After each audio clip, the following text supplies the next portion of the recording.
August Fortress. Kilenya Chronicles Book 3 by Andrea F. Pearson. Copyright 2017 Andrea F. Pearson. To receive a free box set of ebooks, join the author's newsletter by clicking the link in the description. We hope you enjoy this audiobook. Dedication. To my husband. As always. For his love and support. Chapter 1. Jacob rolled out of bed. It was well past midnight, and he was thirsty. He slowly pulled his door open, hoping the squeak wouldn't wake anyone, then crept downstairs to the kitchen. He filled a glass with water and leaned against the bay window near the table, looking outside as he drank. The moon was bright enough to see nearly anything, and Jacob studied the trees, thinking over the past 2 days since he'd returned from getting Eklaron out of Myvril City. It was so awesome to have her back. She was smiling a lot more now, and even laughed at Matt's jokes. Speaking of Matt, he'd been careful not to tread on Jacob's toes where Eklaron was concerned, assuring Jacob that Sammy, his girlfriend, was the only girl for him. Jacob really appreciated that. He frowned. He still hadn't had the opportunity to ask his parents how Matt had come to be in the family. He brought the cup to his lips one last time, staring out the window, then nearly dropped it when several shadows passed near the brush about 20 feet away. He set the glass on the counter and peered out the window. Was it Kevin and his friends? Probably not. They hadn't played pranks on the Clarks for a while now. Was it the Lorcan? Jacob felt his pulse quicken. Only one way to find out. He got on his knees and crawled past the window to the mudroom. Grabbing his darkest hoodie, he put it on as he scrambled to the back door, then slipped outside. Jacob squinted through the darkness, trying to see where the shadows had gone. There, men, not boys. It wasn't Kevin after all. The last of them looked back in his direction, then entered the forest. Jacob crept forward, following. He had to know who they were, and if they were from Eklaron. He straightened behind a tree when he entered the woods, looking around. He'd lost the group. Where did they go? Jacob shaded his eyes from the bright moon, trying to see through the branches. A ping sounded in the air, and wind brushed his cheek. He put his hand there and looked to the side to see what had passed him. He saw nothing. Another ping, and this time he instinctively dropped to the ground. There was a loud thwack right next to his head, and he shied away, then stared. An arrow was embedded in the tree right where his head had just been. A third ping, then the loudest human howl Jacob had ever heard sounded through the air, made even louder by the cool of the night. Jacob's heart nearly leaped from his chest, and he scrambled away from the arrow and the source of the scream, burrowing deep into a large bush. Everything went still. Then the forest erupted into a frenzy. Several pings from either side of Jacob, and arrows flew everywhere. A set of legs appeared near him, and he looked up in shock at a man dressed like a Native American. Dark-colored war paint was smeared across his face, and he held a dagger in one hand and a bow in the other. Bright red colors swirled in the air around him. Anger, he put the dagger into a strap on his leather leggings, then pulled an arrow from his quiver, peering through the night. What was going on? As far as Jacob knew, there weren't any Indians on Eklaron, and this definitely was still Earth. He held his breath, trying to be as quiet as he could. The man got on one knee near the bush, but somehow didn't see Jacob. He raised his bow, the arrow already knocked in place. He glared through the trees, ignoring the arrows flying around him. He let his arrow go and raised his chin when someone nearby screamed, then fell to the ground with a thud. Jacob gasped. That person hadn't been far away at all. Had Jacob somehow jumped into the middle of a war reenactment? And what would the Indian do if he saw Jacob? What was going on? And if it was a reenactment, why did he see anger earlier? Another Native American strode up to the one near Jacob and spoke a language that seemed to be only garbled words. Helping the first to his feet, they laughed like the funniest thing ever had just happened. Then the first turned and called in the strange language, and there were hoots and hollers. The forest around Jacob was swarming with more natives. Jacob had to get away. But how? They'd most definitely see him. He leaned forward, keeping his eyes on the Native American who'd been closest to him. The man strode to a crumpled form, grabbed the figure by the hair, pulled his knife out, and before Jacob could look away, scalped him. Jacob nearly retched into the bush, fighting to keep the bile down. He'd seen a lot of things, but none of them were as sickening as what he just witnessed. Barbaric! Soon, the group of men, still hollering and shouting happily, moved far enough away to give Jacob an opening to escape through. He scrambled to his knees and slipped out of his bush, then, without looking backward, crawled as fast as he could through the forest toward his house. He held his breath, waiting for the Native Americans to see him. They didn't. Jacob blew out a small breath in relief that no one seemed to be paying any attention to him, but he couldn't figure out what was going on. They'd spoken a different language. Were there enough people nearby to put together a reenactment that thorough? Or was there an Indian reservation close to Mendon that Jacob didn't know about? His pulse sped when he heard feet rushing toward him. He was being chased. They must have seen him after all. Would they kill him? Kidnap him? What about his family? He curled up in a ball, protecting his head when the runners reached him, and passed by. Peeking through his arms, he watched as several pairs of brown legs zoomed through the trees on either side of him. They were racing toward his house. His family was in danger. Jacob lurched to his feet, tuning out the tingling sensation in his legs as blood rushed back into them. He stumbled forward and pushed himself into a fast jog, then a run. He rounded the last tree in the forest, then stumbled again, falling to the ground. His home was gone. Completely. Nothing was there except for an Indian camp. Devastation and panic flowed through him. He was too late. The Native Americans had already destroyed his home. But, logically, they couldn't have done so in such a short amount of time. And he would have heard it. This had to be a nightmare. There was no way any of this could be happening. He squeezed his eyes shut as tight as possible and pinched himself. The house was going to be there when he opened his eyes. This was all just a dream. It wasn't real. Except he couldn't shake the feeling that said it was real. Jacob jumped when feet rushed toward him, then jerked away when a strong hand grabbed his arm, trying to pull him to his feet. "Son." Jacob squinted, opening his eyes. "Dad, how did he get here?" "Did you see the Indians?" "Jacob," Dad said, fear in his voice. "Come on, you gotta shake yourself out of this." Jacob tried to get out of his dad's grip. "No, Dad, no, we're not safe. Indians are attacking. They scalped a man, Dad. We've gotta go." Matt stepped into view, rubbing his eyes. "What are you talking about?" Mom joined them and Jacob's body tensed up. Then he looked at the house behind her. It was there. But where did the Indian camp go? "Jacob, honey, what's wrong?" "He's hallucinating again," Dad said. "Not a hallucination. There's no way. They were real, Mom. What he'd witnessed couldn't possibly be fake. Not at all." She put her arms around him. "Who was real?" He didn't realize tears were streaming down his face until just then, and he quickly wiped them away. "The Indians. Attacking. Their camp is right here. Was where the house is now." "That's not possible, son," Dad said. "Let's get back inside. We'll figure this out together." Jacob ignored the expressions of concern his parents shared. He couldn't shake the fear from his system, the sense of danger and urgency. What had happened? If none of it was real, was it a sign? A warning that something was coming? Or was he going completely crazy?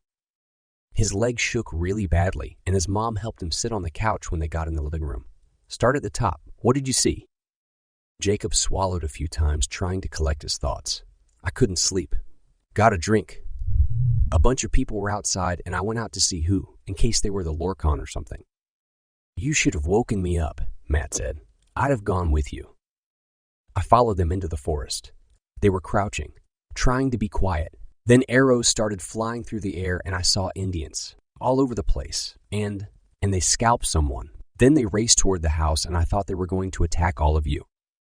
Jacob's parents exchanged a glance. Mom looked panicked. "It couldn't have been real, Gianna," Dad said. He turned to Jacob. "You're sure it wasn't a dream?" "I'm positive it wasn't." Then he hesitated. "But something weird. They didn't see or hear me or anything." Dad frowned. It had to have been a night terror. "Isn't 16 a bit old for night terrors?" Mom asked. Dad paced the carpet in front of Jacob. "I don't know." "But it felt so real," Jacob said. "Not like a dream at all. And I actually felt wind from one of the arrows passing by. Night terrors can be like that." Matt grunted, leaning up against the doorway to the kitchen. I still think you should have come and got me. Mom glanced at him, tucking a strand of loose hair behind her ear. Get in bed, Matt. You have school in the morning. So does he. He's not going. Matt grumbled, practically dragging his feet on the way out of the room. Jacob accepted a blanket from his mom, putting it around his shoulders. He sank back into the couch, still trying to calm down. What was he going to do? He couldn't keep doing these sorts of things. Chapter 2. Dad sat on the couch opposite him and leaned forward, resting his elbows on his knees. What can we do to help? Jacob shook his head. I don't know, Dad. I don't understand most of what's going on around me anymore. He looked up. I wish you did, though. I wish you could figure all this out. Dad nodded. I know. We could take you to a doctor again, but I really don't think that'll help. Mom sat next to Dad, a blanket for the two of them to share in her hands. No, it didn't last time. These must be night terrors. But why? He's never had this problem before. No one responded.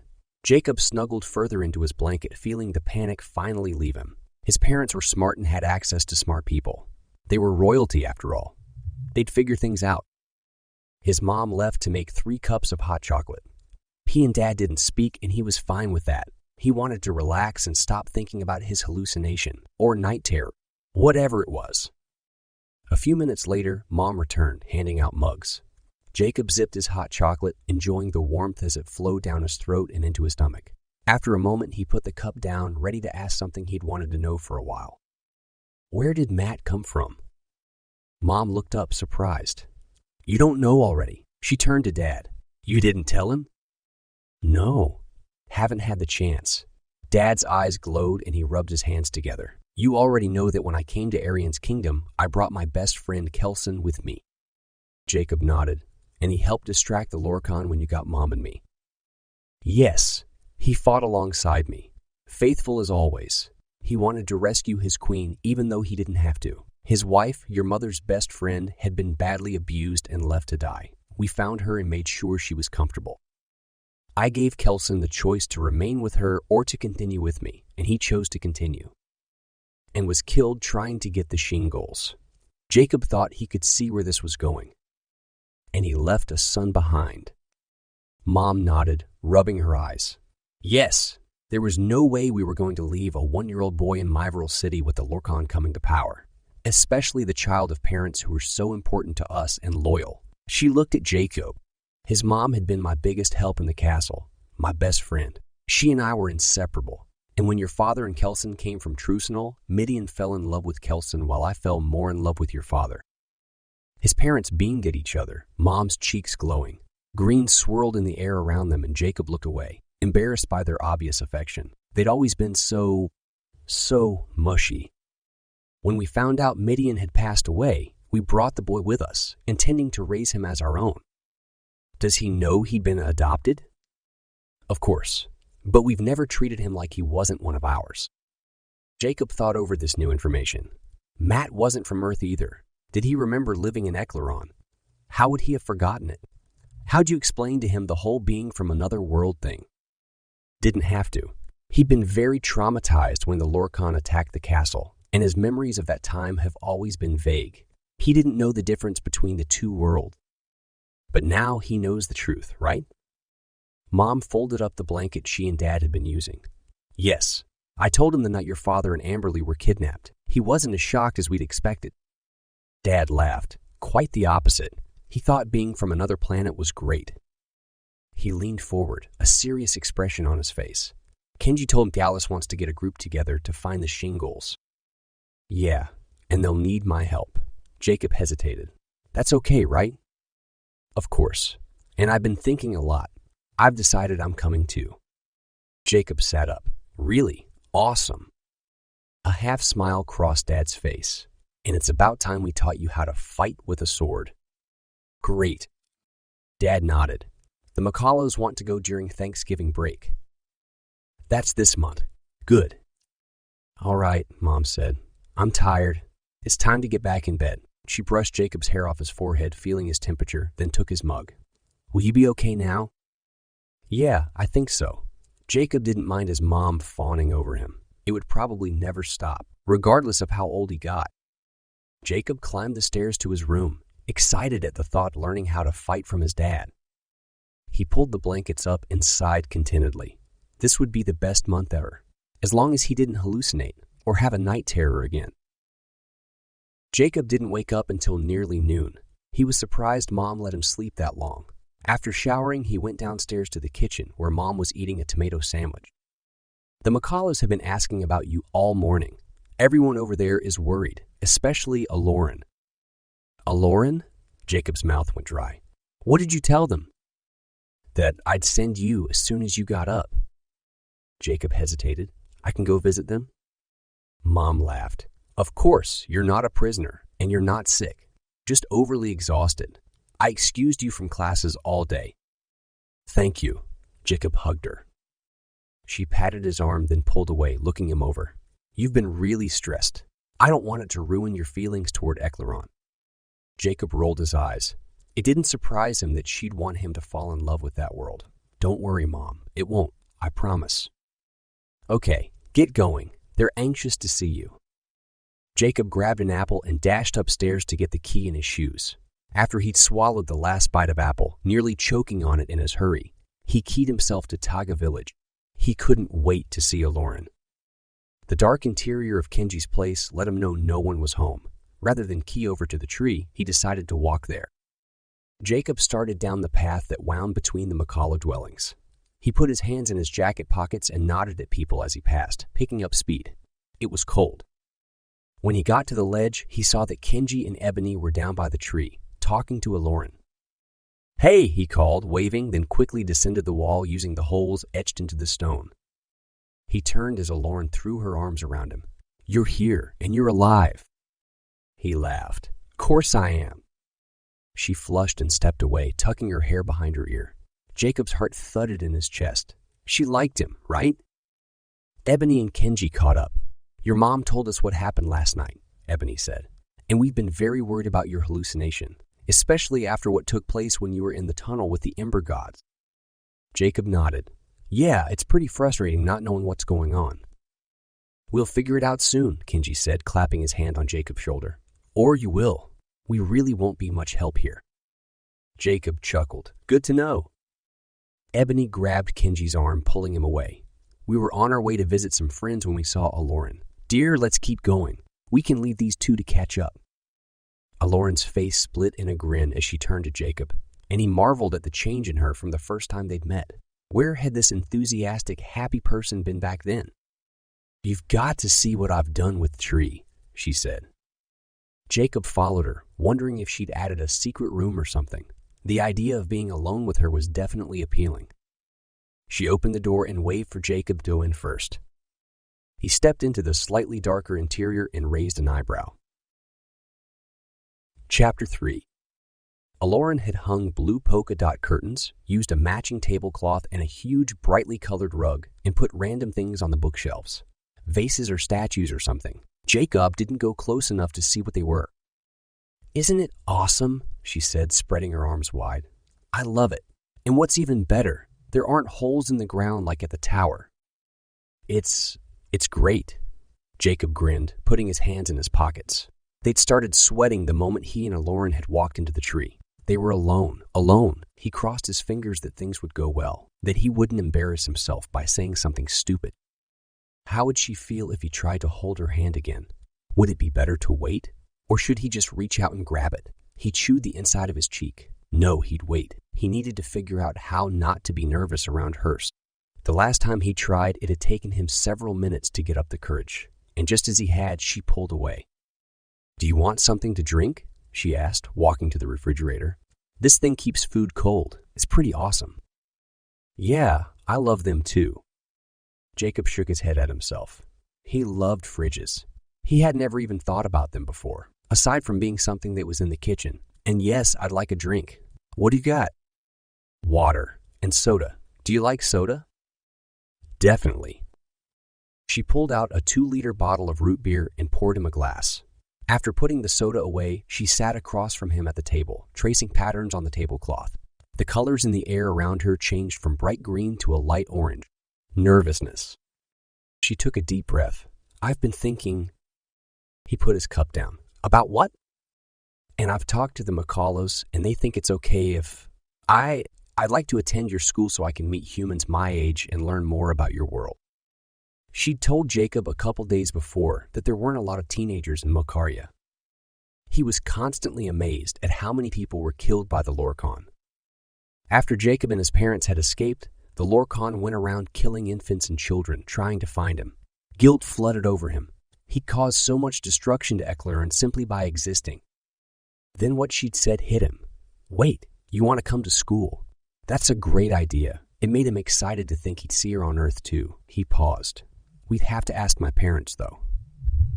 Make sure it would be okay. She nodded. Can we do that right now? Why not? Mom's home, and she'll call my dad at work. Great. Let's go.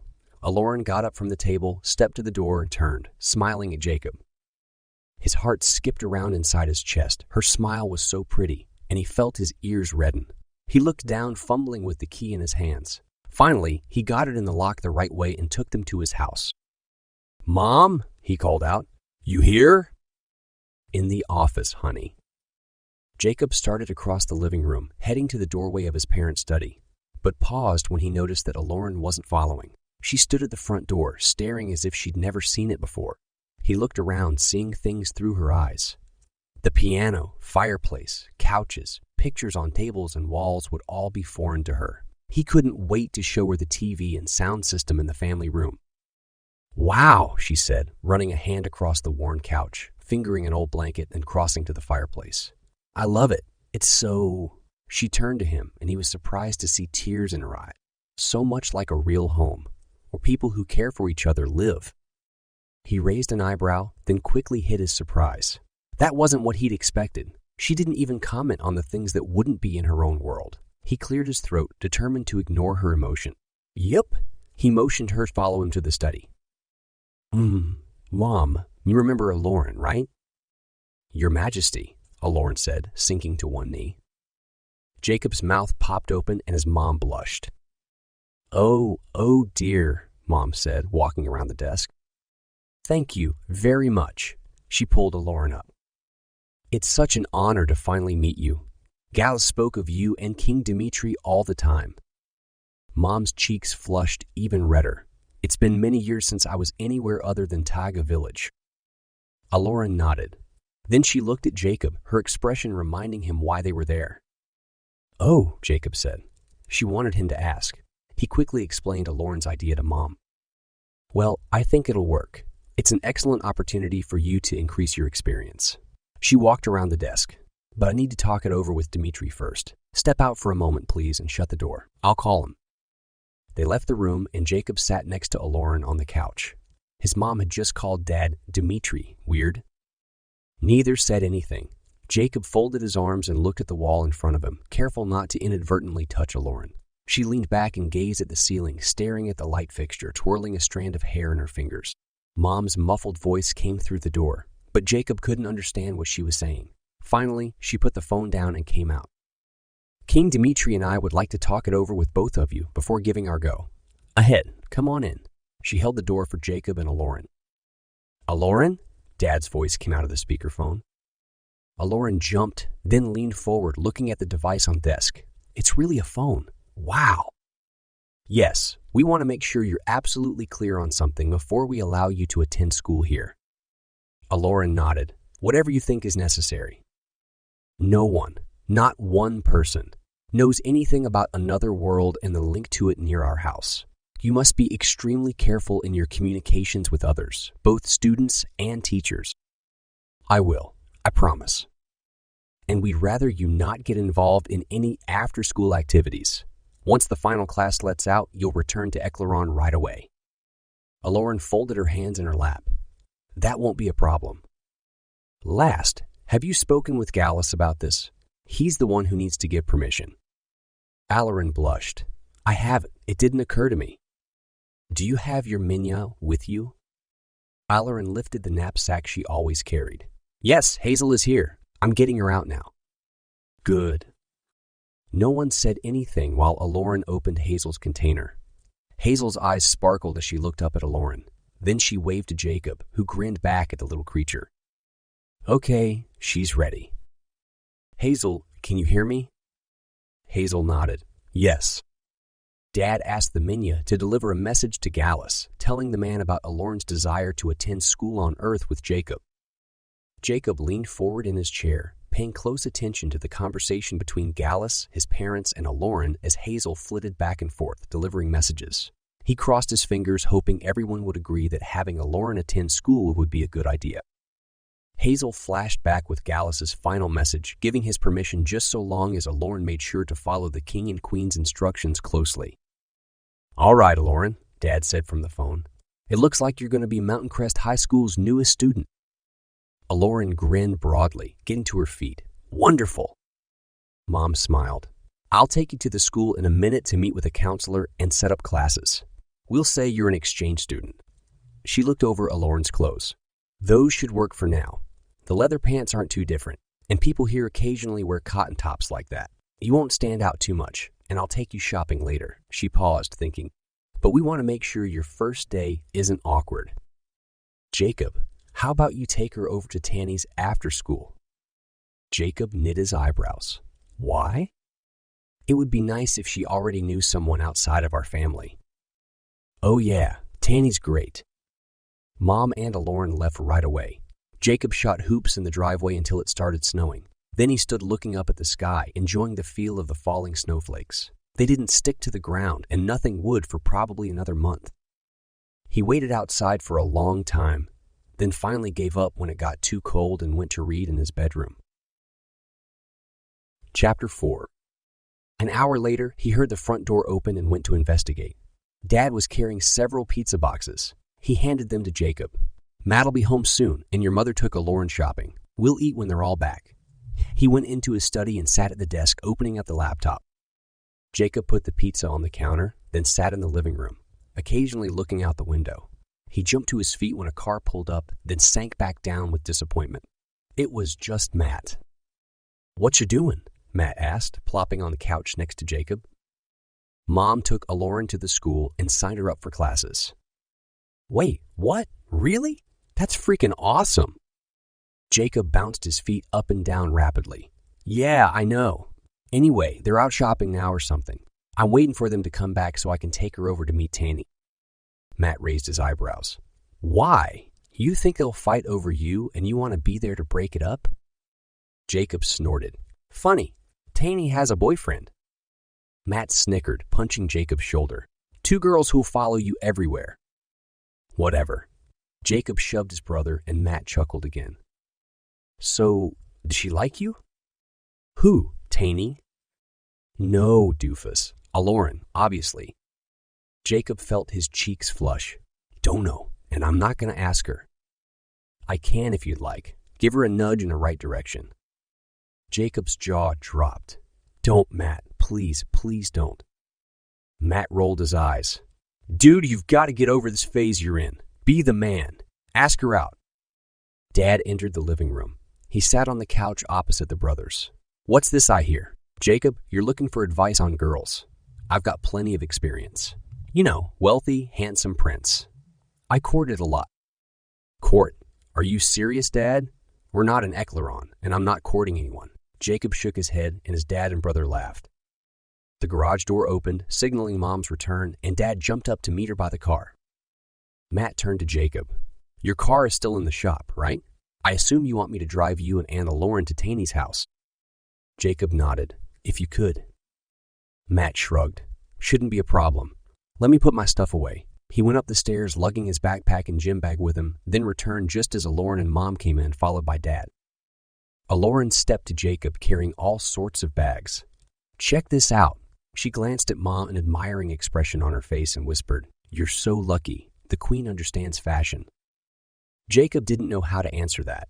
He was still adjusting to the fact that his parents were, and he was, royalty, and he'd never noticed his mom's fashion sense. How'd it go? With the school? Eklaron held up a sheet of paper. My classes. Mom turned, smiling. She'll be with you for most of the day, minus your 3rd and 4th periods. Jacob nodded. What classes is she taking during those times? She read from her schedule. Art while you're in history and science while you're in the woodworking class. Art, huh? That's cool. Eklaron nodded. I love drawing and painting. She sat on the couch going through her bags. Mom looked Jacob right in the eye, lowering her voice. Honey, the counselors wanted to put her in remedial courses. I wouldn't have any of that. She's here to experience things as an ordinary teenager. You're really going to have to help her catch up, though. Her grades might not matter so much, but I don't want her to be completely miserable when she doesn't do well.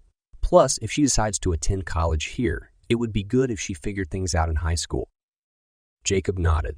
Shouldn't be too difficult. It's not like my classes are super hard. And it was true. Math had been his most difficult subject, but Mr. Coolidge no longer required him to attend early and had stopped giving him a ton of extra work to do. She laughed. Don't get complacent. I won't, Jacob said. Helping Eklaron catch up meant more time with her. The semester was going to be amazing. They'd be spending a lot of time together. Mom looked at her watch.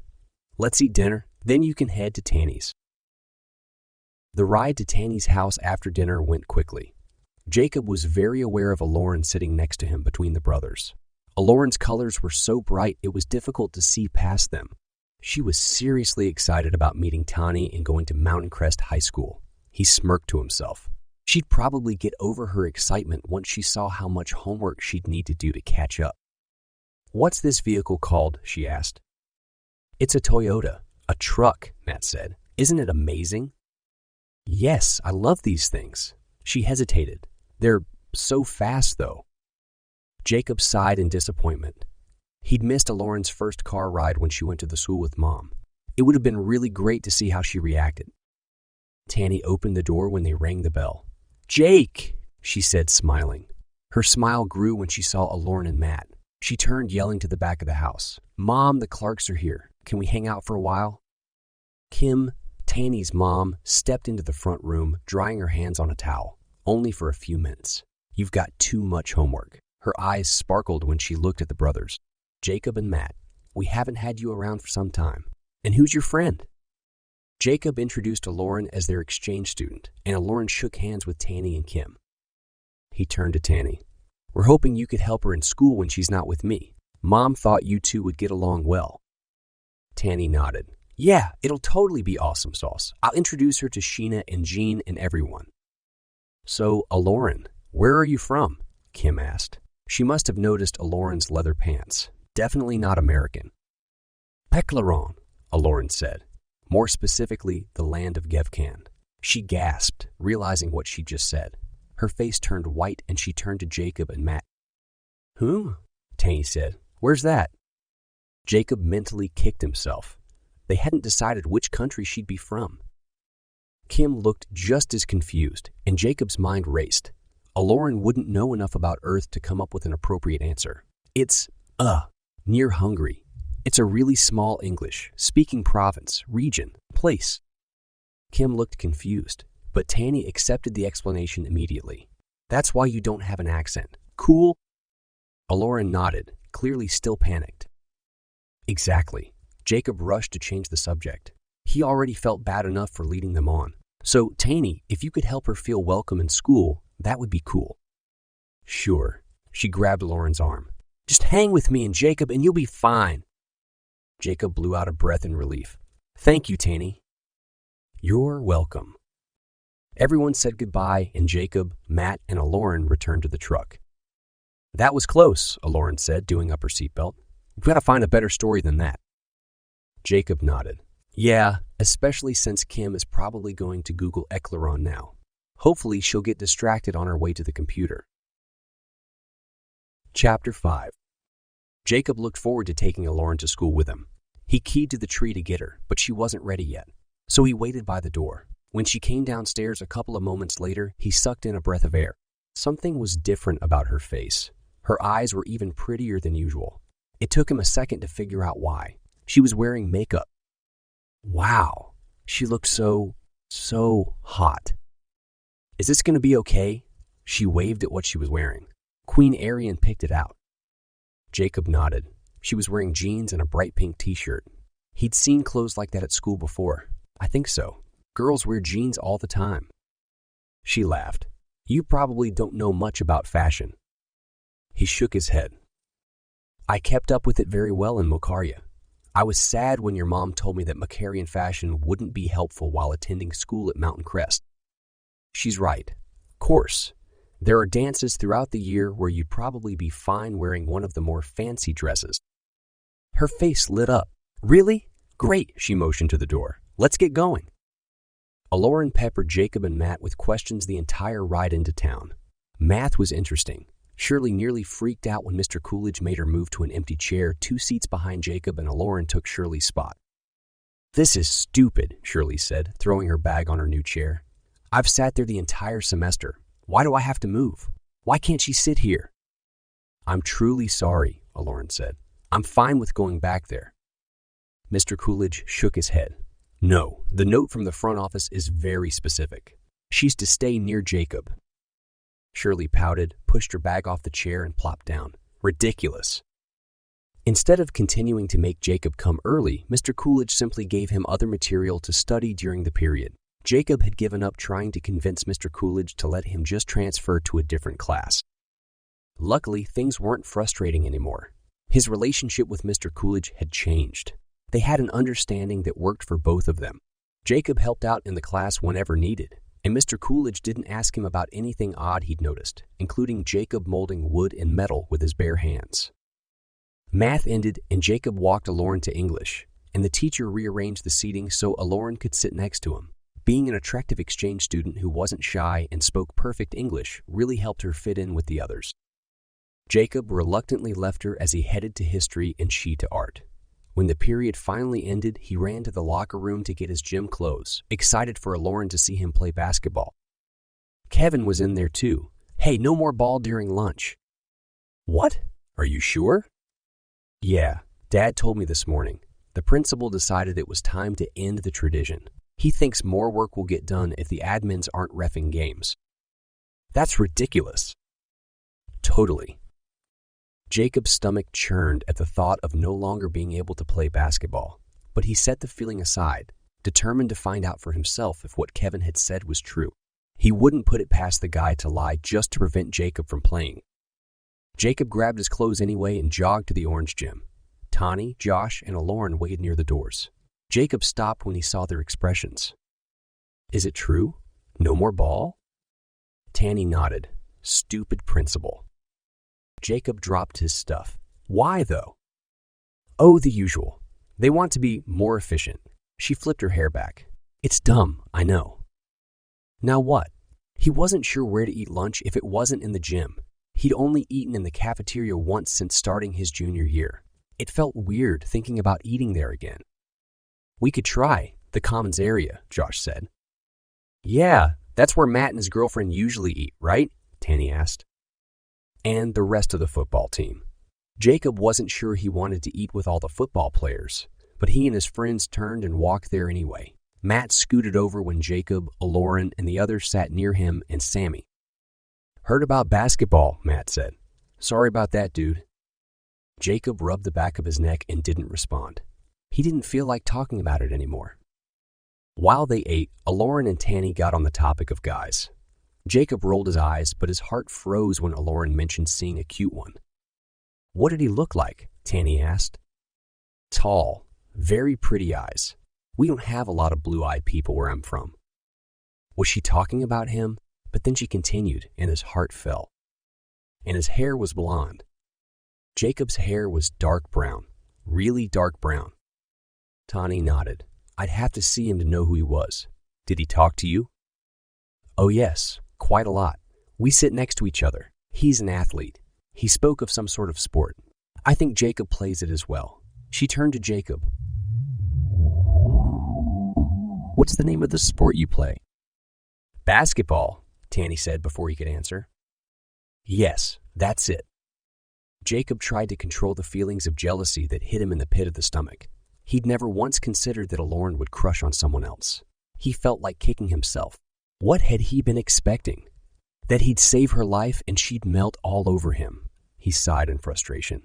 None of that gave him a claim on her. No one seemed to notice him withdraw from the conversation. That irked him, which in turn bothered him even more. He'd never been the type to get worked up like that. Everyone cleaned up and Jacob walked Eklaron to class, neither saying anything. The ride back to Minden went quickly. Eklaron babbled about her first day of school. Jacob stared out the window and Matt sang along with the radio. Dad was home when they got there, waiting on the front porch. Jacob, take Eklaron to the tree, then come back. He looked upset. Had something happened? Jacob did as he was asked, then found his dad. He was already speaking with Matt, but filled Jacob in on what they discussed. Someone left the chicken run and coop open last night, and the chickens wandered away this morning. Since they usually come back on their own and haven't, I was just telling Matt they're either dead or stolen by now. He glared at Matt and Jacob, daring one of them to deny what he just said. The brothers exchanged glances. Matt looked extra guilty. Sorry, Dad. It was probably me. I put them away last night. Dad nodded. Thank you for your honesty. He sighed and didn't say anything for a moment. Then, you won't do anything else until every chicken is found, alive or dead. Matt looked at his feet but didn't say anything. Dad turned to Jacob. I'm home early because we were planning to have a meeting in Eklaron today. That's still going to happen. I need you to round everyone up and take them to Kenji's place. When you're done, return here to help your brother. Jacob's mouth popped open. He'd never been left out of a meeting before, but Dad put a hand on his shoulder, addressing both him and Matt. Come as soon as you've found all the chickens. Jacob nodded and took Mom, Dad, and Amberly to Taka village. Amberly surprised him by rushing up to Kaya, Aquino's little sister, as soon as she stepped through the door. They giggled, jumping up and down, then ran off to play. Jacob looked at his parents. She knows Kaya really well. His mom laughed. Yes, we figured it would only be a matter of time before we were able to come here as a family. And I started taking Amberly for walks a couple of months ago while you were at school and Dad at work. We wanted her to get used to the Makalos and have a good experience on Eklaron. Good idea. Jacob keyed to Mukarya in the fat lady's cabin. After he dropped her and Gallus off at Kenji's place, he returned home and found Matt.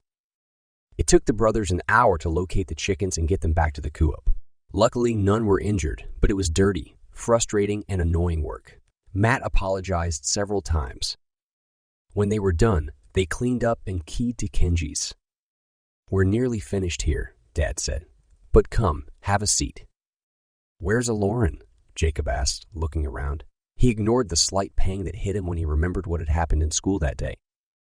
Kenji motioned out the window. In the tree. Jacob frowned. Why isn't she here? Are we positive she should be a part of these meetings? Brojan asked. Of course, Jacob said. He couldn't believe the patriarch would even ask something so stupid. She already knows everything that's going on. Plus, she'd be able to help a lot. All right, go get her. Jacob got to his feet and opened a link to the tree, inviting Eklaron to join them. Chapter 6. Kenji had to bring another table and more chairs from a back room, so there would be space for all in attendance. The two tables together nearly filled the entire place. Jacob was glad everyone had been able to come. He looked around, smiling at the people he'd grown to love so much. Sweet Pea was by Eklaron, and Jacob hid a grin when he watched the Makalo fail to get Eloran's attention. He was obviously enthralled that such a cute girl was near him. He clenched his jaw when he remembered she had a crush on someone else. Ebony gave cups of water to Matt, Eklaron, and Jacob and put the pitcher on the table. Dad turned to Jacob, his voice taking on a tone of authority Jacob had never heard before. We've gone over many things. We'll review in a moment. But so, our main focus, of course, is to get the Shiengols out of August Fortress. August? Matt asked. Is it some sort of summer retreat? Jacob's parents laughed. No, son, Dad said.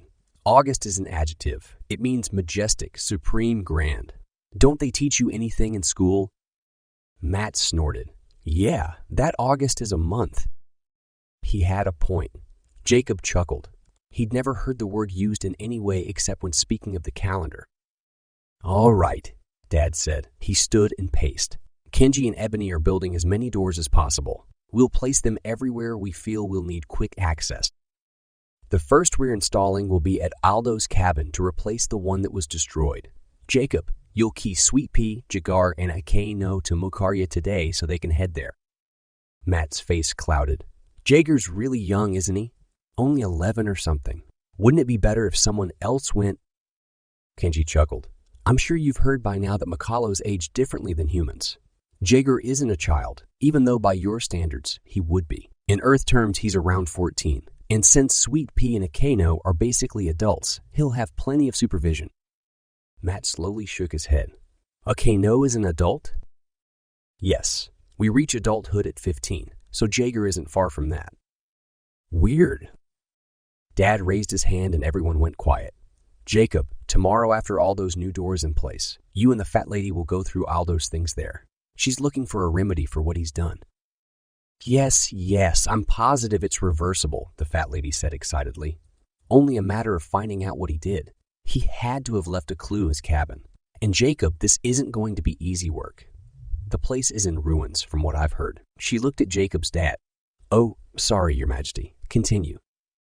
Friday after school, a scouting group will head to the fortress, camp there overnight, and put up doors in a few locations around the area. So we'll have easy access through Jacob and the key should anything go wrong. They'll get a feel for the valley, then come back Saturday morning. Dad grabbed his glass and took a drink, then resumed pacing. We'll need time to prepare before we attempt to free the Shiengols. Find out everything we can about what we're facing. For all we know, the Lorcan traps are still active. We should expect it to still be exceptionally difficult to break in. You all know that every member of the group who tried it before died. Dad sat again, then drummed his fingers on the table. Ebony, Gallus, Akeno, and Jacob, of course, with the key. We'll make up that scouting group. Matt started. What about me? And me? Sweet Pea asked. Excuse me, Your Majesty, Gallus said, but I won't be able to spend this much time away from the shop. I need to focus on providing a living for my family. Dad nodded. That's fine, Gallus. Take care of your store and family. We appreciate everything you already do. I'll help wherever, Eklaron said. Gallus has trained me in many areas, including scouting and tracking. I'm like Eklaron, Sweet Pea said. Well, not like her, obviously, because she's taller, but... That's the only difference you can think of, Matt asked. Well, no. Because I haven't seen a beard on her yet. Matt looked at Eklaron.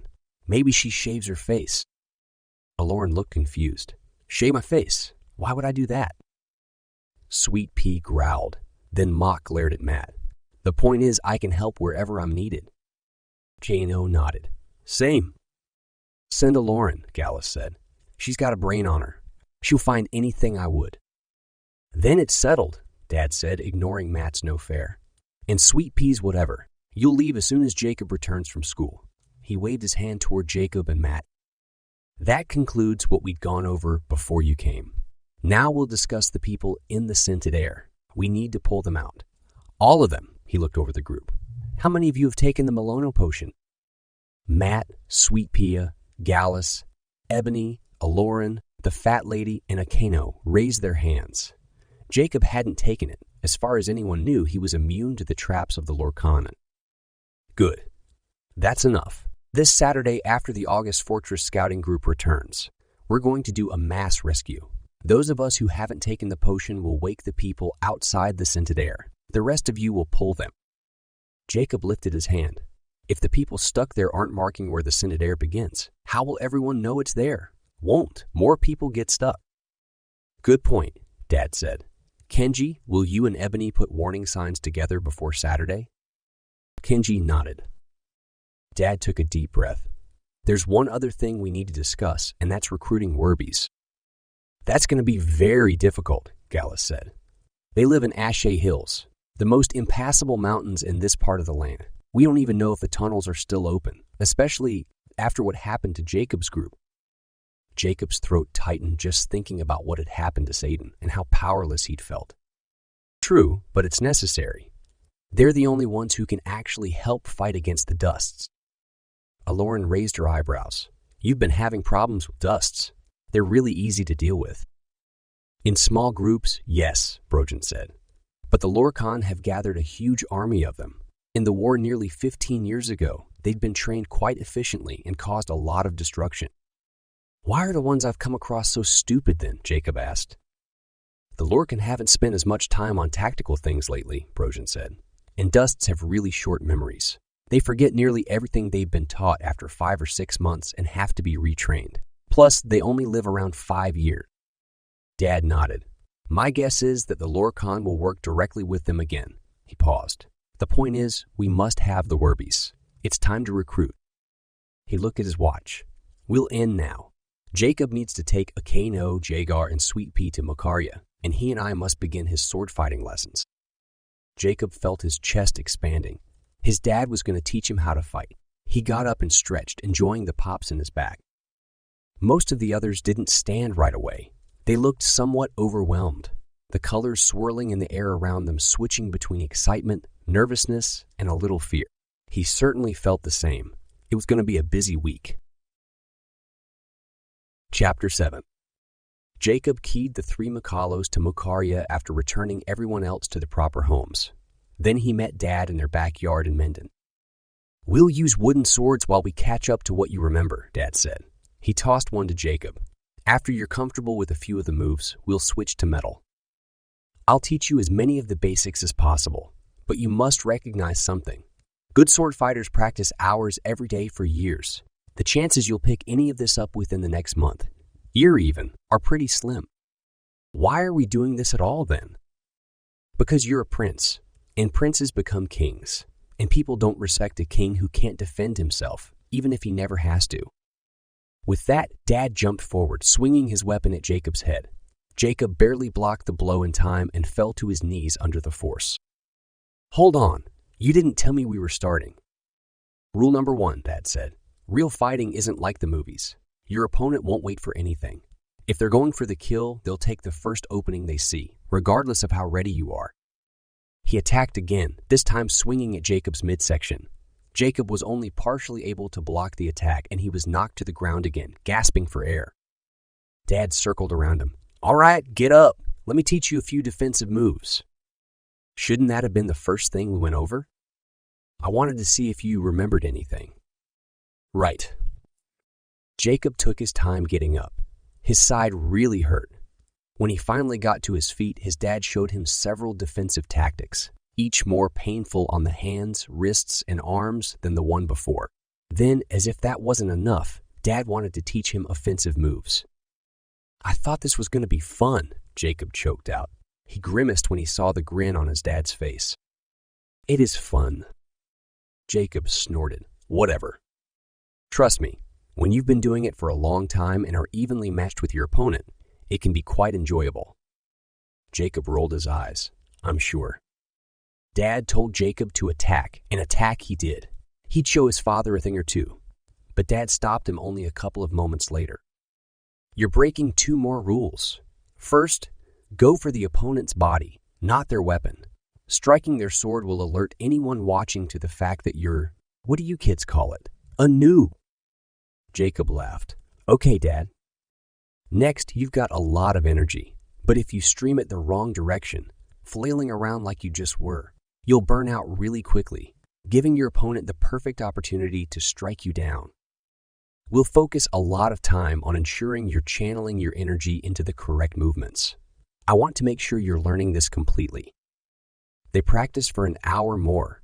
Jacob was positive he'd never regain feeling in his hands and arms again. This was worse than fighting with Sweet Pea, though maybe enough time had passed to where Jacob didn't remember the pain from that anymore. Finally, Dad called it quits. We'll go at it again tomorrow after you finish working with the fat lady. Jacob groaned, pulling himself inside and up the stairs to his room. He collapsed on his bed and fell asleep before remembering to change his clothes. After school the next day, Jacob keyed himself, Eklaron, and the fat lady to Aldo's cabin, using the door Jagar, Akano, and Sweet Pea put in place. Jacob had keyed them to Makarya the day before, and they'd made the trek to Aldo's cabin overnight. The group was there waiting when they arrived. About time, Sweet Pea said lightly, hands on his hips. Can we go home now?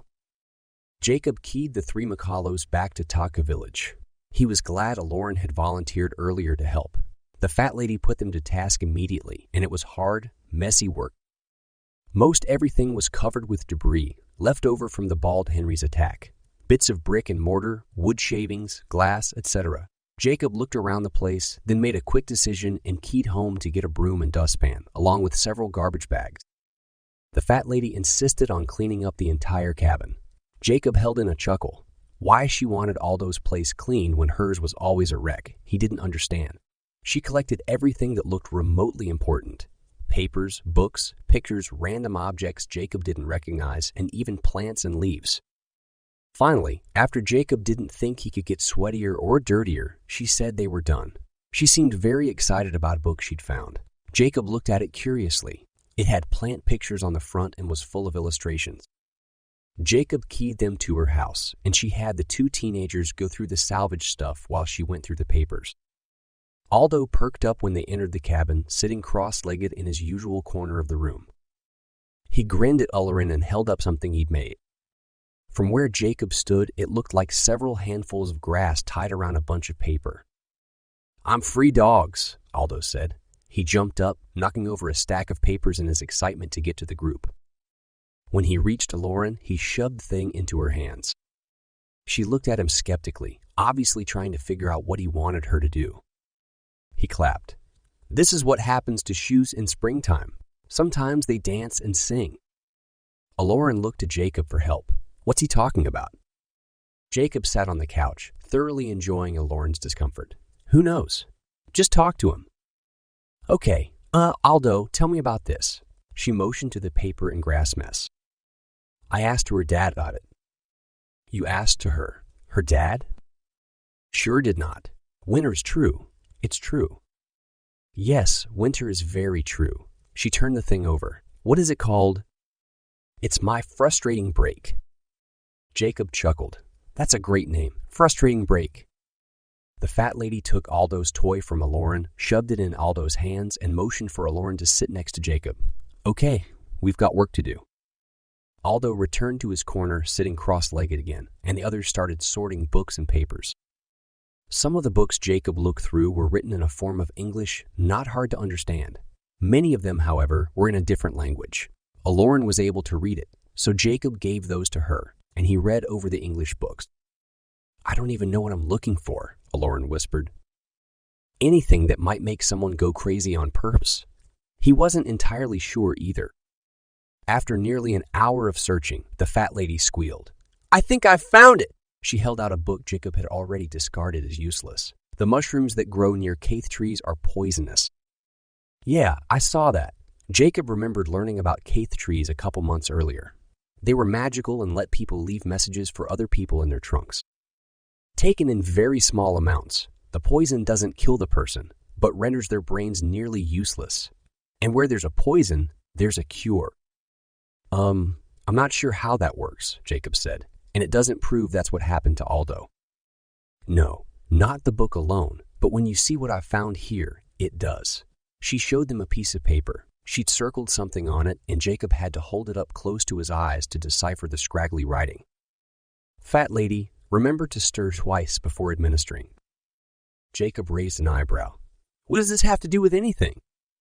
"First, it was written by Aldo. I know his handwriting.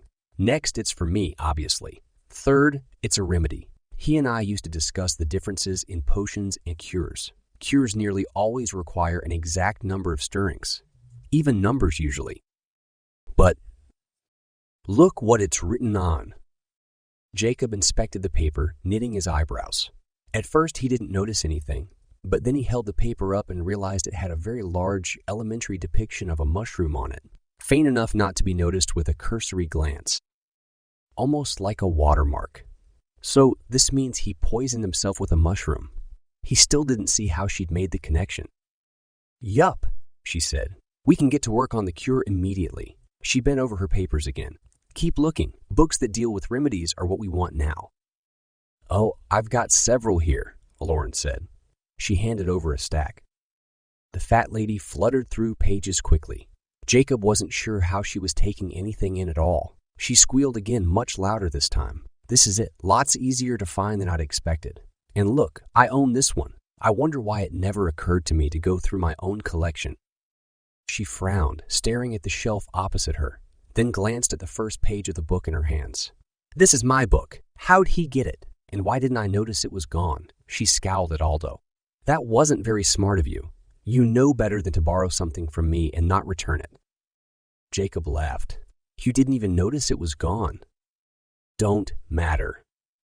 Aldo snickered, watching the fat lady. Jacob couldn't tell if the old man laughed at what she'd said or how she'd done her hair that day. Thin locks were wrapped around her head, not in a braid this time. They looked plastered to her scalp, not attractive at all. "Time for you to go home." She stopped. "I need some of the mushrooms first, though. Take me to Taka Village." "Didn't you say the mushrooms grow around Kaith trees?" The fat lady looked at Jacob like he'd just said the stupidest thing ever. "What do you think that tree in the village is?" He looked down. Oh, how was he supposed to know what kind it was? He keyed there, and he and Eklaron followed the fat lady around as she inspected the bark. "Aha," she said. "Here they are." "Those aren't mushrooms," Jacob said, recoiling from the huge beetles the fat lady stood near. "Of course they are." Jacob bent as close to them as he could without getting within bug. "Jumping distance? Are you sure? Looks like a beetle to me." "It's not. See how it attaches itself to the tree," she pointed. "Oh yeah, I see. It looked like one half. In this case, the left half of the beetle had been stuck into the wood. The creature, plant thing, didn't appear to be a living insect. That brought a little relief to him. They grow that way. See, over here." She motioned to a much smaller one. "Why is it always growing with the left side of the beetle sucked into the tree?" "Mushroom, not beetle. And don't ask dumb questions." "That's not a dumb question." "I need 2. No, 3 of them." She plucked the ugly mushrooms from the bark, putting them in a cloth bag she'd brought. Jacob cringed when the mushrooms moved inside the bag. "That's so disgusting," Eklaron said. "I can't believe he'd willingly eat one." Jacob agreed. The fat lady circled to the door. "He just ate the legs, I think." Jacob grimaced, not wanting to imagine eating a mushroom with legs. Sick. Sword fighting lessons went better that evening than they had the day before. Jacob wasn't sure why, but he felt like he was better able to concentrate, even though his entire body still ached. Dad congratulated him, then helped him gain perspective by saying he only had a few more years to go before he'd successfully be able to fight someone who really wanted to kill him. "I'm sure that when we finally win this war, there won't be anyone like that left." Dad chuckled, gathering the swords, and the two walked to the garage. "We had enemies before the Lorcan came, you know?" "I haven't heard about anyone else." "That's because the worst was my father, and other people feel awkward reminding me of that." "What happened to him?" "Last I heard, he died by his own hand." "Wow, really? That's awful." Dad nodded, pausing by the kitchen door. A dark expression crossed his face. "Yes, well, at least he's no longer a threat to my people." Jacob pondered over this for a while. How would it be to have a father like that? One so evil, you're relieved he's not alive anymore. He shook his head, not wanting to follow that train of thought. Chapter 8. During lunch on Friday, Jacob groaned inwardly when Tanny and Eklaron started another conversation about the blonde guy from her math class. "Oh," Eklaron exclaimed, "he's coming. What do I do?" Jacob turned to see who Eklaron had been crushing on for the past few days. He nearly spit out the food in his mouth. Kevin was walking toward them. Apparently, it shocked Tanny too. "Kevin," she hissed. "Kevin's the guy." She looked at Jacob, possibly trying to gauge his reaction. He put on his best poker face. "Hey, Eklaron," Kevin said. He paused when he saw she was with Jacob. "So, are Jacob and Matt your host family?" She blushed, looking down. She actually blushed. "Sort of. Jacob and I are in many classes together. He's helping me with my homework." The two guys eyed each other. Jacob tried to mask his frustration and jealousy. He could tell by the swirling colors that Kevin felt the same way, but it didn't show on his face. Apparently, he was good at hiding his emotion. "Mind if I join you?" Eklaron scooted closer to Jacob, patting the spot on the other side of her, before Jacob could tell him to get lost. "Sure, there's plenty of room." Jacob's mouth popped open and he felt red creep across his face. How could she do that? Kevin sat on the other side of Eklaron and she turned toward him. They flirted and talked. Josh was busy chatting with one of the football players and Tanny looked like a third wheel, though she tried to join the conversations around her wherever possible. Matt elbowed Jacob. "Competition, huh?" he whispered. "What are you going to do about this?" Jacob shook his head. Nothing I can do, he whispered back, making sure Eklaron and Kevin couldn't hear. They were obviously in their own world. She's been talking about him non-stop. Oh, don't I know it? Sammy leaned forward and whispered, You like Eklaron, Jacob? Jacob flushed again and was about to answer when Matt cut him off. Isn't it obvious? Actually, no, it isn't, Sammy said. I wouldn't have guessed if you hadn't said something. Great, Matt. Thanks. Jacob glared at his brother. Don't say anything to anyone else, okay? It's no one's business. Matt put his hands up. No worries, I won't. Jacob relaxed. Matt could be trusted as long as he knew the boundaries. So, what are you going to do? Sammy asked. You can't just let Kevin have her. There's nothing I can do, Jacob said. She makes her own choices. No one said anything, and Jacob tried to focus on finishing his lunch. Ebony and Akino were ready and waiting when Jacob, Eklaron, and Dad arrived at the tree. I'm on a late lunch, Dad said, so I'm only here for a moment. He motioned for everyone to sit. How many doors did Kenji make? 20. They're all here. Ebony lifted a knapsack, shrunk and ready to go. Okay, I've got a map of August Township. Dad pulled it out and indicated things as he spoke. First, place doors here, here, and here. Make sure they're well hidden. After that, place one every half-mile or so. We'll want to have as many escape routes as possible. Ebony nodded. We numbered them so Jacob won't have a problem figuring out which door to use. Good, Dad said. Next, you have to go through the forest before you can get into the city itself. Be extremely careful. The Lorcan don't use ordinary traps, as we know. I hoped Aldo could give you more instructions. He's very familiar with the area. Unfortunately, the remedy won't be ready until tomorrow.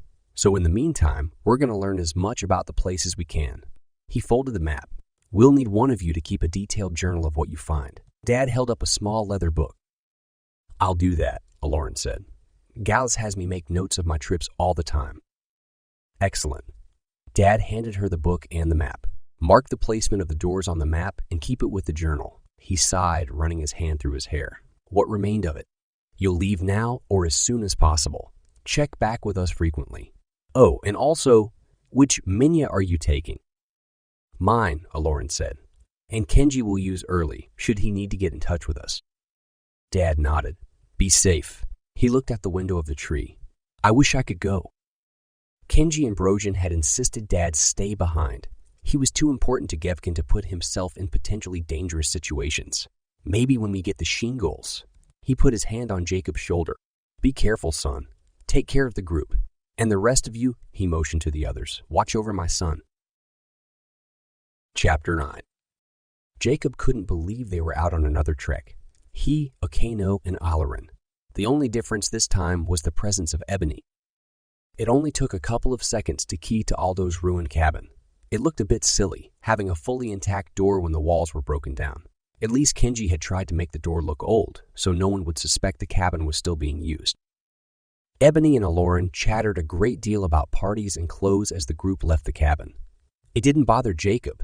He was still so relieved to have Eklaron out of Myvril City, safe and sound, that even this kind of conversation was refreshing. Right then, the women were discussing clothing fashion in Mukaria versus Taga. Jacob hadn't even been aware there was a fashion in the village. Akino playfully nudged Jacob. Let's hope this trip through the infected forest won't be as fun as the last. Jacob stared at Akino and laughed. Makala so seldom used sarcasm in their speech that it always caught him off guard when they did. Yeah, seriously. I'd rather not deal with that and the two of them. He jerked his thumb over his shoulder toward Eklaron and Ebony. Akino chuckled. The trail led them to the outskirts of the woods, and Jacob looked at Ebony. Which way to August Township? Just follow the trail, Ebony said. Luckily, the forest doesn't remove this part of it. When we get to the intersection, we'll go straight. How close will it lead us to the female Lorcan's manor? Not very. You'll see. We should be okay. Jacob couldn't help the shudder that hit him when he saw the trees shift slightly away from the intruders. He knew it would happen, but it still unnerved him. The group rounded a corner and came to the intersection. A weathered sign, partially covered with vines, pointed straight ahead for August Township. Jacob hadn't noticed it last time he was in that forest, and probably because he'd been so distracted by the swarm of bugs chasing him. He couldn't help the excitement that crossed over him, mingled with nervousness. He could very well meet his first Shiengol that night. These were creatures he'd heard a ton about. They had to be amazing. "Let's put a door here," Ebony said, pulling one out of her knapsack. Jacob noticed that the Makalos had put legs on the back of it, probably to support it without a wall. She handed it to Akeno. Akeno held his arm out straight, squinted, and dropped the door. It appeared about 20 feet away, and Jacob and Eklaron rushed forward to drag it into the undergrowth. The trees freaked out, but the two of them were quick at getting it into place, so no real harm was done. Eklaron marked the location and number of the door on her map. They continued on. Ebony was right. The trail didn't lead them anywhere near the manor, and Jacob was relieved that they didn't see any snakes. 2 hours later, they stopped for a break at the end of the forest, sitting on top of a big hill which overlooked a small valley. A thin forest blanketed a large part of it, and on the other side, the walls of what must have been August Fortress rose between the trees. Jacob couldn't stop gawking at the fortress. It was magnificent, tall, without adornments, and very demanding. Imposing, actually, compared to the land. If he'd been involved in its design, he would have chosen something that graced the countryside rather than dominated it. "So, that's August Fortress." He looked at Ebony for confirmation. "Sure is." How were they going to break in? Winding walls of brick and stone merged with rock outcroppings all over the other end of the valley. It looked like a maze, and Jacob couldn't tell if the outcroppings were put there by the Shiengols or by nature. Ebony answered his unasked question. "Most of the walls are natural. A few hundred years ago, that mountain behind the fortress," she pointed to a large, craggy hill with a dip in the top, "was a volcano. The top of the mountain burst off when the volcano erupted and rocks landed everywhere. The Shiengols incorporated them into their defense." She folded her arms. Of course, they didn't really need defense. Nothing could beat a Shiengol. Jacob had to say it, until the Lorcan. No one responded. He sighed. "Where should we begin?" "We'll put another door here," Ebony said, handing one to Akeno. After it was set into the forest, out of sight, Ebony started down the hill, followed by the others. The group waded through nearly waist-high grass. Jacob held his hands out, feeling the tops of the grass hit his palms as he passed. He jumped when something large at his feet moved, but relaxed when he saw bright blue petals. It was a flower Akeno had introduced him to when they'd gone to get the key of Kilenya. According to Akeno, the petals, which the Makalos used to season foods, continued to wiggle in your mouth when you ate them. So disgusting. Akeno laughed. "It's just a Rekka flower." "What did you call it?" "Rekka. That's their name." "This one is huge." Jacob knelt beside it, examining the vivid petals. It was shaped somewhat like a pansy from Earth. Ebony got down by him. "I've never seen a Rekka get this big. And yes, they're really quite tasty." She motioned for Jacob to go ahead and try one. He hesitated, then decided it probably wouldn't kill him. He reached for the plant and tore off a corner of one of the petals, smaller than bite size. He let it fall into his palm and watched it wiggle. "That's so gross." "Creepy, as Matt would say," Eklaron said, watching over Jacob's shoulder. Jacob laughed. "Yes, creepy." He inspected the petal, then popped it in his mouth, chewing. "Nothing happened. I can't taste it." "Are you positive?" Ebony bent to examine the plant. "That's interesting. Maybe I should try a bigger piece." She didn't answer his question. It's possible this plant is too old. Maybe the flavor has left. Eklaron shook her head. "They don't lose flavor as they get older." "I didn't think so." Ebony crossed her arms, contemplating the plant. "Have they been changed somehow?" A sensation of vertigo hit Jacob so strongly it made him fall, knocking the wind out of him, the world spinning. "I think I'm going to be sick." The cold sweat that hit him confirmed this. He rolled away from the others just before his stomach emptied itself. He was vaguely aware of Ebony patting him on the back and Akeno and Eklaron standing together, watching. Awkward. He coughed a few times, clearing his throat.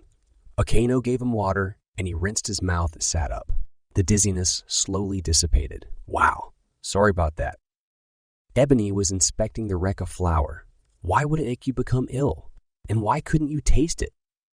"Maybe it's not really a Rekka Akane," suggested. Eklaron shook her head again. It is. I see them this big near Macaria all the time, and they've never made me sick before. Jacob took a few deep breaths, waiting for his heart to slow and his stomach to calm down. After a moment, he realized with surprise that he felt completely fine. Weird. He slowly got to his feet. I feel great now, as if nothing had happened. He took a few more swallows of water, then held his hand out to Akeno. And I'm starving. Can I have some jerky? Akeno gazed at Jacob like he was crazy, then handed over the knapsack. Jacob rummaged through it, insisting he was fine and they needed to keep going. He found the bag with beef in it and popped a good-sized chunk in his mouth, then knit his eyebrows. I can't taste this either. Eklaron knit her eyebrows. Something wrong with you? Jacob sighed with exaggeration. Of course there isn't. Here, you try. He handed the bag to Eklaron. She fished out a piece and ate it. It didn't have any flavor. Ebony glowered. It does too have flavor. I made it. She snatched the knapsack from Eklaron and sniffed. Smells fine. She sampled a chunk, then frowned. Odd. She lowered the bag, her expression changing from irritation to frustration. Then shock. The Lorcan. I wonder if they're behind this. They must be. But how? Akeno asked. It's the area. Maybe it's one of the traps. If so, she gasped. Those Rekka plants are probably poisoned. She turned to Jacob, grabbing his arm. What was your first instinct when you couldn't taste the petal? To eat a bigger piece. She nodded. What you did have was very small, and you got sick. Imagine what would have happened with a much larger section. It would have killed him, probably, Eklaron said. That is so brilliant, Akeno said. Ebony scowled at him, and he ducked his head. Sorry. Jacob motioned to Eklaron. Maybe we should put it in the journal. She nodded, pulling the book out of her bag, then hesitated. How do we know where the trap starts? Just mark the general area, Ebony said. Jacob looked over the meadow around them. Include a note not to eat anything from the land here. We need to assume that everything edible is poisoned. Ebony tucked a strand of blonde hair behind her ear as she gazed at Jacob. If this really is a Lorcan trap. She paused. Jacob, you aren't immune to it, and you probably won't be safe from the rest around the fortress either. Jacob raised his eyebrows. He hadn't thought of that. He'd relied heavily on his resistance to Lorcan traps in past. But if Ebony was right, he'd struggle just as much as the others in their group. After a few more minutes of walking, they came across many, many more Rekkas. Jacob shook his head, wondering how many people had died here, eating these things. He couldn't help but wonder how the Lorcan had poisoned them. Was it genetic modification? Or could it have been like the scented air and more of a blanket potion that covered the area? Soon, the meadow of flowing grasses ended, and the group entered the thin forest, placing doors every 100 feet around the edge of the forest, making sure there were plenty of ways to escape. Jacob kept his eyes open for potential problems. Lorcan, Mulgs, Dusts, and other dangerous creatures, occasionally looking at the fortress through breaks in the trees to judge how far they'd come in relation to it.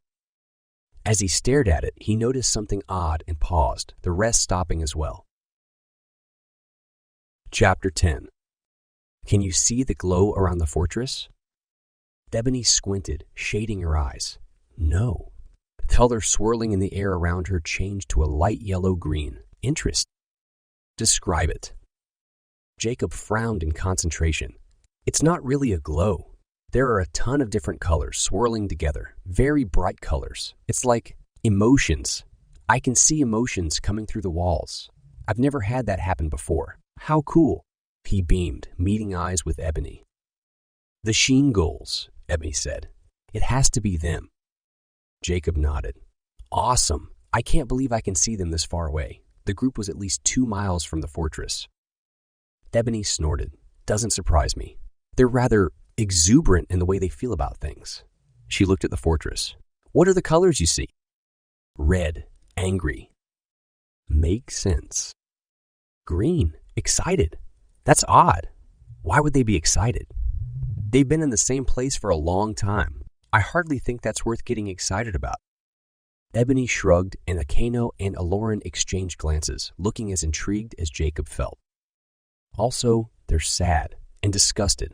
There's some fear, too. That's the bright yellow. He rubbed his chin as he tried to make out the rest of the colors. There are some very deep colors, too, harder to make out. Depressed, bitter, and a little thrilled. Eklaron chuckled. You're like a palm reader. She grabbed his arm, getting his full attention. What emotions am I feeling right now? Jacob flushed at her touch, but recognized she wasn't flirting with him. He wished you were. You're a little nervous and slightly bored. No, I'm not, she swatted at him, and he jumped away laughing. All right, Ebony said. Let's keep going. I think we've set up enough doors around the perimeter. We'll see if we can get in closer. After a few minutes of walking, Jacob started feeling restless. Jumpy even. It took him a moment to figure out why. It was like they were being watched, and not just by one person or creature, but by hundreds. He couldn't help the shudder that came over him. A few times, he swore he saw eyes on either side of them, marking their progress. But when he looked, all he saw were thorny bushes. Even the bushes were somewhat different. Not their height, which was knee to thigh high, but their branches circling in on themselves, surrounding a center mass, nearly perfect spheres. And the strangest thing, all of them had a slight green glow. Was it because of the leaves? Jacob didn't think so. It reminded him too much of the emotions he saw coming from people and intelligent creatures. But undergrowth didn't have emotions, right? I think I've seen this kind of bush before, Eklaron said. Ebony nodded. Yes, I've been thinking the same. Jacob paused, peering at one. He decided to voice what he'd discovered. They're glowing. The others looked at him. They are. A green color, excited or happy. Emotions? I don't know. Why would plants have emotions? I can't see anything but their natural colors, Eklaron said. Akeno stopped walking. That's it. I can't stand it anymore. I have to know what's around us. He stepped to a tree, putting his left ring finger on it. A shocked expression crossed his face. What is it, son? We're surrounded, completely surrounded. Jacob started, his heart pounding, and looked into the bushes. By what? Tori! Eklaron yelled, jumping to Ebony's side. Akeno did the same, and Jacob followed suit, not sure what was going on, but wanting to stick to the others. Ebony drew her sword. Get your weapons out. Eklaron pulled 2 long knives from sheaths on her thighs, and Jacob found himself wishing he was wearing his father's armor. At least he had his sword. Though with only 2 lessons, he wasn't sure how effective it would be. What are, Tori? There's one, Eklaron pointed. Jacob turned. The thigh-high bush moved, and he gasped. It rolled, unfolding tons of branches that surrounded a dense circle in the center. A face with 2 sets of eyes and sharp teeth appeared in the middle of it. A moment later, the branches finished unfolding, and Jacob's mouth popped open. Arms! They were arms. How many did it have? At least 15, maybe more, coming out on all sides. The creature paused and glared at Jacob and his friends. It spoke something unintelligible, and the entire forest around them shivered, then stirred. Jacob squeezed in closer to the others as hundreds, if not thousands, of bushes moved. He knew he'd felt eyes watching. The first Tori spoke a few more garbled words, and Jacob shifted his grasp on the hilt of his sword. Everyone, backs to each other, Ebony yelled. They're extremely dangerous and fast. Make sure to use your water. She pulled out her canteen with the hand not holding her sword. Water? All at once the Tori attacked, rushing forward and surrounding the group. Jacob yelped when a branch, an arm, whipped him across the knees, and he knocked the creature away. It was surprisingly light, even with all the branches. As soon as it was gone, 2 more jumped at him. He tried kicking them too, but one of the little beasts grabbed his ankle, making him stumble into Eklaron. He struggled, finally getting out of the thing's grasp. Jacob swung his sword back and forth, swiping at the Tori. He found himself wishing he had daggers like Eklaron's. His sword was too long, and he almost hit his friend several times. Your water, use it, Ebony called. He heard splashes, and Ebony yelled in rage, her sword making swishing sounds through the air. Tori all around them hollered in pain, more garbled screams issuing from their mouths. Jacob pulled out his water bottle, then knocked a Tori away from Eklaron, who was busy with her daggers. How? Pour it on them, Ebony said. Akeno growled, scrambling to get away from one of the Tori. I thought plants like water. Not these, Ebony shrieked. Jacob undid the top of his bottle, then shook water on the nearest Tori. It hissed, two of its brown eyes turning black, and backed off. Several more took its place, and Jacob sprinkled them as well. They dashed off. The rest of the group did the same, Jacob noticed, with similar results. But it didn't seem to matter how many creatures got wet. There were hundreds more streaming in. "I'm out of water," Eklaron called. Jacob used the rest of his on some of the beasts near her, then yelled that his was gone too. Eklaron stabbed at one of the Tari, then swung around, attacking several near Jacob. "We can't hold them off any longer." Jacob yelled when one of the creatures bit him on the arm. He shook it off, then kicked it away. "This isn't possible. There are too many of them." "To the fortress," Ebony shouted. "Fast!" The group rushed forward, kicking Tori out of the way, prying the things off each other's backs. Akeno tripped and fell, and Jacob turned back to grab him, throwing the Makalo over his shoulder. Several Tori clung to the boys, whipping both of them with their long, branch-like arms, getting in bites wherever possible. Akeno called out in pain and swung his legs and arms wildly, beating the creatures off as best he could. Jacob caught up to Eklaron and Ebony and helped them force a path through the beasts. He swung Akeno from his shoulder, using the leverage to fling off the rest of the Tori. Then, just as quickly as the attack started, it stopped. The group fell to the ground, panting, watching. The creatures were behind them, speaking angrily, trying to rush forward. But something was stopping them. "Why aren't they coming?" Jacob asked. Ebony got to her feet, pulling out a cloth. "Looks like that's the end of the trap. That's as far as the Lorcan want them to go." She wiped her face with the rag and cleaned her blade. Then she got out a Kaede sap package and treated everyone's wounds. After she finished, she put her blade and the leftover sap away. "Why didn't we smell them? I would have known they were near if I'd smelled them." Eklaron nodded, glancing up from the journal where she'd been taking notes. "Good point." "They stink," Jacob asked. "You wouldn't miss their stench. It's incredibly overpowering. Like sewage mixed with the smell of old socks and rotten eggs." Jacob stopped watching the Tori and wiped off his sword, then resheathed it. "I'm betting it's another trap of the Lorcan." "It would seem so," Ebony said. "In fact, I still can't smell anything." She rolled back on her heels, an intense expression on her face when the rest mentioned they couldn't either. "Jacob, the fact that you can't smell them shows for certain you aren't immune to these Lorcan traps." Jacob thought over that, then considered what else the traps meant. He got to his feet and paced. "I'm not sure if you guys realize it, but this is important. 5 senses. 2 gone. Taste and scent. 3 remain." He counted them off on his fingers. Sight, sound, touch. He looked at Ebony. "Should we continue? We have to recognize that losing one of the other senses would be extremely dangerous." Ebony's face clouded up as she apparently thought through the matter. "We would probably be fine without touch, assuming it's next." Jacob shook his head. "No. Imagine if we got attacked by something. You wouldn't feel the pain.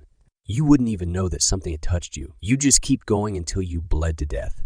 And if you can't feel your sword or pain or anything else, you're as good as dead." "Good point," Ebony said. "Taste and smell aren't as strong as the others, yet the Lorcan exploited them well. We can expect the rest of the traps to be just as dangerous, if not more so." As if in reply, Jacob heard a roar, loud and ferocious enough to challenge any living creature. Akeno looked at him, and Jacob saw fear in the Makalo's eyes. "That sounded like a T-Rex," he said. Jacob couldn't help the smile that crossed his face. "How do you know what a Tyrannosaurus Rex sounds like?" "I've watched the movie Jurassic Park 2, you know." Jacob laughed. "That's fiction. People were guessing how they'd sound." A chill went up his spine, even as he chuckled at Akino's reaction. A dinosaur. Here, was it possible? And would they have to face it to get the Shiengols? Ebony took a deep breath. "We've gone far enough. Let's put a door here. Okay? Okay, no, set up a couple of huts for us to sleep in. Make sure nothing can get through them, even yawns. In the morning, we'll do as much scouting as we can to the left and right, without advancing, then go back home." Akeno nodded, pulled a door out of his bag, and enlarged it. Jacob and Eklaron went to work disguising it with branches and vines and a section of underbrush. Jacob could tell Eklaron was watching the foliage closely. He didn't blame her. As long as eyes didn't appear, though, they'd be fine, right? As soon as the huts were complete, the group entered them, saying goodnight to each other. The sun hadn't even set yet, but Jacob didn't want to be out in the open anymore. He thought over a conversation he'd had with his dad the night before regarding Kelson's death. Aldo had witnessed it. He'd been overcome with despair 16 years when he told Dmitri what had happened. What were Jacob and the rest up against? Chapter 11. After breakfast the next morning, the group returned to Taka Village, somewhat somber. Matt, Amberly, and Jacob's parents were just arriving, entering the meadow when Jacob and his group stepped through the door of the tree. "How did it go?" Jacob's dad asked. Ebony's lips tightened. "Not good," she said. "The Lorcan traps are just as strong. We think there are 5, possibly more. We came across 2. Poisoned wreck of flowers exploiting our loss of taste and Tari you can't smell. Dmitri, we need people who are experienced with the area." He sighed. "That would be Aldo." "What about Mom?" Jacob asked. "She was there too." Mom shook her head. "They kept me blindfolded and tied the entire time." Kenji joined the group carrying a bunch of knapsacks. "Is everyone ready? I just sent early to the fat lady, letting her know we'll be coming soon." He observed the group. "Doesn't look like things went very well. Is everyone okay?" Ebony put her arms around her husband, looking like she needed a hug. "No, we're fine. It's just going to be very difficult to get to the fortress." Early appeared next to Kenji. "The fat lady needs assistance at once. Aldo is going crazy." "Crazier, she means," Matt whispered. Kenji slung his bags over his shoulder. "We're on our way." Jacob keyed the group to the fat lady's place. As soon as he opened the door, he could tell things were out of control. He could hear Aldo and the fat lady down the hall screaming at each other. Dad dashed forward, his sons on his heels. They entered the living area, and Jacob nearly bust up laughing. The fat lady had Aldo in a headlock, and the old man was trying to run away. His legs were moving while his upper body stayed put. Dad grabbed Aldo by the wrists, pulling him away from the fat lady. The fat lady rubbed her arms. He just freaked out. As soon as Aldo saw the group, he relaxed. He grabbed Jacob's cheeks, his eyes glowing. Jacob chuckled, trying to get the man's hands off him. "Hi to you too, Aldo." The old man let go, then pushed past Matt to fling his arms around Dad. "Damitini?" Jacob and Matt met eyes. "Damitini," must be trying to say Dmitri. Aldo rushed to Jacob's mom, nearly knocking her over in his excitement to hug her. "Arla!" Jacob was surprised to see tears in her eyes. "He remembers me," she said. "He has to." Aldo sighed happily, time taking time. The old man hugged Ebony as well, then sat on the couch, crossing his legs and arms, smiling up at the group. He patted the seat next to him and then pointed at Jacob's parents. They joined him, Mom still wiping away tears. Aldo then pointed at Jacob, motioning to his other side. Jacob sat reluctantly. He didn't have the relationship with the man that his parents had. "I can't believe it," the fat lady said. "He was all over the place just a moment ago, nearly trying to kill me to get out." "When did you administer the remedy?" Dad asked. "About half an hour ago." She picked up an empty vial. He was calm for at least 20 minutes afterwards. Hadn't really said anything. I tried to get him to open up, telling him what we were doing and how a group went to scout out August Fortress. That's when he started freaking out. Aldo growled when she said August Fortress. "No good, no good." Dad appraised his friend. It seems he was trying to warn the group not to go there. Aldo jumped to his feet. "Yes, no good." Matt frowned. Does he mean it's no good to try to rescue the Shiengols, or the fortress itself is no good? Aldo made some motions with his hands and arms, but they didn't make sense. He slumped to the couch, exhausted. "He needs to sleep," the fat lady said. "We don't want to kill him while trying to get him better." She helped Aldo to his feet. He resisted at first, then calmed when Mom promised they'd still be there when he woke up. When the fat lady returned, Dad indicated it was time to pull people out of the scented air. He divided everyone into teams of 2. Jacob ended up with Akano, and Eklaron and Matt were paired with each other. Jacob sighed in resignation. He was glad to spend time with Akano, but Eklaron. He stopped that train of thought. No sense pining for someone who wasn't interested in him. They walked to the scented air and got to work. It was long and hard, and the group pulled out person after person. Jacob and Akano went through their section quickly, pulling out the younger, lighter people first. Then they teamed up with Eklaron and Matt to get the heavier individuals in the 2 sections combined. Jacob knew Jaeger was standing guard, watching the forest and the sky. but he decided this area would always make him jumpy. He still thought about Eklaron almost the whole time. The sunlight only partially comforted him, especially since the sun was about to set. The sun set and it gradually got darker and darker. Still, they continued. Hazel and Early flitted around delivering messages. After a while, Eklaron volunteered to stand and hold his finger up, lighting the area considerably. Jacob hadn't realized it, but the previous times he'd seen Eklaron use his finger as a light, the Makalo hadn't put all of his energy into it. The light he cast now was so bright it hurt Jacob's eyes. Jacob and Matt paused to take a break, Matt wiping sweat off his face. He motioned to Eklaron. "He's freaking awesome." Jacob nodded. Eklaron and Eklaron were talking. They were just far enough away to where Jacob couldn't understand what they were saying. Yeah, he's got some really neat abilities. But why? Jacob looked at his brother, squinting to see his expression. It didn't show anything, but the colors around him, which Jacob could see even though the sun had long since set, showed curiosity. What do you mean? Hasn't it ever occurred to you to ask why he can do so much more than the other Makalos? Jacob shook his head. No, not really. I just assumed he... Matt nodded, as if Jacob had just hit on something very important. Exactly.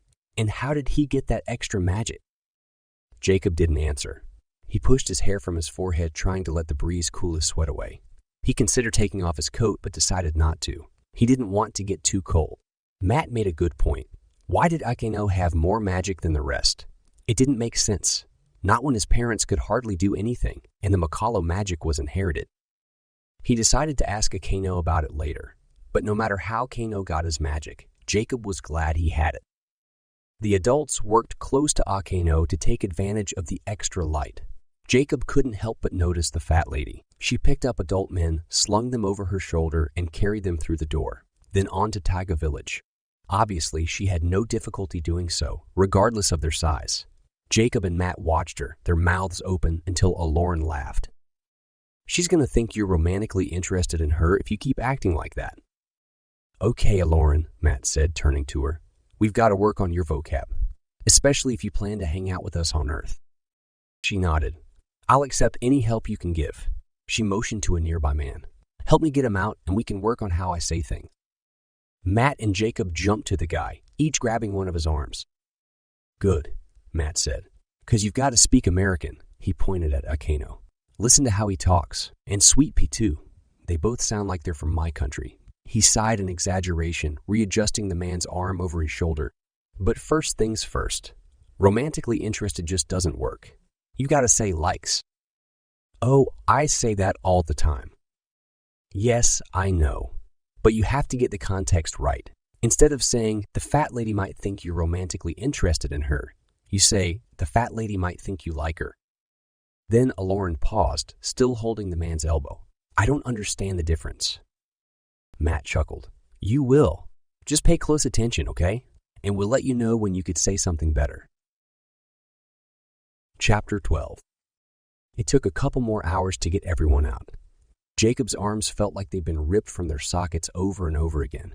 But they did it. He folded his arms, leaning against the tree in Taiga village, looking at the people. They were lying all over the meadow, with the Makalos bustling around them, taking care of their needs. A brisk wind came, chilling to the bone. Jacob was about to shut the door, cutting off the link to the fat lady's cabin, when she squealed from inside. "It worked! It worked! Come, now!" Jacob's family jumped to their feet, and they all rushed through the door and into the fat lady's front room. Aldo was lying on the couch, eyes shut. "He's out of it still," Matt said, "just like when we left." Aldo raised a hand. "I'm awake." Matt jumped back. "Why, that made sense." "Well, of course it did," the fat lady said, laughing. Mom clapped, an expression of glee on her face. "Wonderful." "Arian?" Aldo's eyes opened. "Oh, Arian, my dear." She rushed forward, kneeling, wrapping her arms around his frail body. "I'm right here, Aldo." A sob choked in her throat, and Aldo tried to get up, probably to comfort her. "No, no," she said. "Stay down." Dad sat on the short table in the middle of the room, facing Aldo. "How do you feel?"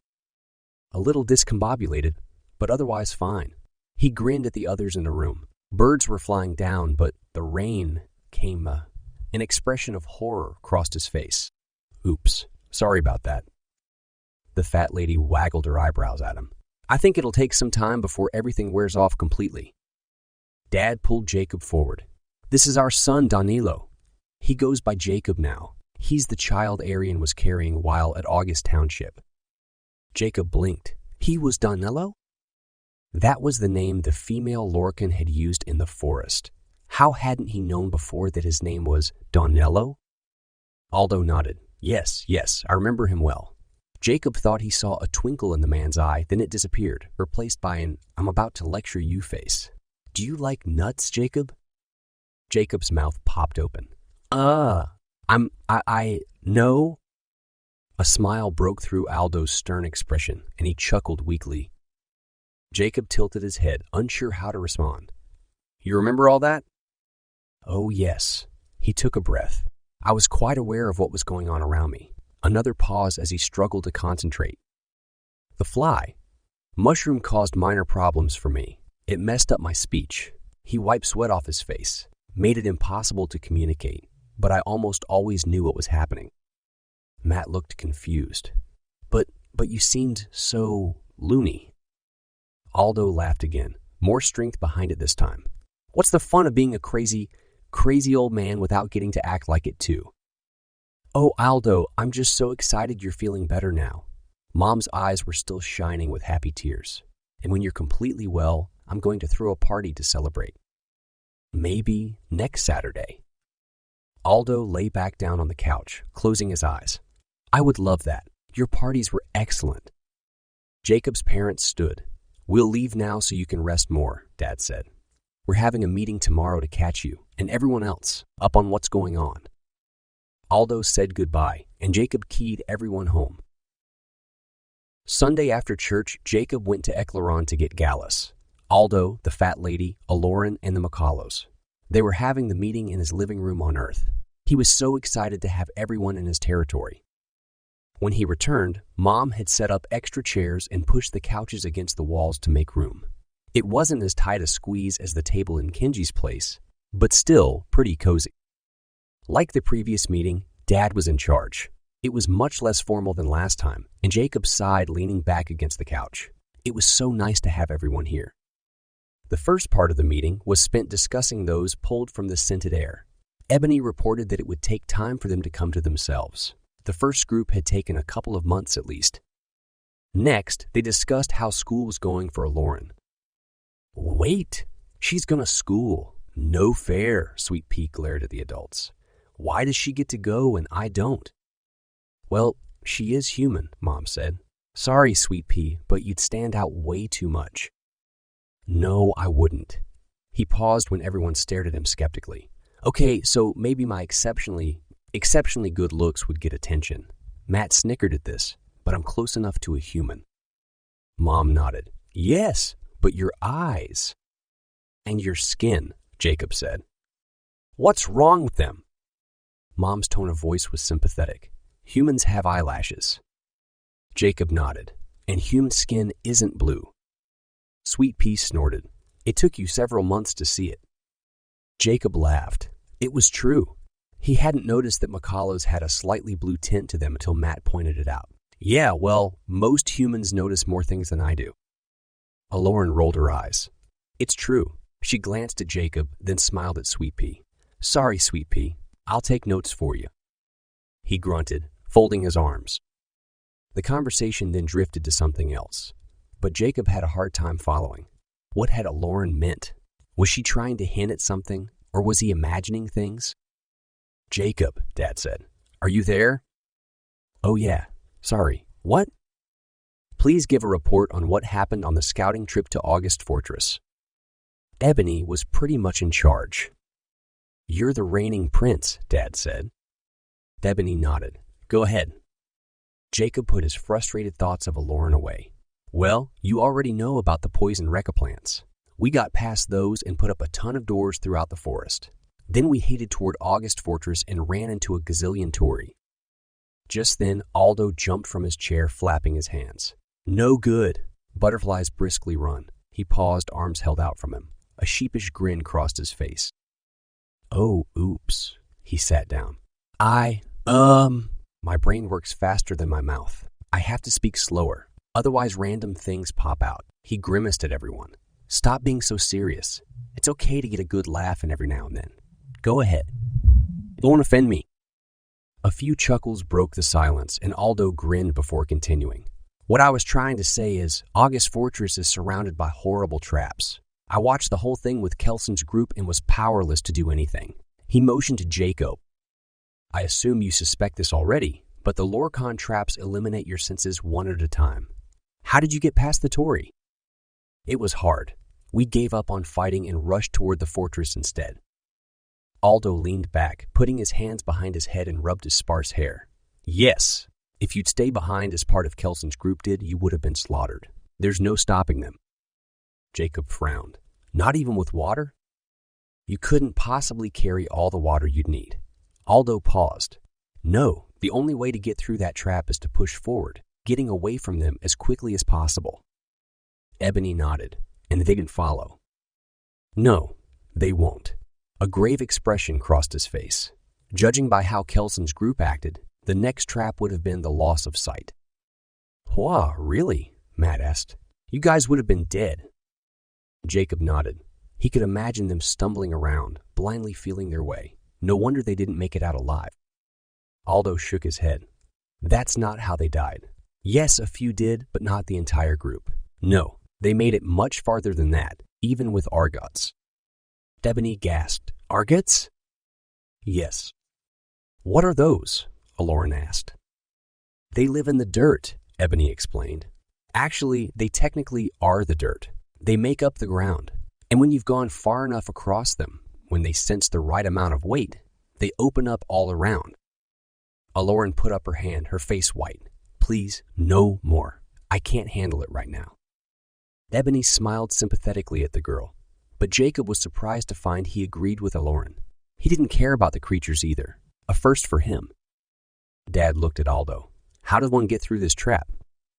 "They don't have ears or eyes, so they have no idea you're there except by the weight change above them. So you have to find a way to get across without touching the ground." Dad looked gloomy and blew out a long breath of air. "Okay, that's going to be difficult." Matt rubbed his eyes. "Why can't Jacob just key us into the city? Or even the fortress?" Aldo, Ebony, and Dad shook their heads. "The Lorcan destroyed all the doors in the entire city," Aldo said. "In the fortress, they filled the holes with concrete." "But didn't you use the key to get in and out before?" He nodded. "Yes, but they didn't know we had the key.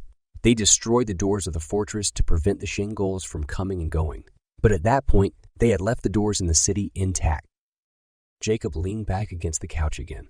He couldn't imagine what it would be like to be stuck for so long. He'd have felt incredibly claustrophobic if it were him. "How did you know they destroyed them all?" "I tried one last trip to the city to see if I could find Kelson's remains.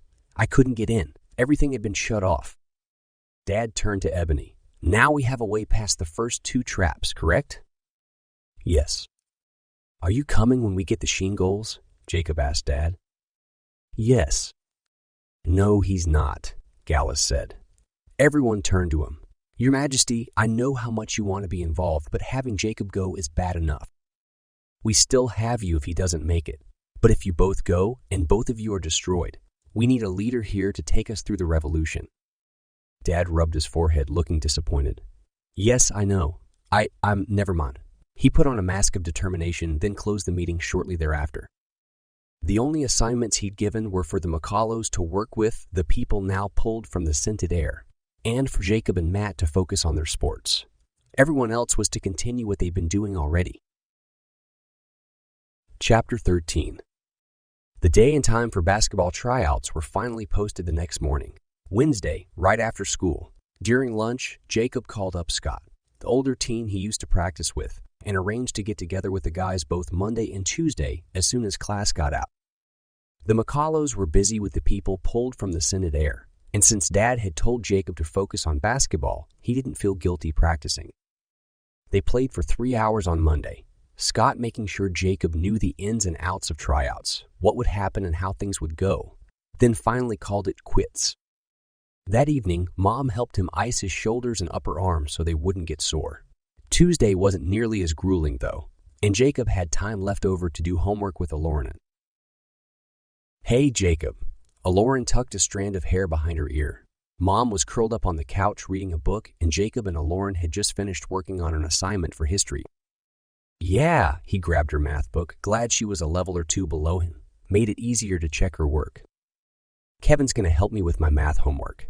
Also, he wants to come pick me up for school and take me home. You don't need to key me from the tree anymore."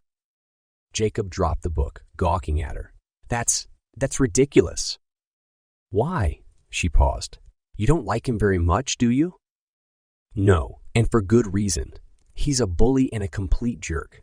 Jacob had been about to say something about Kevin smashing him against the drinking fountain a couple of months ago, but decided against it. "But he lets you play now." "So what's the problem?" She took a deep breath. "Never mind. It's just that Roma. I really like him, Jacob." "What? What was she talking about? There was no way. It's only been a week. How's that possible?" She didn't answer for a moment, instead opening her backpack and pulling out her art stuff. "I don't know. He's kind to me, and I find him very attractive." Jacob blew out his breath in exasperation.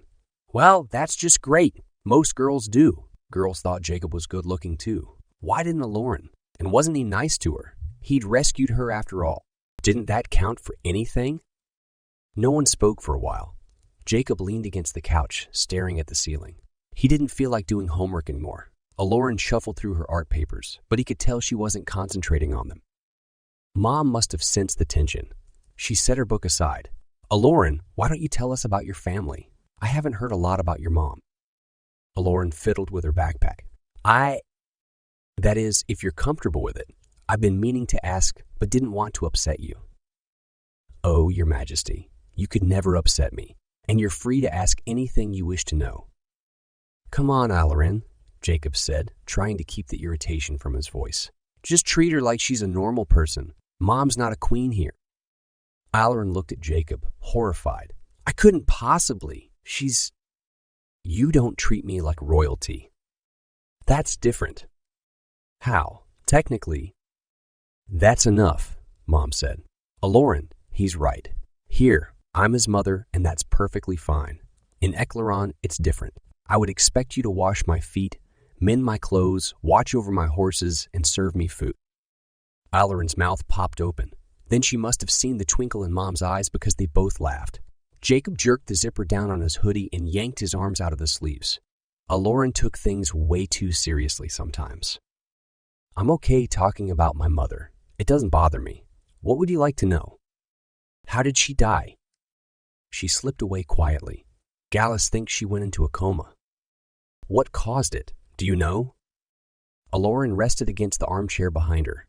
"She'd sustained many injuries before I was born, possibly while she was pregnant with me, and her mind was never quite right after that. Her health was pretty bad too."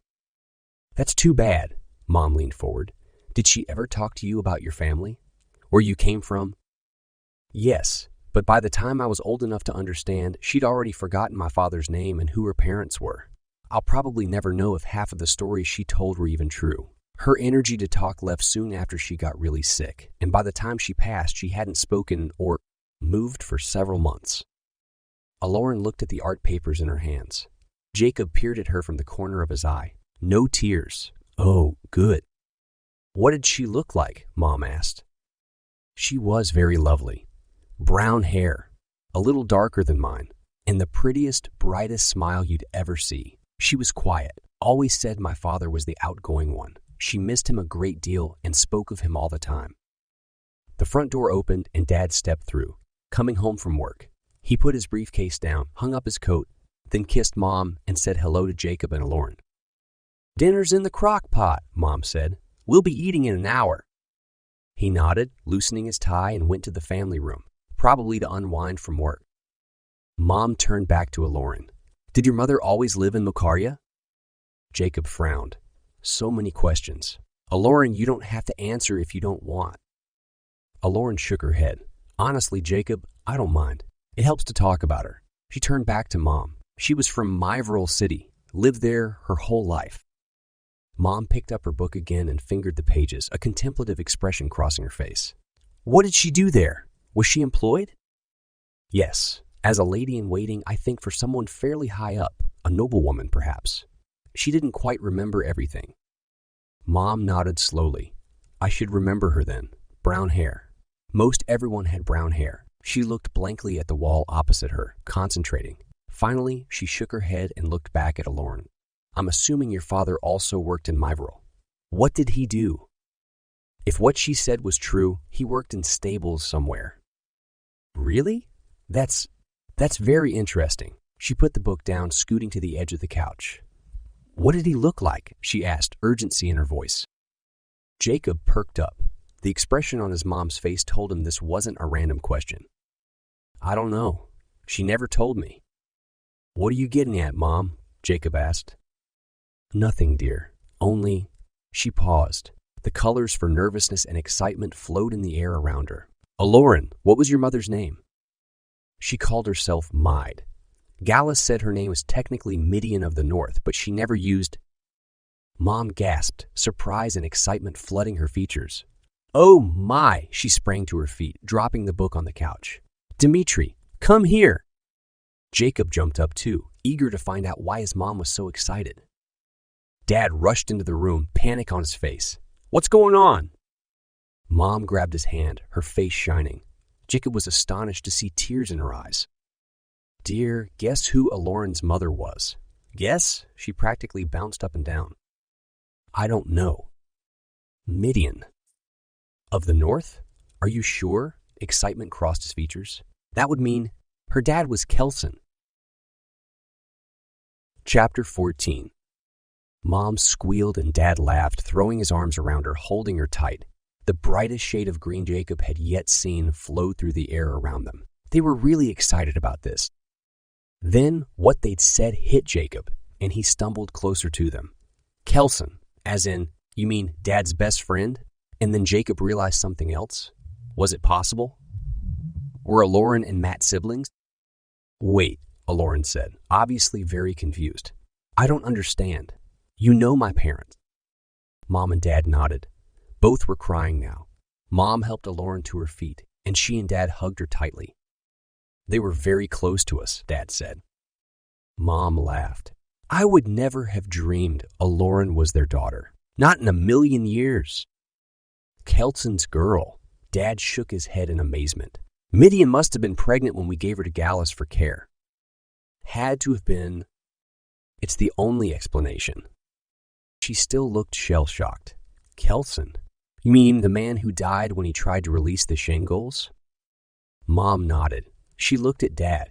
But why didn't Gallus tell us? He wouldn't have known.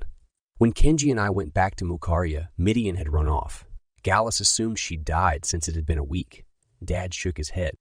Obviously, she returned after we left and we'd have sealed off the entrance to Taka village by then. And Gallus didn't know that we were still alive. Eklaron nodded. She ran away several times when I was little. Gallus always found her again, though, and after a while, she got too sick to do that anymore. Jacob held up his hands. Okay, so let me get this straight. Kelson and his wife were Eklaron's parents, and Gallus was Kenji's friend who took her in? That's right, son, Dad said, and think it through a little harder. When Kenji and I went to Myvril City after getting you and your mother, what were we doing there? Jacob scratched his cheek. Cleaning up after the Lorcan, taking care of people, fixing broken buildings. Yes, and we helped the orphans, made sure there was someone to take care of as many of them as possible. And we took one of the orphans to raise as our own, Kelson's son. Jacob nodded, a huge smile crossing his face. He'd been right. Yeah, I remember now. That would mean Matt. Eklaron gasped. Matt is... She put her hand over her mouth. He's my brother. Mom nodded. His name used to be Devlin. We changed it to Matt when we moved here. Eklaron laughed. He's my brother. I found my brother. She grabbed Jacob and flung him around her, dancing with him, squealing. Jacob chuckled, trying to keep up with her. Then abruptly she let go and fell to the ground, bursting into tears. Mom dropped next to her, throwing her arms around the girl's shaking shoulders. Wow! Jacob hadn't been expecting that.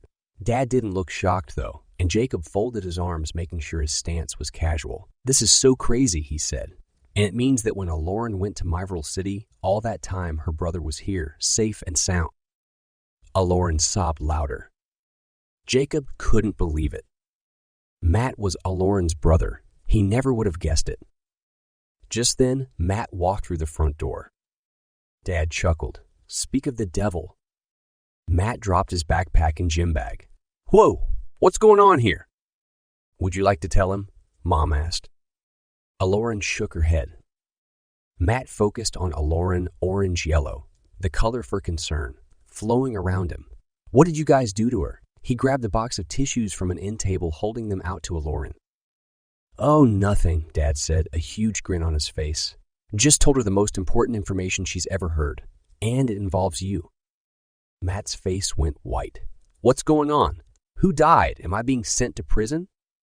No, of course not. Dad paused, the expression on his face and colors swirling around him showing his suspicion. Why would you be sent to prison? Matt laughed. No reason. It was the first thing that popped out of my mouth. I'll tell him, if you'd like, Mom said. Eklaron nodded, keeping her face in Mom's shoulder. Mom took a deep breath. Son, you know you're adopted from Eklaron, correct? Of course. Well, when we brought you back, we had no idea your mother was still alive and pregnant. Matt's face blanched even more. She was. Where is she now? I'm sorry, honey, but she passed away several months ago. Matt looked confused, as if this was too much to digest. She's dead. Yes, a lot to hear right now, I know. But the point is, she wasn't having just any old baby. She was pregnant with me. Eklaron finally pulled her face away from Mom's shoulder and took a deep breath. Matt, you're my older brother. Matt fell onto the couch. No way! Are you serious? Everyone nodded. Oh, he expelled a big breath of air, the colors around him showing he was shocked. Very shocked. Wow. Mom put a hand over her heart, her eyes bright. We just now figured it out. Matt bounced to his feet. It's freaking awesome. So cool. I've got another sister. Does Amberly know? She's playing with Ida Mae's grandkids. Mom picked up her book and closed it. Matt rubbed the side of his face. Wow. It's a good thing I was dating Sammy, because things might have turned into a Luke and Leah relationship. You know, before they knew they were siblings and Leah was trying to make Han Solo mad.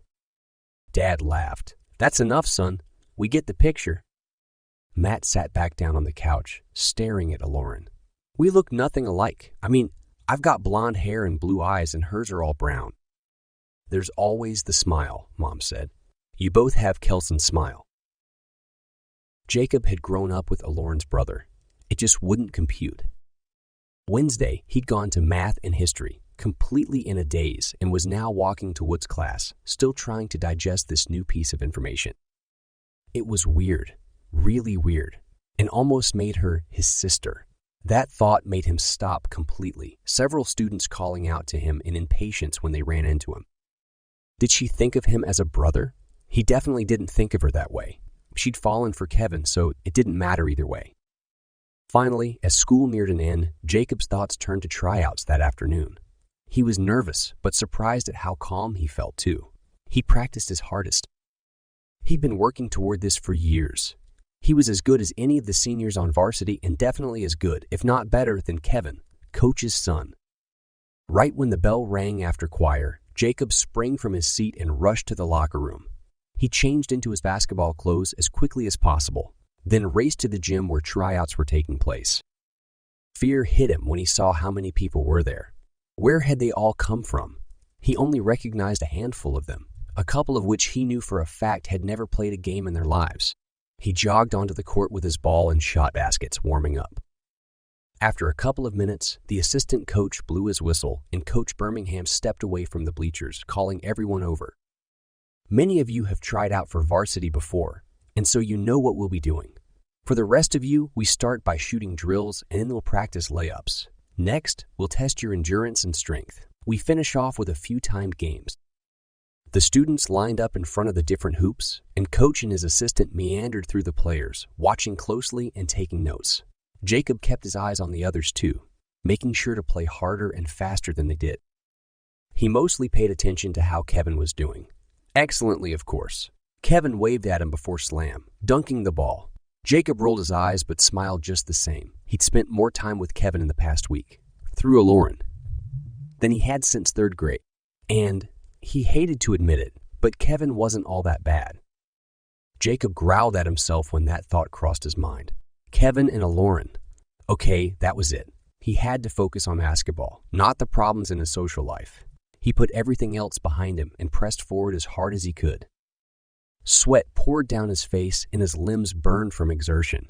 Coach was having them run across court in a complicated way, dodging cones borrowed from the driving range. The guys had to step over and around the cones, going both forward and backward. Gratitude for Scott and their team rushed over Jacob. They practiced something similar to this during the past 2 days, and he knew he was doing well.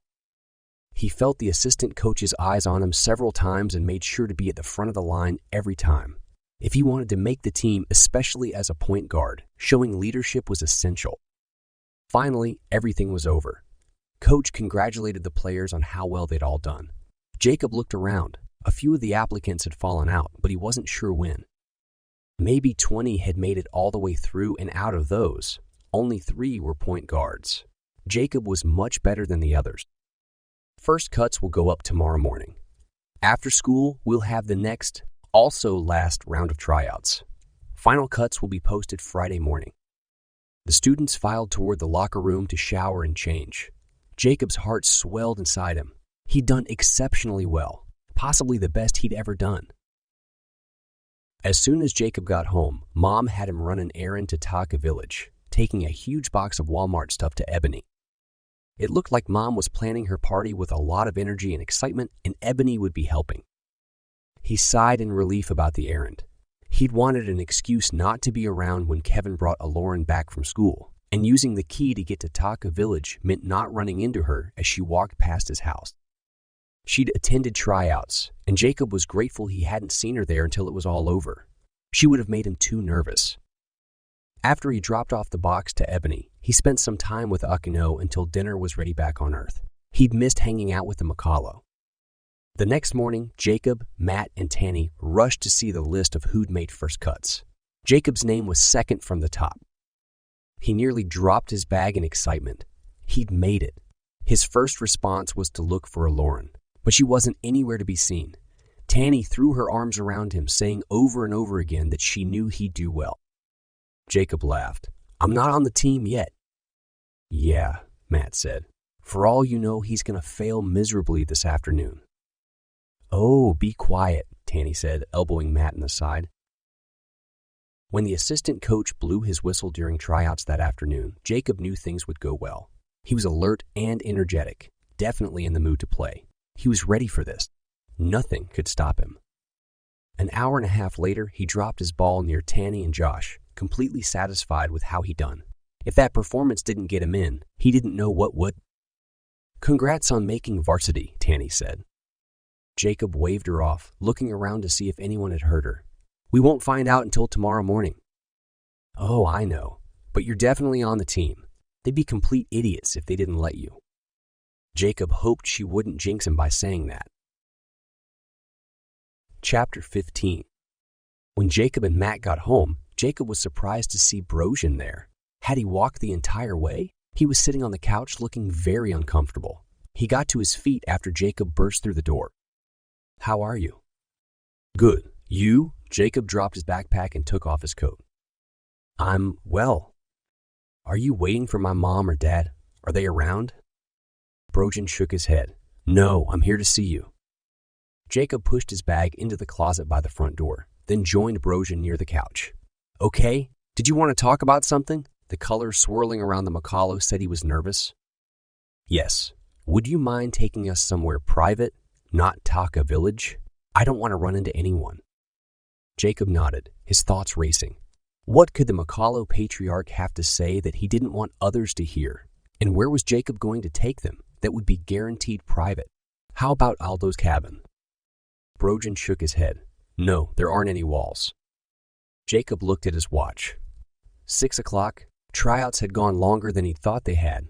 "Well, we could always go back to my school and find an empty classroom. The cleaners were just finishing up when Matt and I left. As long as no teachers are hanging around, we should be fine there." Yes, that would be excellent.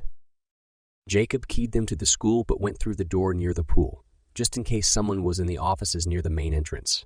The hallway was dark, and Jacob found himself wishing a Kano was there to light it up. He'd asked Brojan once to do it, but the Makalo had said no. Jacob didn't want to ask again. He quickly walked them to the math section of the school and breathed a sigh of relief when he found it empty. "We should be fine here," he said, opening Mr. Coolidge's classroom with the key. Brojan motioned for Jacob to sit, and the Makalo chose a student desk. Jacob stared. It was so weird to see a Makalo, especially this one, sitting at a desk in his school. After a moment, Brojan got to his feet and paced.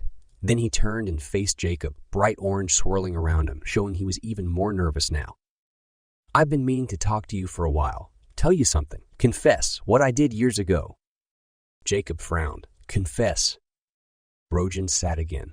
"Do you remember the story of Anyev? How he and his people left the trees to live together as families?" "Yes." "Do you remember why they did this?" "They'd been focusing too much on power and their own abilities, and had forgotten the important things in life." Brojan nodded. "Yes, exactly. I'm not sure if Akano told you, but they entered into an agreement that Makalos would never again introduce Kaide sap into the finger of an infant." Jacob realized he'd been absent-mindedly molding his desk.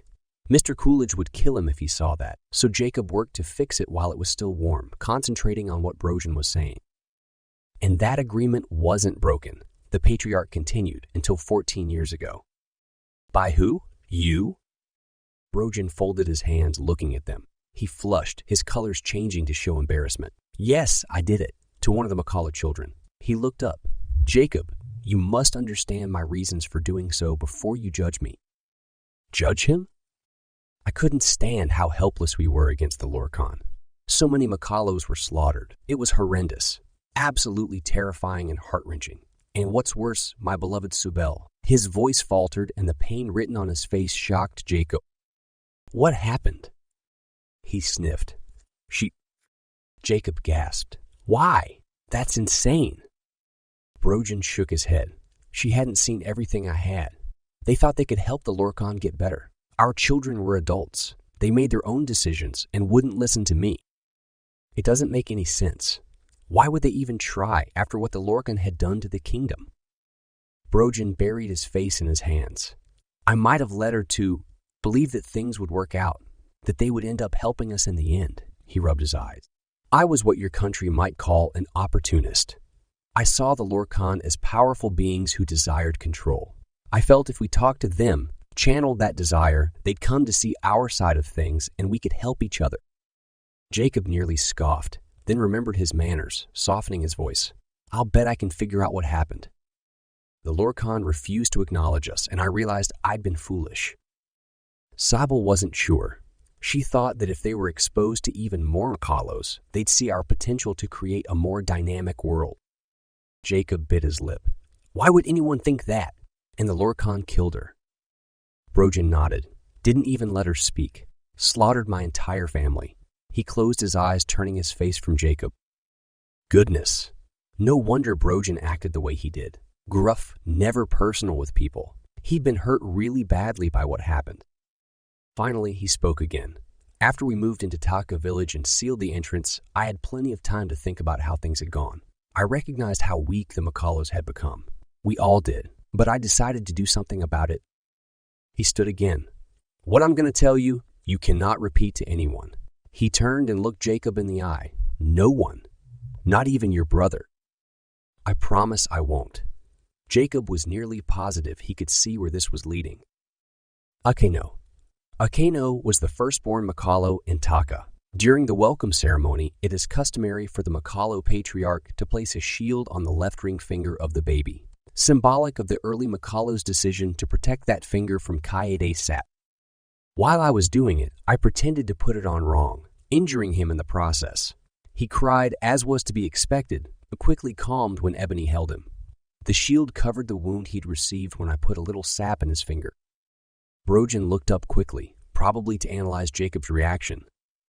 Jacob realized too late that his mouth was hanging open, and even though he'd heard nearly exactly what he'd expected, it was still kind of brutal.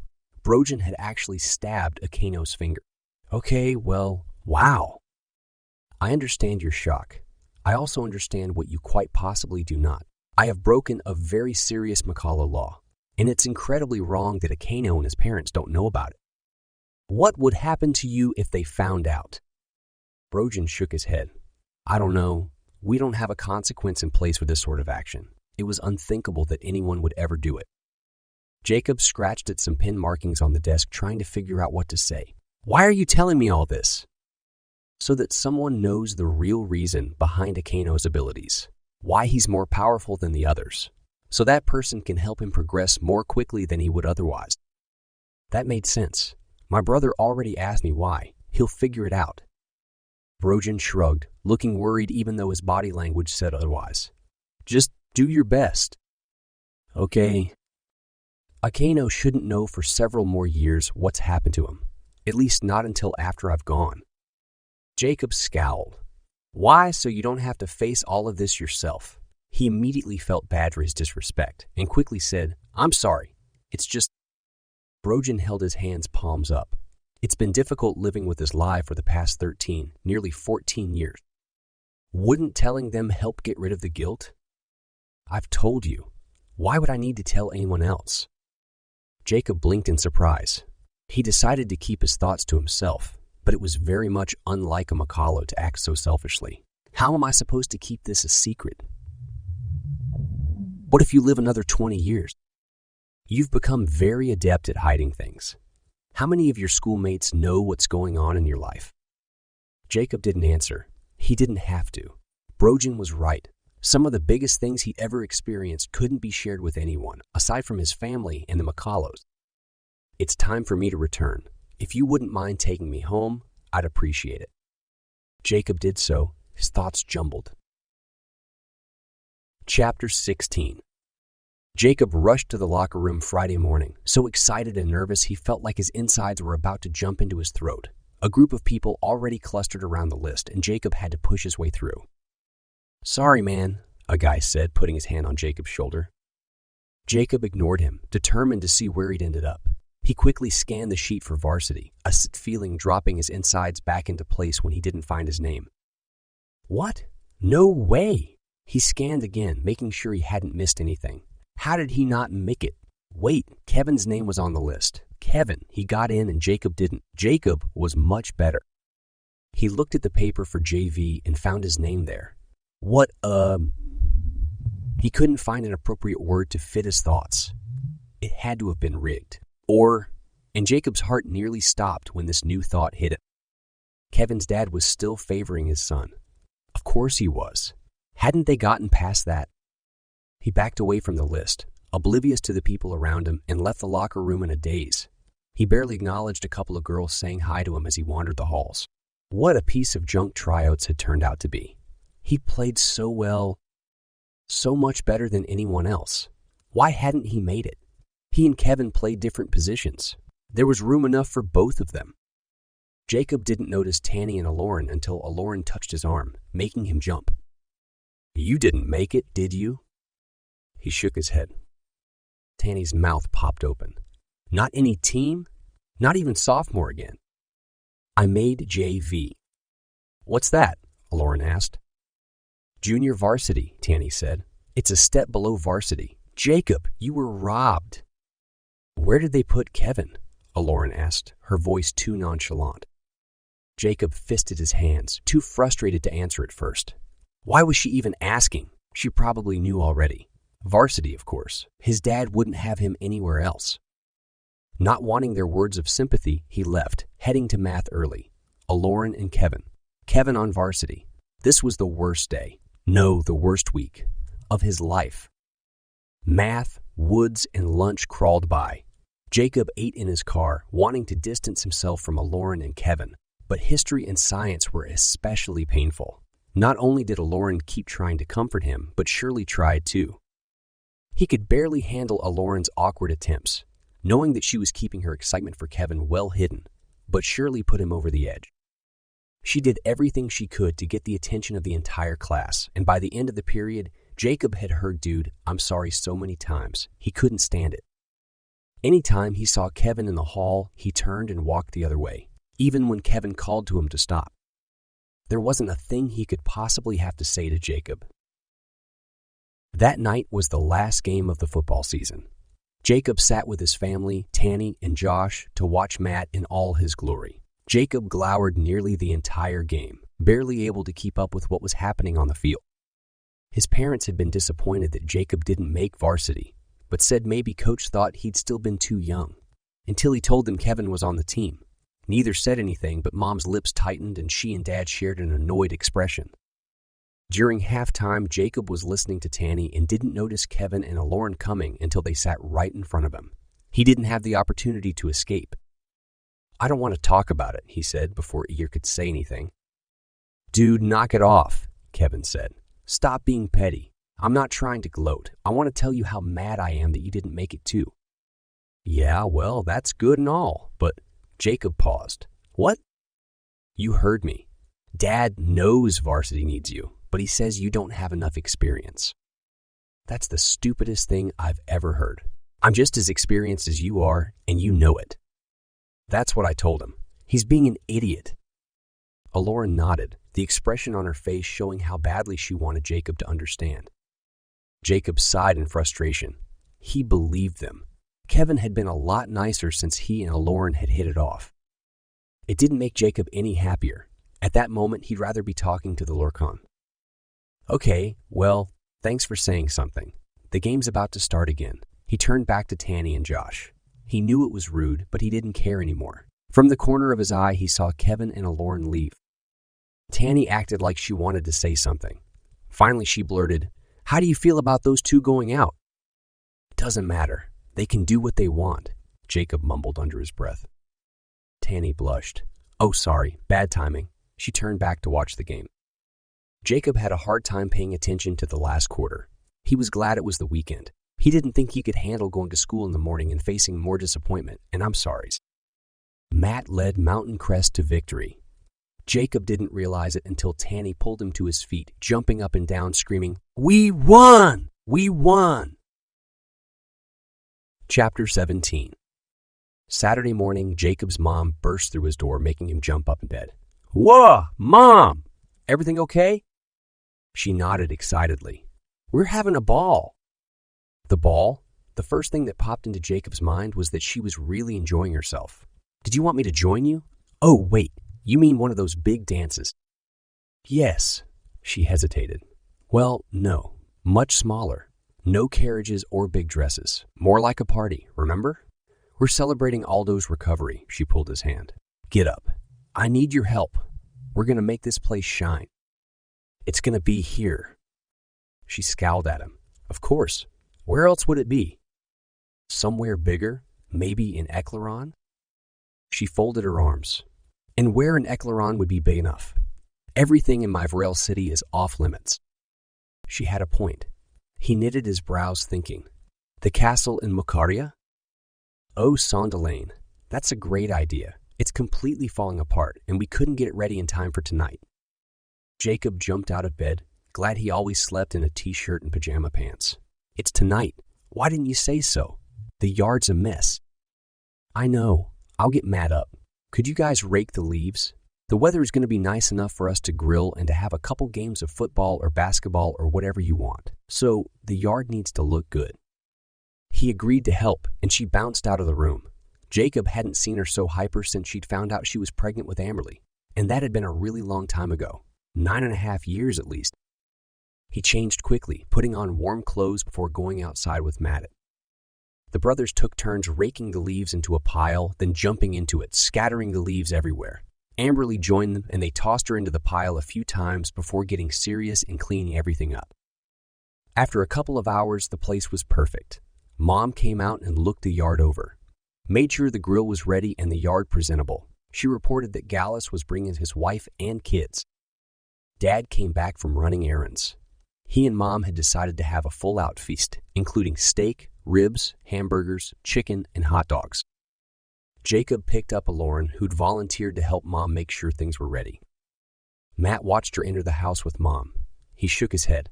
"I can't believe she's my sister." Jacob chuckled. "Yeah, I've been having a hard time adjusting to it too."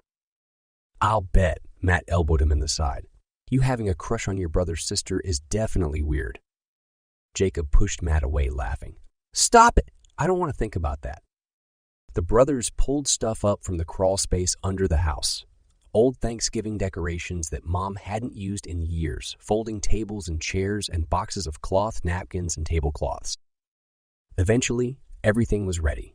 Jacob, Eklaron, and Matt followed Mom around the house and yard as she inspected things. Tables were set up in the backyard so they could take advantage of the unusually warm weather. The grill was heating up, with Dad watching over it. The house was absolutely perfect. Mom approved. She had Jacob, Matt, and Eklaron change into clean clothes. Then she sent Jacob off to pick up everyone. Even Early was coming. Meeting Gallus's family for the first time was entertaining. His wife was very attractive, taller than Matt and Jacob, with dark skin and hair. Not as dark as Gallus's, though. Her eyes were a brilliant honey color. Jacob couldn't stop staring at them, and Gallus laughed when he noticed. She's from the same country as Eklaron's mom. They have darker hair and skin, but very light eyes. Gallus's children were fun. They were really excited to meet Jacob, but didn't jump all over him like little kids usually did. Instead, they followed him around the yard until Gallus called them back. Finally, everyone was at Jacob's house and in their places. Jacob ended up next to Matt. He wondered briefly where Eklaron had gone, but decided to try to get over it and move on. Maybe she'd gone to the bathroom or something. Dad welcomed them all and explained how the evening would go. They'd start out by eating a small snack, just to make sure no one was absolutely starving. Then they'd break for various things, games and activities, etc., and would end with dinner, dessert, and a movie. Matt and Jacob were really excited about this since most of the people from Eklaron hadn't ever seen movies. Aldo and the McCullows were the exceptions. The snack was a sort of food Jacob had never seen his mom prepare before. She said it was a delicacy from Gevkin. It was made with cream chicken and cheese sauces and was sucked out of small bowls with straws that were actually a vegetable growing in Eklaron. You would then eat the straw. Disgusting. What is this stuff? Matt asked. Jacob shook his head. No idea. It looks gross. Matt leaned over his bowl and sniffed. Smells okay. Should we try it? You first. No. Let's go at the same time. Jacob agreed and pulled the green straw toward him and sucked on it. The stuff came faster than he expected, and he nearly breathed it in. He coughed, trying to clear his airways. Matt had the same reaction. Is Mom trying to kill us? Jacob asked. Matt didn't answer. He was staring wide-eyed across the table toward the path between the forest and the garage. He nodded his head in that direction, and Jacob looked. Kevin and Eklaron were approaching, holding hands. What's he doing here? Jacob asked. Matt's mouth popped open. Holy cow! I have no idea. Does he know about Eklaron? Jacob knitted his eyebrows and looked away when Eklaron glanced in their direction. He shouldn't, but how could he not? I mean, look at half the people here. They aren't normal, unless she's about to tell him. So that's Eklaron's boyfriend? Akena whispered. He sat across from Jacob, putting his bowl and cup down. He's here to meet Gallus. It seems he wants to date Eklaron, but your parents told her it wasn't appropriate. Not unless Kevin got permission from her guardian. Gallus is the closest thing to a guardian Eklaron has. He practically raised her. Akena motioned to Jacob's parents. I'm sure if they'd known she was Matt's sister, which, by the way, is absolutely insane. Tell me about it, Matt muttered. They would have taken her in as well. Jacob watched as Eklaron and Kevin sat down near Gallus, disappearing from sight behind the heads of other people. He turned back to his food, trying it again, with better results this time. It wasn't bad, actually, if he thought of it as cheesy chicken soup. A moment later, Gallus stood. I'd like to take the opportunity to say a few things. He waited until every eye was on him. It didn't take long since his voice resonated so well.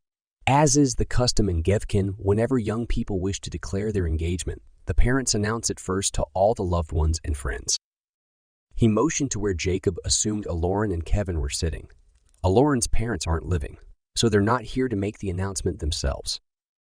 Jacob twisted, straining to see them. Eklaron flushed and Kevin looked just as shocked as Jacob felt. The blood had drained from his face, and a greenish yellow, a color Jacob didn't see often, representing near hysteria, swirled around him. Jacob snickered. It seemed Kevin didn't know that by meeting Gallus, he was committing to a whole lot more than he thought. I'd like to let everyone know that I'll be conversing with Kevin throughout the party and at the end shall decide if I approve of Eklaron's choice in marrying him. Chapter 18. Murmurs spread through the yard. Jacob's parents looked especially confused, and even the McCullows didn't seem to know what to do. Eklaron tugged on Gallus's shirt, pulled him down, and whispered something to him. He looked confused, gazing at Kevin. He said something back to the two of them, and they shook their heads emphatically. Eklaron said something else to Gallus, and he righted himself, clearing his throat. The yard went quiet again. "Excuse me, but I have misunderstood. It seems they aren't preparing for marriage, but are preparing for..." He turned to Eklaron again, but it was Kevin who responded. "We're dating." A confused expression crossed Gallus's face, and loud enough for everyone to hear, he said, "What do you mean by dating? You aren't planning on marrying Eklaron. Why are you claiming her as your own then?" Kevin raised his palms, looking bewildered and embarrassed. Eklaron, apparently having given up on the situation, put her head in one hand. Gallus sat down. Jacob felt bad for him and surprised himself when he realized he felt bad for Kevin too. He pushed that away. Kevin had Eklaron in varsity. That definitely made up for anything. "Wow," Matt eyeballed the couple. "This, my friends, is an excellent example of cultures clashing." "You're not kidding," Sweet Pea said. "Her boyfriend should have known better. Eklaron should have known better." Matt nodded. "Insane." A short time later, everyone finished with the delicacy, and the adults disappeared to the kitchen and the grills to work on dinner. Amberly took the kids from Eklaron to the swing set in the backyard, and Jacob and Matt rounded the teenagers up for a game of basketball. Jacob got his ball and took charge of the game. He wasn't about to let Kevin bowl everyone over at his own home. Kevin had also brought his ball. Jacob watched him carefully. He didn't seem surprised at all about the people around him. Or maybe he was hiding it, and Eklaron still hadn't told him about Eklaron. No, that couldn't be the case. He'd be freaking out, trying to figure out who or what everyone was. But that meant she'd told him, and Jacob didn't want to believe she'd jeopardize everyone's trust like that. He shook his head, putting the thoughts behind him for the time being. He could think about it later. For now, it was time to play. They started with a couple games of Eternal Lightning, just to get the people from Eklaron used to how things felt. Jacob won both rounds of the game, with Kevin coming in second. That didn't seem to shock Kevin, and Jacob felt a ton of satisfaction. Then Jacob split everyone into teams. Team Blue had Jacob, Matt, and Jaeger on it, and Team Red had Kevin, Sweet Pea, Ake, No, and Eklaron. The teams were evenly matched. Eklaron did well, but she wasn't athletic. Akeno had no coordination, but Sweet Pea was surprisingly good. Matt had played basketball plenty of times, so he made up for the lack of players on Team Blue and for Jaeger's youth. The entire game was frustrating to Jacob. He tried not to show off for Eklaron, but he couldn't help it, and of course he was disappointed when she didn't pay him any attention. She only had eyes for Kevin. The first round ended surprisingly fast. Jacob's team lost. They lost. He glared at his ball, then called for a rematch with the same team members. This time he ignored Eklaron, putting everything into it. And they won. Jacob bent, hands on his legs, catching his breath. He straightened to high-five Jaeger and Matt and squinted when sweat got in his eyes. He tried to wipe it away, but everything was too blurry. He squeezed his eyes shut, then opened them again. The light around him changed, and he felt like the ground had been yanked out from under his feet. The sun raced backwards across the sky, followed by nightfall, then by daylight and nightfall again. He closed his eyes, willing things to go back to the way they were. A sensation of vertigo hit him. Jacob fell to the ground, palms over his face, trying to force the lights to return to normal. He looked up and watched stars appear and disappear each time the sun flew past. Hundreds, maybe thousands of people went by him, wandering in every direction, and animals too. What was going on? Finally, the sun stopped at the midday position. Someone he couldn't see screamed, and he jumped up, yelling that he was okay. Except he stood next to his house alone. He walked forward, head tilted. Had everyone gone inside when he fell? The place looked different, very different, fresh, new. His front door slammed open, and Jacob jumped back, pressing against the side of the house. Then he realized one of the biggest differences. There wasn't a garage. Where was it? A man stepped onto the porch, followed by a woman, and Jacob's jaw dropped. They were dressed like pioneers. She wore a long, faded red dress and a bonnet, and he wore brown pants and a loose button-up shirt. Kids poured onto the porch, at least 5, dressed like their parents. Jacob squinted at them, noticing the fear on their faces. He jerked around to see what they were looking at. A man rode up the hill on horseback, waving his gun, hollering. The dad pushed his wife and children inside the house, reached above the door, and pulled down a rifle, then shut the front door behind him. "Jimmy, what's going on?" he asked, his voice cracking. Then the sun flashed across the sky several times, nearly making Jacob vomit. He wished he could go back to see what would happen with the pioneer man. The world stopped spinning with sunlight peeking across the mountains to the east, and he fell to his knees, trying to maintain consciousness. He looked around. A deer ran across the field near him, making him jump. He got to his feet again when he realized the house was gone. The lights flashed, and the house was back. Only this time, it appeared to be sometime in the late afternoon. Dad pulled up in his silver car and got out wearing a suit and carrying a briefcase. "Dad," Jacob called. He didn't answer. How could he not have heard? He was only a few feet away. Except Dad looked different, younger, not so bald. And Mom came to the door to meet him, holding Amberly, who looked like she was only a year old. Wow, this wasn't happening. Couldn't be. The lights flashed across the sky again, and Jacob, falling to the ground, nearly throwing up again, called out, "Stop!" And things obeyed him. He tried to rub sense back into his eyes and heard familiar voices, calling, shouting. He could pick out Matt's and Eloren's. "Eloren!" Jacob looked up. He couldn't see anyone, but he heard them. He heard them. How? That weird feeling in his heart hit him again, making it feel like he was having a heart murmur, and instead of shunning it, he concentrated on it. Then Eloren's face appeared above him, concerned. He focused on her brown eyes, willing everything around him to calm down. "I'm fine," he said, then turned to the side, coughing, his whole body shuddering. She pulled away, then walked to stand next to Kevin. He put his arm around her waist. Matt, Mom, Dad, and Ebony swarmed in, hovering over Jacob. "Should we call 911? Matt asked. Dad shook his head. "No, it won't help." Jacob had to agree. "I'm not sick." "I know, honey," Mom said, "but we've still got to figure this out." "I think," Jacob started, then paused, coughing again. "I think it's an ability, a power. I could almost control it this time." "That's wonderful, son," Dad said. "What did you do? What did you figure out? Can you try it again?" Mom raised her eyebrows at Dad, and he quieted down. She turned to Jacob. "You aren't to play around with this power. It's far too dangerous." Jacob started. "Mom, I have to. Things are getting out of hand." "I agree with the child," Aldo said. "If he doesn't learn to control the hallucinations, they'll control him." The fat lady nodded. "And it might help in our fight against the Lorcan." Jacob slowly sat up. "Exactly. It's time for me to know more about this skill. And they're not night terrors. How long was I out of it?" "About 2 or 3 minutes," Mom said, which was way too long. "You really, really had us worried." 3 minutes? There's no way. It felt like 15 at least. Dad shook his head. "Mom's right. We barely come through the doors when you stop shaking." Jacob got to his feet, brushing himself off. "This is so weird. I don't know what to think." "Don't stress over it," Ebony said. The fat lady smirked, her eyes sparkling. "But figure it out just the same." Matt snorted. "He's going to freak out over it. That's how Jacob is. If he doesn't know what's going on, he focuses on it until he does." With a sinking feeling, Jacob remembered that Kevin had witnessed the entire thing.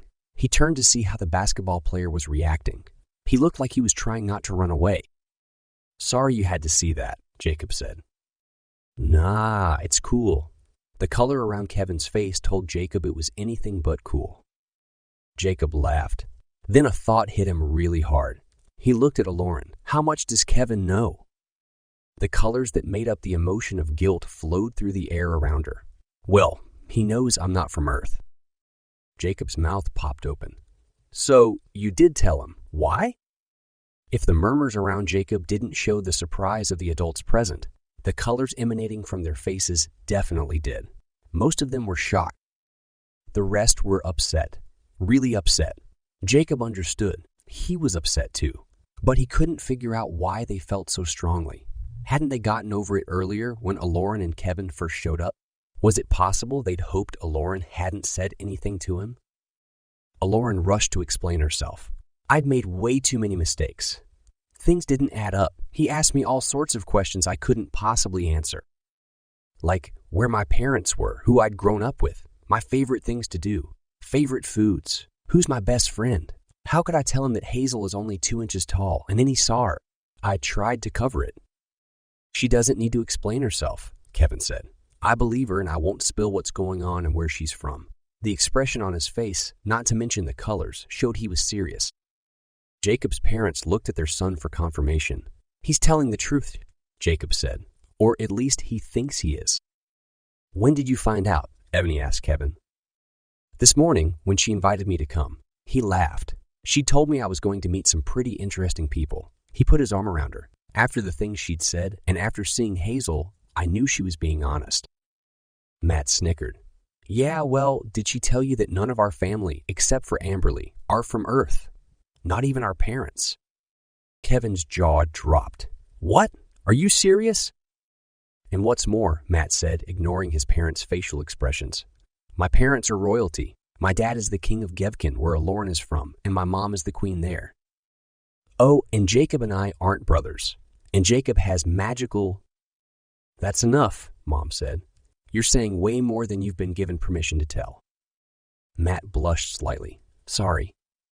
Kevin's mouth hadn't shut yet, and the bright yellow around his face showed he might not recover from his surprise for a long time. He looked at Jacob. Jacob shrugged. Yeah, it came as a complete shock to me too. I've only known about all of this for a few months. Kevin shook his head. He chuckled, apparently putting his disbelief away for the time being.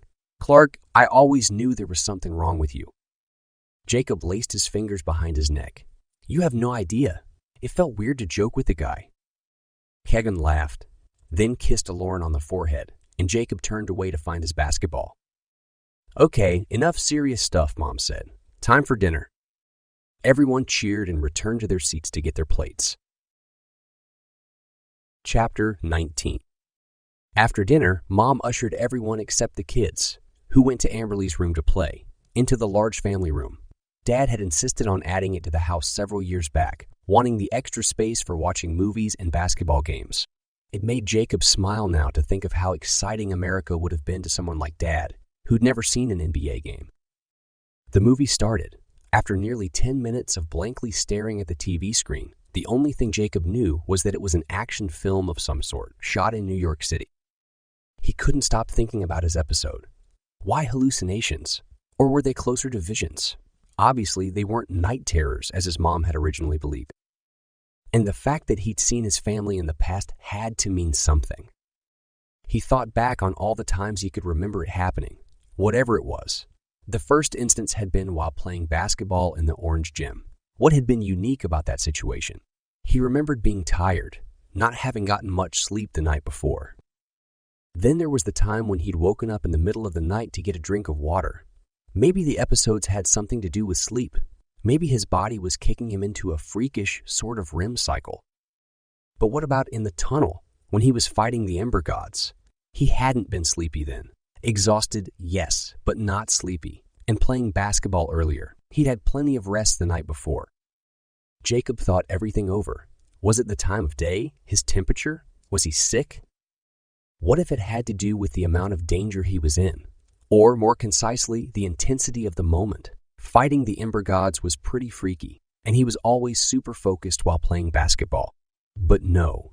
That time when he'd seen the Indians, he was staring out the window and it didn't fit. It wasn't due to location or what he was wearing or who he was with. Every episode was different from the others. Jacob sighed in frustration. Then he decided to single in on the exact moment when the episode started. Was there something smaller, much smaller, triggering them? He started with earlier that day while playing basketball in the driveway with everyone. He'd had sweat in his eyes. He'd blinked to clear them but couldn't, so he just squinted through the haze. Jacob sat up in his chair feeling like he'd just hit on something important. Was it possible? The episodes had something to do with his eyes? With squinting? Before the first hallucination, he'd been tired. Tired eyes don't operate normally? And while in the tunnel with the Ember Gods, he'd been surrounded by fire and smoke, along with having sweat in his eyes. He had squinted in all of those situations. Then, while at the window, no squinting, but his eyes had been out of... Jacob jumped from the couch when it hit him. His eyes had been out of focus. He'd been staring through the window, not really seeing what was out there, thinking about something else. "Hey, sit down!" He didn't know who'd said it, but he popped back onto the couch, elation pouring over him. That had to be the trigger. Squinting was only a symptom or a side effect of trying to get his eyes to focus. He'd figured it out. Yes. He took several deep breaths, clearing his mind so he could put the theory to the test. Then unfocused his eyes, gazing blankly at the TV. Hallucinate, he thought to himself. Nothing happened. Something wasn't right. What though? Jacob chuckled and nearly smacked himself on the forehead when he realized what it was. They weren't hallucinations, and his body wasn't going to obey an order. It didn't understand. He stared at the TV again, recognizing that the main characters were still in New York City, and unfocused his eyes, this time picturing the location where the movie had been filmed. He stood on that exact same street. The sun was down already, but the road was still full of people. Everyone was wearing coats, but he didn't feel the cold. "Yeah, I heard," said a sleek-looking woman with tall boots as she walked past Jacob. A plump woman nodded emphatically. "And she's suing him." The two didn't even notice him. Jacob felt a tight pain in his chest and he gasped, losing concentration. The pain dissipated and the scene changed back to the family room. It worked. He'd done it. He jumped to his feet. "I've figured it out. Turn off the movie. I gotta tell everyone something." Mom switched the lights on. "What is it, son?" Dad asked after he paused the show. Jacob felt himself flushing when every eye turned to him. He put his embarrassment aside. "I'm not hallucinating. I'm seeing other places and people. They're real, living people. I was sitting here on the couch practicing, and I ended up on that street in New York City." He pointed at the TV. Mom raised an eyebrow. "Are you sure, honey?" "Of course. Here, let me tell you what's going on." He proceeded to explain his theories along with the questions he'd considered, finally telling them about putting it to the test. "Wow," the fat lady said. She turned to Aldo, who was sitting next to her on the last row of couches. "I suppose we shouldn't be surprised." Aldo shook his head. "No, but I am, just the same." "What are you talking about?" Jacob asked. "What you've experienced is time-seeing," the fat lady said, "and it's incredibly rare for humans, which is probably why none of us considered it." Dad nodded, putting his cup down. He was sitting in his usual spot, center row, center of the room. "And this is yet another reason you need to work with the Shiengols as soon as possible. They're also time-seers." Jacob grinned. "Great, I can't wait." "Okay, so now that you've got this really super freaking cool ability," Matt said, "why don't you do something awesome with it?" "Like what?" Jacob asked. "Go see the pyramids." A few heads in the room nodded, and he was surprised to see that even the adults looked interested in hearing the outcome. "Okay, I can try." He cleared his thoughts and took a deep breath, then pictured Egypt in his mind. He looked ahead, unfocused his eyes, and concentrated specifically on the Great Pyramid. The family room disappeared, replaced by a nighttime glimpse of the pyramids. The scene was brief and just as fast as it had come left. Jacob found himself slumped on the couch. "Dude, you totally fell." "I know. That didn't last long. Let me go again." He stood trying to focus harder. This time he felt like he was actually standing there in front of the huge pyramid. Wow! The pain in his chest returned. He lost concentration and zipped back home, falling down again. "I'm not very good at it." "That's fine," Aldo said. "You'll have plenty of time to practice." "No, he won't," Gallus said from the couch on the left side of the room.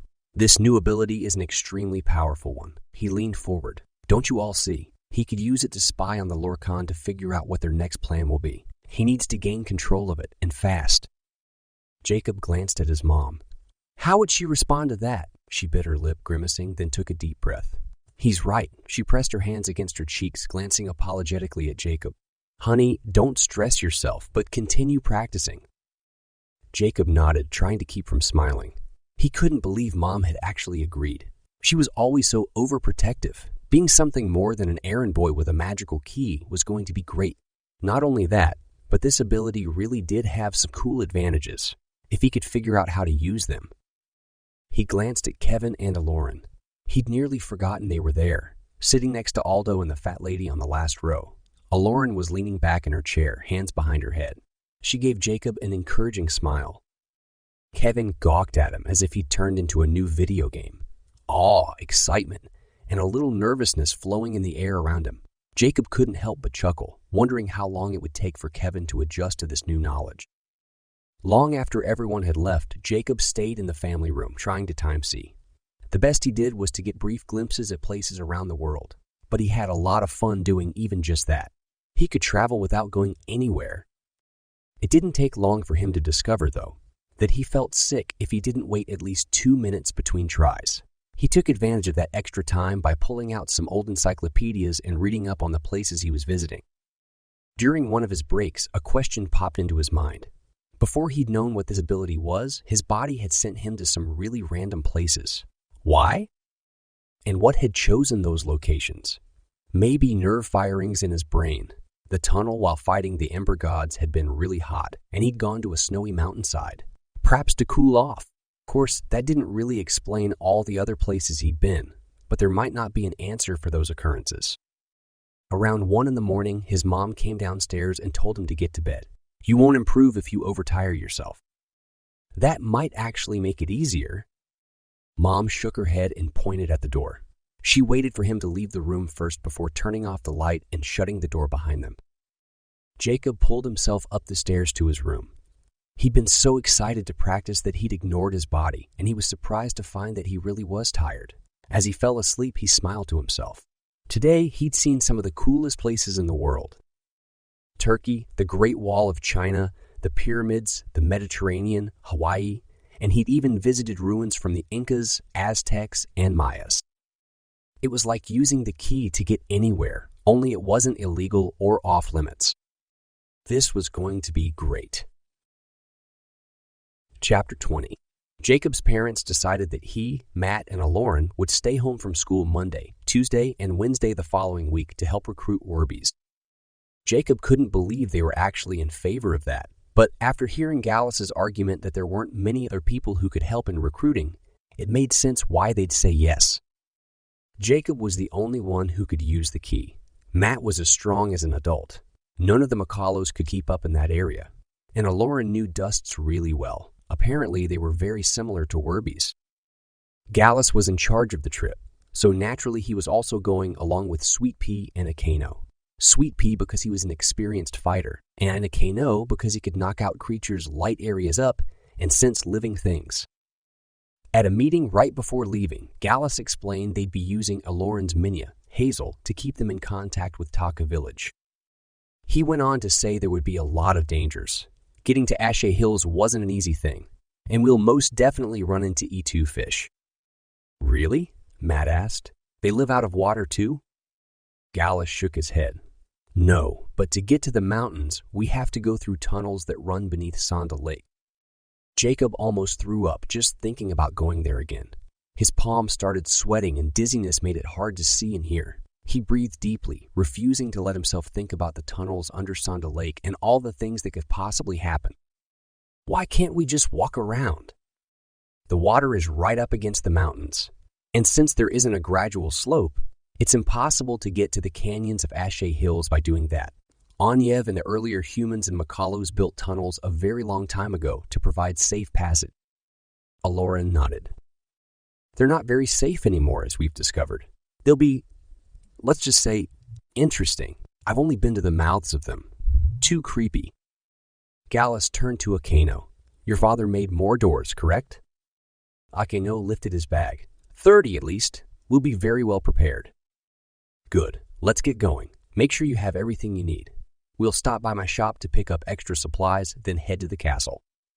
Jacob and Matt had already packed their backpacks full of jerky, bread, a couple types of cheese, bacon, flashlights with extra batteries, matches, and anything else they thought they'd need. They hefted their bags to their shoulders, and Jacob keyed everyone to the shop in Makaria. Gallus gathered things from shop shelves, and Jacob assumed they had something to do with bribing the Werbies. When they got to the castle, Eklaron led them to a different section, away from where Jacob had been last time. Thank goodness. As Eklaron crept around corners, keeping a lookout for dusts and other dangerous creatures, Gallus explained that sometime in the last month or so, the earthquakes had stopped happening. That made Jacob even more relieved. Eklaron led them to a large door. It was locked, and Jacob used the key to open it. On the other side was a set of dark, rickety stairs. Eklaron went first, leading the way, and Gallus took up the rear. "My sister is freaking cool," Matt whispered to Jacob. Jacob chuckled. "Yeah, she is. It's 'cause we're related, you know." "Whatever." The group descended several stairs, at least 200. Jacob counted them until Sweet Pea broke through one of the steps and nearly fell. It was so dark, Jacob could barely see the hole the Makalo had created, and he stopped counting so he could concentrate better. They finally reached the bottom. The air was musty, damp, and stale, and smelled of something Jacob didn't recognize. Something almost animal. Gallus lit a torch and instructed Akano and Sweet Pea to light her fingers. Jacob and Matt turned on their flashlights. Jacob strained to see ahead of Gallus, expecting a long expanse of passageway, but frowned when he saw that the way was rough-hewn and rocky, nothing like any of the tunnels he'd been in previously. Gallus turned to face everyone. "From here on, things will be very dangerous. We're under the lake now, so don't touch the water or walls, even with your shoes, and do your best not to touch the ceiling. Most everything is moist, and we won't know which water belongs to an Edo fish without finding out the hard way." The group nodded. "We'll be fine as long as we're careful." He turned to go, then looked back. E2 fish aren't the only pests that live around these tunnels. Keep that in mind. "What else is here?" Matt asked. Gallus tilted his head to the side and pursed his lips. "Critters? Rats and such?" "Great," Matt grumbled. They started slowly, then gradually picked up speed as the individual members of the group adjusted to the rough passage. Parts of the tunnel had broken away, revealing incredible depths of water, sometimes clear, sometimes dark and murky. Even in the clear waters, Jacob couldn't see the bottom. "How deep in the lake are we?" he asked. "Several 100 feet by now," Gallus called back. Jacob pulled himself past a big rock in the middle of the way. How is the tunnel not overflowing with water? "Magic," Gallus said. "It was built to be a passage, and a passage it will be." Jacob nodded to himself. Makalo magic certainly was strong.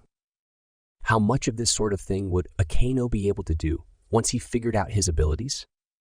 He paused while Sweet Pea clambered up a huge rock, then grabbed the Makalo's offered hand and pulled himself up. His shoes slipped on the mucky rock beneath him, and he nearly fell against the whetstone. The boys froze. Nothing happened. "That was close," Sweet Pea said.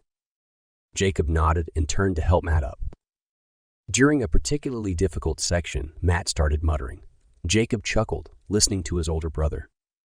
"They call this a tunnel. Ridiculous. I've seen much better ones before. Heck, I've made them better than this. And how did the rock get here anyway?" "The rock isn't suspended, you know," Gallus said. Apparently, Jacob wasn't the only one listening to Matt. "Yes, there's water below us, but this entire thing is attached to an overhang on the left. Above and to the right is water." Matt sighed in frustration. "How much longer until the end?" "No idea," Gallus grunted in exertion. "Don't expect it to be soon." The group fell silent again. Jacob's hands got raw from grabbing the rougher sections of rock. He jumped when Eklaron's scream slashed the air, followed by a splash of water. He and Matt scrambled to catch up to her. She'd fallen into a puddle about a foot deep. Gallus and Matt pulled her up, then the group ran forward, climbing and crawling over the rock. "Hurry, everyone," Gallus called back. "If there was E2 in that water, we need to increase the distance as much as possible." But after a while, it became apparent that nothing was chasing them, and they eventually slowed down. Gallus decided they needed to take a break, and he wrapped a blanket around Eklaron's shoulders. Her face was white and she trembled, her teeth chattering. The air around her showed she was afraid, very afraid. Jacob didn't blame her. Matt approached and offered her his hoodie. She accepted it, and Matt put his arm around her once she'd put it on. Jacob watched, helpless. wishing he could also do something to comfort her. He patted her on the shoulder. It wasn't as cold down here as he'd expected. Maybe the Makalos had also set up a magical heating system. When Eklaron had calmed down and everyone had the opportunity to eat, Gallus said it was time to start up again. The next person who touched water was Jacob, and the group went through the same thing again, rushing forward as fast as possible, then taking a break when it was apparent nothing was following. Matt flicked his flashlight on and off several times. How do we know Eklaron and Jacob didn't actually touch E2 water? What if the E2 were underneath us right now, waiting to attack? If that were the case, we'd know. E2 are incredibly fast and strong and aren't conniving. They don't wait for the perfect moment to attack. They go in for the easy kill. Their strength and immunity protect them while they do it. Can we please not talk about this? Eklaron asked. Jacob put his hands in his pockets. He thought it was fascinating but could see why she wouldn't.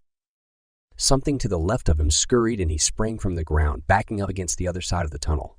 What was that? Where? Matt asked. Jacob pointed. It was white and a foot long. A movement at his side caught his attention. The biggest rat he'd ever seen clung to the wall right by his head. Where did it come from? Its eyes were milky white, its body slimy, sleek, and hairless. Completely hairless. Jacob backed slowly away, then jumped when the rat leapt for him, landing on his chest. He freaked out, wiping at his shirt, trying to brush the thing off. The little beast clung tight, then squirmed, attempting to burrow itself in his jacket. Get it off me! Finally, he grabbed the rat around the midsection. He almost dropped it when his brain registered the texture of the rat's skin, like a wet mushroom. He ripped its claws free and threw it away from him. He couldn't help the impulse to wipe his hands off. The feeling of a squirmy, hairless rat was too much.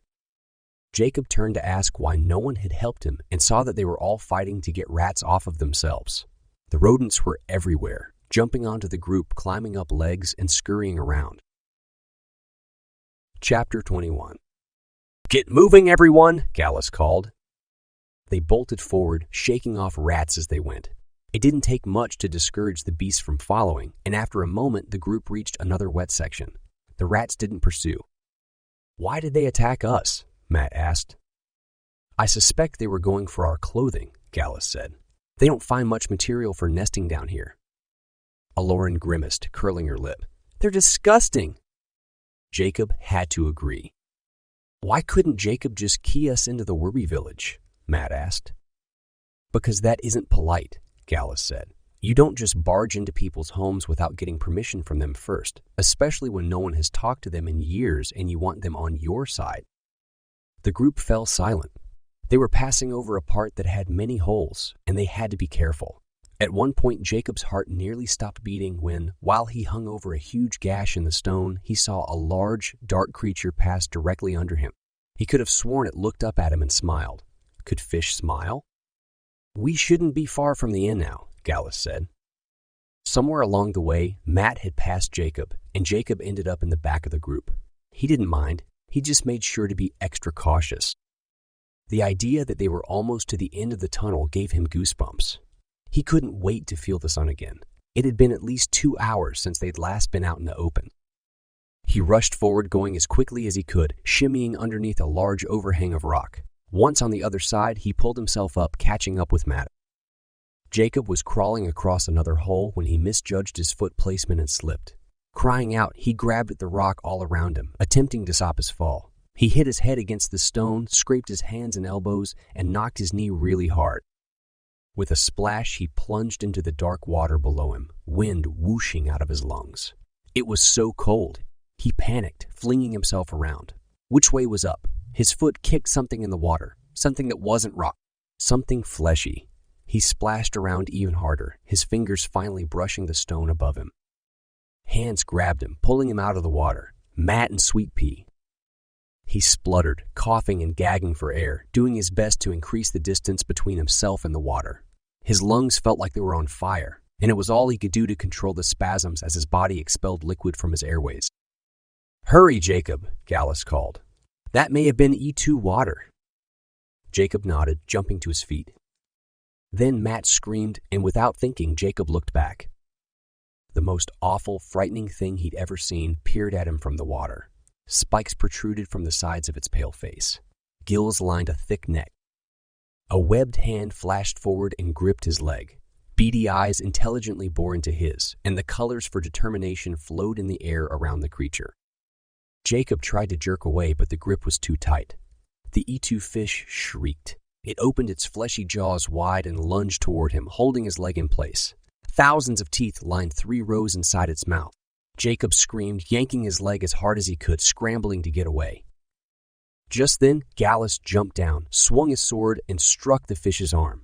It shrilled loudly and dropped Jacob's leg, but didn't appear damaged. It jumped forward again.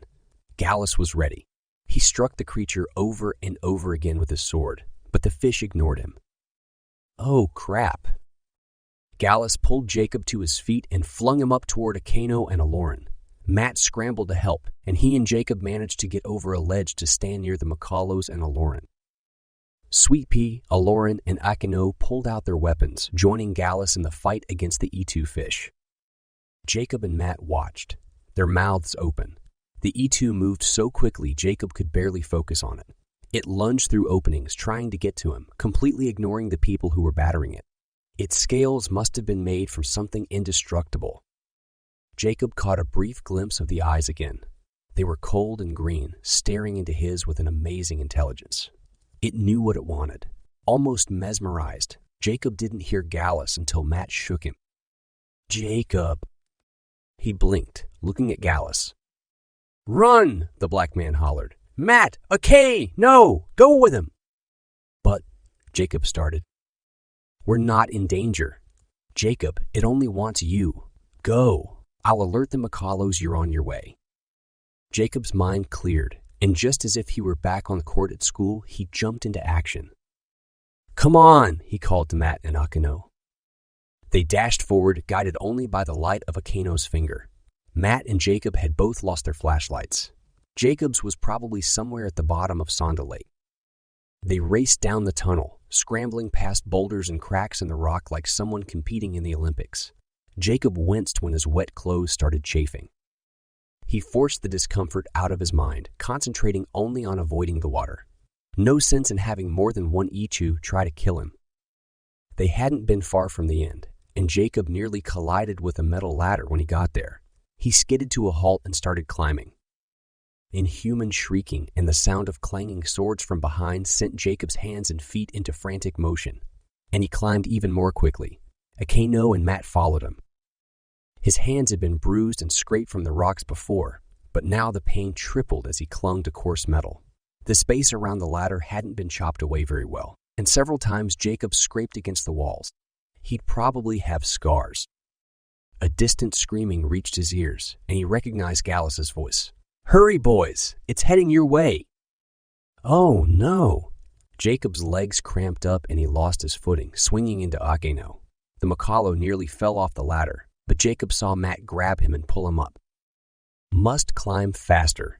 Jacob got back on the ladder and started counting rungs. He stopped somewhere around 448. They had to have gone up 14 or 15 stories by then.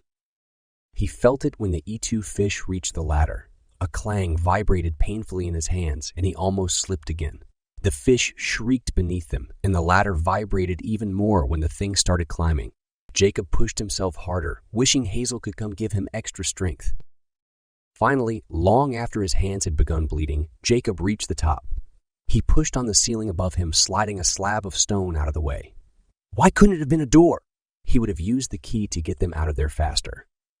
He jumped through, then pulled out Akeno and Matt. He and Matt dragged the stone back into place, realizing it wouldn't do much good, but needing something to focus on while Akeno enlarged a door. Ready? Akeno said. The door was barely 3 feet tall, but that was plenty for Jacob. He dashed forward, pulled the key from his pocket with some difficulty, and thrust it into the lock that appeared. Turning it to the left, he said, Akeno's house. Jacob pushed Akeno and Matt through ahead of him, then stepped across the threshold, turning in time to see the stone barrier fly away from the hole and the E2 fish jump out. Jacob slammed the door shut right when the E2 lunged for him, landing just 2 feet away. It screamed, an awful mix of a human scream and the sound an animal makes when it is in a great deal of pain. Chapter 22. The shriek was cut off when Jacob closed the portal, but he propped himself against the door just in case the link was still live. Nothing happened. He slid to the floor, breathing so heavily he felt his lungs would burst. Ebony rushed over from where she and Kenji had been sitting at the table, Kenji following. They were both shaking. Ebony pulled Jacob to his feet, throwing her arms around him. "We didn't know which door you'd go through, so we've been waiting near all those we thought you'd try. Your mom is at your house, Jaeger is waiting by the tree, and the fat lady at her place. Gallus and the others will be fine in the tunnel, so long as they don't touch water." She quieted long enough to notice the shape the boys were in. "And look at your hands. Thank goodness you came here. Let's get you fixed up." "I'll grab a Kaede Sat package," Kenji said, leaving his wife's side. Ebony got to work instantly, assessing the damage. Broken fingers. "You all have at least one broken finger. How'd you manage that?" "Ladder," Matt said, still gasping for air. "My back. Scratched up? Can you fix it?" "Yes, of course. We'll get you all in good health." Jacob inspected his arms while Ebony and Kenji mixed the sap. The index and ring fingers on his right hand were bent at weird angles. How'd he not notice the pain? Of course, he was completely numb from the elbow down. His fingers were purple and blue with blood oozing everywhere. They'd never been this bad before. Ebony had them sit at the table, then started on Akeno first, working quickly. "Lucky for all of you, we won't have to set the bones. Kaede Sat puts everything back into its proper form without much assistance." Jacob relaxed against the chair when she worked on him. "Hands first, then everything else later. Matt and Jacob, I'll have you go into a private room. Inspect each other and let me know what needs to be healed." Jacob nodded. Ebony went on to Matt, and Jacob looked at the white cloth strapped to his hands, glad to have the bruises and scratches covered. They'd been so gross. Kenji looked out the window. If they find more water to replenish themselves, E2 fish can track the scent of their water for 24 hours. He turned back to the room. "I'll have Early keep an eye on it. She can alert us if it gets close." Jacob didn't want to hold on to the hope that the E2 wouldn't find water on its way to him. Ebony showed Jacob and Matt to a room. Luckily, only their backs were really bad, but they had a couple of minor scratches and bruises on their knees and shins too. She insisted on fixing everything. After half an hour, all three boys were at the table, attempting to eat soup. Their bandaged hands made it interesting. Jacob fought the severe exhaustion, focusing on getting the soup in his mouth one spoonful at a time. Hazel flitted into the room, heading straight to Jacob. "Gallus says to send a Kano. The E2 fish returned to the tunnel and jumped into the water, so we will be safe to continue, but we need a Kano to help set up doors." Jacob nodded. It would only take a couple of seconds to key a Kano back, and perhaps doing so would confuse the E2 fish, buying Jacob more time. He and the other two packed up their things and Jacob created the link. Gallus waited on the other end. He stepped to the side to let Matt and Akeno through, then spoke to Jacob. "Taga village isn't far enough away. The E2 fish won't take very long to get there. Their magic is related to that of the Minyas. It finds the shortest, fastest distance to their prey as possible, and they run much faster than Hu." With a flash, Early appeared next to Jacob. "It's coming! Now! It's coming!" Jacob slammed the door to Gallus shut right as warning bells sounded over Taka village. He looked at Ebony in shock. It had only been 30 minutes. How on earth did the fish get there that fast? Kenji burst through the front door, making Jacob jump. "The E2 is almost to the entrance. It'll be able to break through your magic, Jacob. Go quickly, to the fat ladies." Jacob grabbed his coat and bag and keyed himself to her cabin. He slammed the door behind him, the sound of the bells and Taka cutting off as he did. "Is that you, Jacob?" the fat lady called. She rambled into view from down the hall. "Good. Figured it was you. You're the only one who has access without my password." "Got a fish on my tail." She nodded. "Those things are fast. Where are you headed next?" "I'm thinking somewhere in my country." "Be careful. There are many, many links between the different worlds accessible only to E2s. Don't get comfortable in one spot for too long." Jacob sighed in exasperation. How was he supposed to do that when he was absolutely exhausted? That's not encouraging. Early flashed next to him. "It'll be here in 15 minutes. "You've got Early. Good. Keep her with you." Jacob still held the key in his bandaged hands. The numbness was wearing off and they were throbbing. He needed sleep, but wasn't sure when or how he'd get it. The sap wouldn't fully heal him until he had some. He put the key into the fat lady's lock, glad it was attached to his pants with a chain. "Guess I better get going."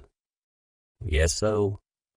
He said goodbye, then keyed himself to the first place that entered his mind, New York City. Chapter 23.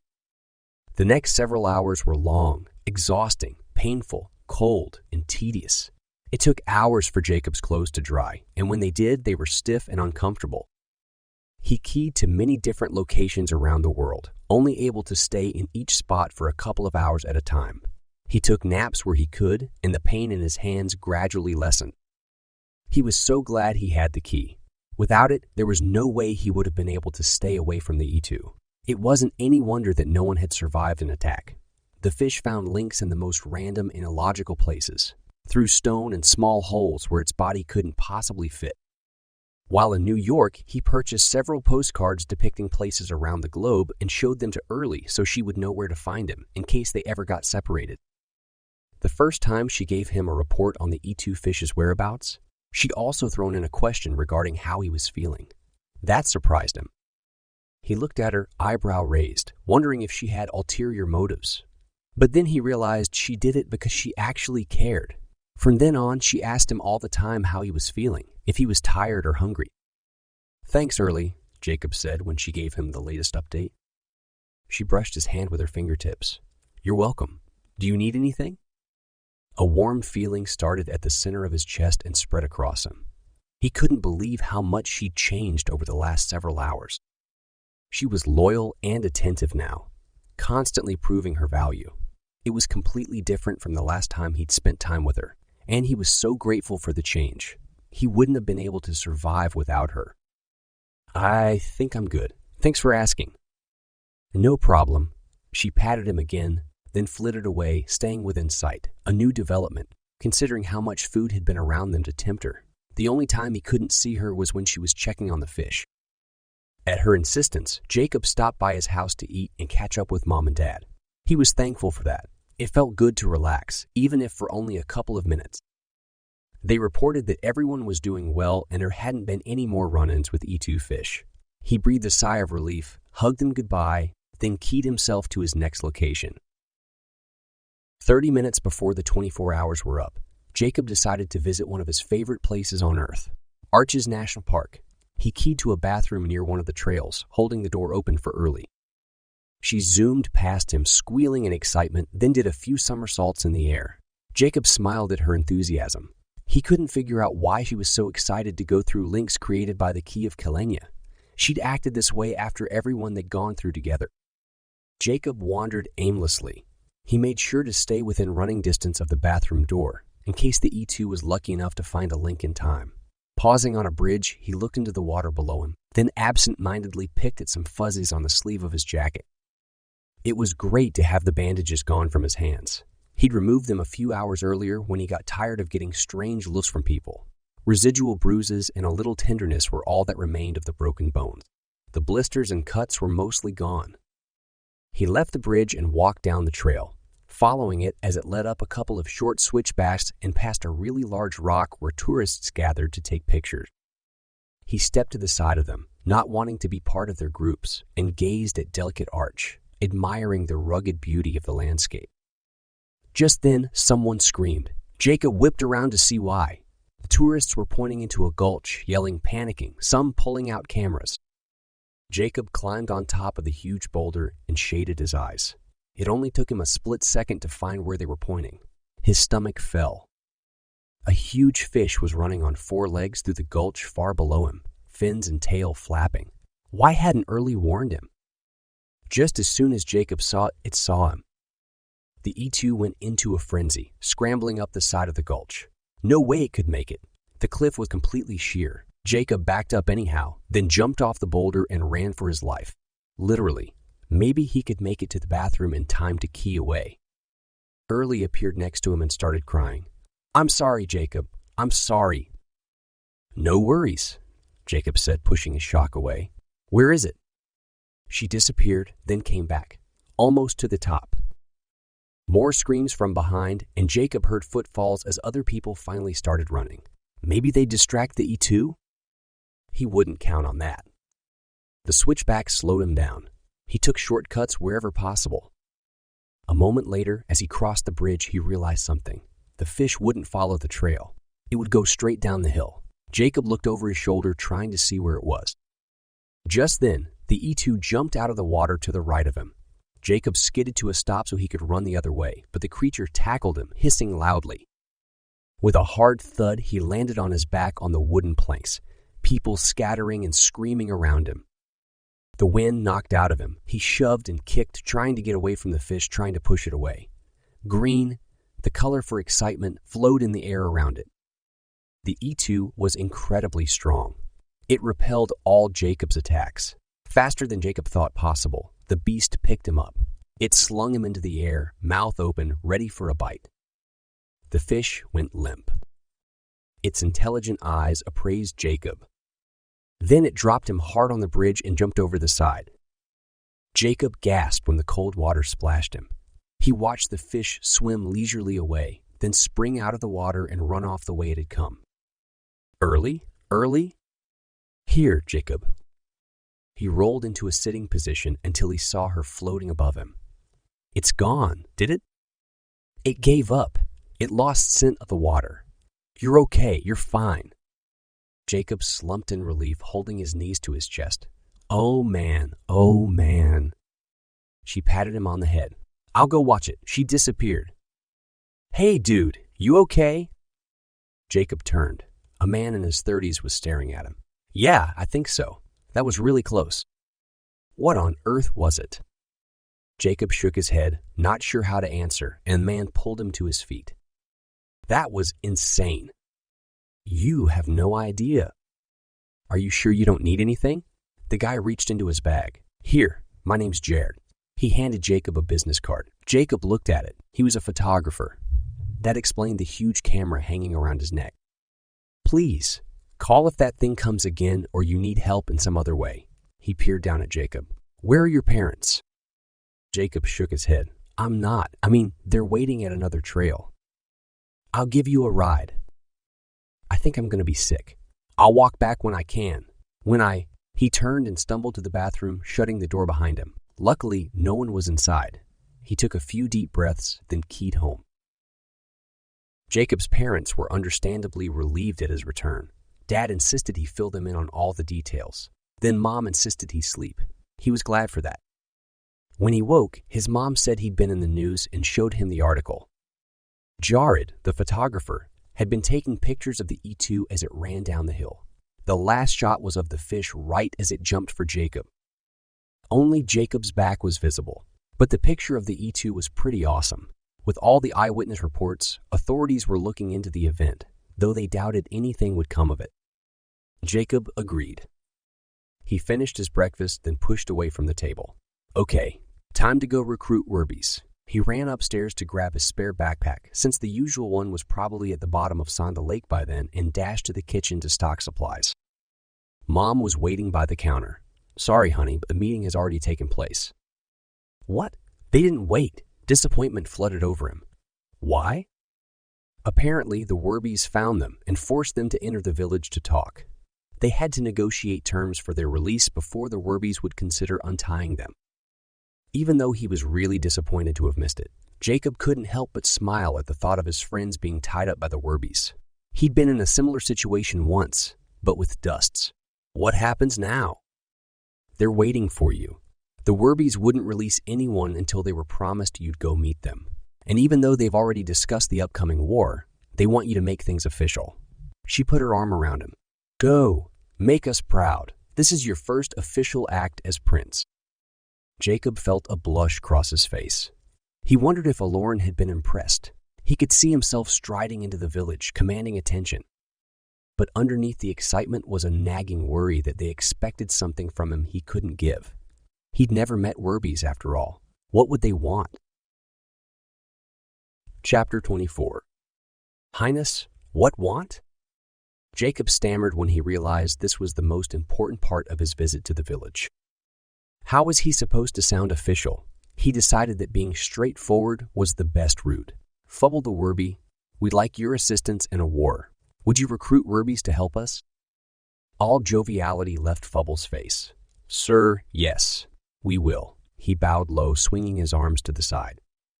Thank you. I look forward to our future communications. Fubble grinned, nodding his head emphatically. Then he lightly pushed Jacob. You are go to home now. His grin disappeared. You are go to home now. Now. Jacob blinked. That was abrupt. Wah, Matt said. Not one to beat around the bush, is he? Jacob opened his mouth, closed it, then opened it again. Guess not. He shook Fubble's hand and said goodbye, then led the others away. The Werbies followed them to the city wall, cheering. Jacob glanced over his shoulder and waved back as he and the rest of the group trudged away through the snow. After a few minutes, they caught up with Gallus and Sweet Pea, who were waiting near a door. The black man smiled at Jacob, and Jacob assumed it was because of the expression on his face, which was probably a mixture of shock, confusion, and surprise. So, what did you think? Jacob shook his head in disbelief. That was interesting. Gallus nodded crisply. Yup, but they'll be a huge help in the upcoming months, possibly years. Jacob raised an eyebrow. How? You saw their city. It's awesome, but shows they lack concentration. They have almost no control over what their hands do, and they're practically incoherent. Gallus glowered at Jacob. Your Highness, you've got a lot to learn. A creature may not appear to be useful, but that doesn't mean you turn them down when they're excited and willing to be of assistance. Even the littlest, most incoherent creature can turn the tide against the Lorcan. Jacob looked at his feet, feeling smaller at that moment than he'd remembered ever feeling before. He wanted to disappear. You're right. Sorry. Gallus clapped him on the shoulder. We'll teach you to be a leader yet. Can we go home now? Matt asked. I'm absolutely starving. Not to mention freezing. Gallus nodded. Yes, we're done. Jacob keyed Gallus back to his shop, where the black man's family was really happy to see him. He then took Eklaron and the two Makalos to Taka, dropping them off at the tree. Then he and Matt returned home. Jacob went straight to his room and shut the door, wanting some time alone. Gallus was right. He had a lot to learn. Chapter 25. Dad called a meeting with everyone a few hours after the Werby recruitment group returned. He started it off by having Gallus and Jacob report. He then changed the topic, a serious expression crossing his face. It's time to get the Shiengols out of August Fortress. Those who will be going are Jacob, Matt, Gallus, Eklaron, Akano, and Sweet Pea. All ready? Mom asked. But they just got back. Dad nodded. This is the best time to go. It's Thanksgiving weekend, which means the kids won't be missed in school. He ran his fingers through his thinning hair. Now then, before we get into logistics, I need you all to understand something. Your safety is more important than getting the Shiengols. They've been there for several years. A few more weeks won't make a difference. So, if anything happens, Jacob will key everyone home. Jacob nodded. Hopefully that wouldn't be necessary. Your next priority is to ensure that Jacob gets to the fortress. I've got a feeling he'll be the only one able to open it up. He's gotten through other traps set by the Lorcan. Guard him, then help him in. He looked Jacob squarely in the eye. There's something you need to know about Shiengols. They're dangerous, and they have varied and hard to predict emotions. They'll be rude one minute, then nice the next. Expect it. Kenji laughed. I remember my first encounter with a Shiengol. He slapped me when I asked his name. Dad chuckled. Yes, didn't he say it was none of your business? That was his excuse. Who knows the actual reason? Dad turned back to Jacob. Just be polite and you should be fine. Jacob bit the inside of his cheek. And don't ask them what their names are, right? Right. Dad leaned back. Tomorrow is Thanksgiving Day. We'll eat dinner around 11 in the morning. I'll send Jacob and Matt to Taka Village at 1. Everyone stood to go, but Dad put his hand up. One last thing. He motioned to Aldo. Will you take the group to your lookout point and show them what they'll be up against? This way, Aldo said, gesturing to the left of the door they had all just come through. The door overlooked August Fortress and the valley, and was one of the ones the scouting group had placed right after exiting the infected forest. It's a bit of a walk, but nothing you can't handle. Aldo led the group along the top of the hill. They were careful to stay away from the branches of the infected forest and were mostly successful. After walking for 20 minutes, he took them around some dense bushes near the edge of a sharp drop. Off, then hiked up when the hill rose steeply in front of them. After nearly 10 minutes, he had them stop. They'd reached the pinnacle of the hill. Aldo then pointed out where their sense of sight would be taken away, also showing them the location of the Argots.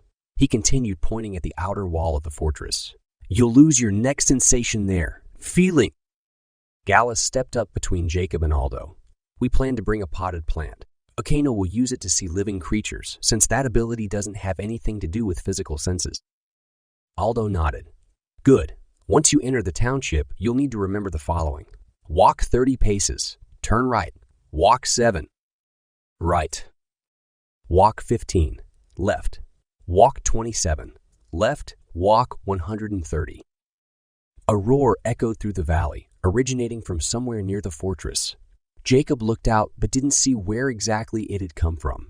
He gnawed on his lip and turned back to Aldo. Could you repeat that?" "Yes," Aldo said, and he gave them the numbers again. "And I'll write it down for you too. These are according to my footsteps." Matt frowned. "Why'd you memorize them?"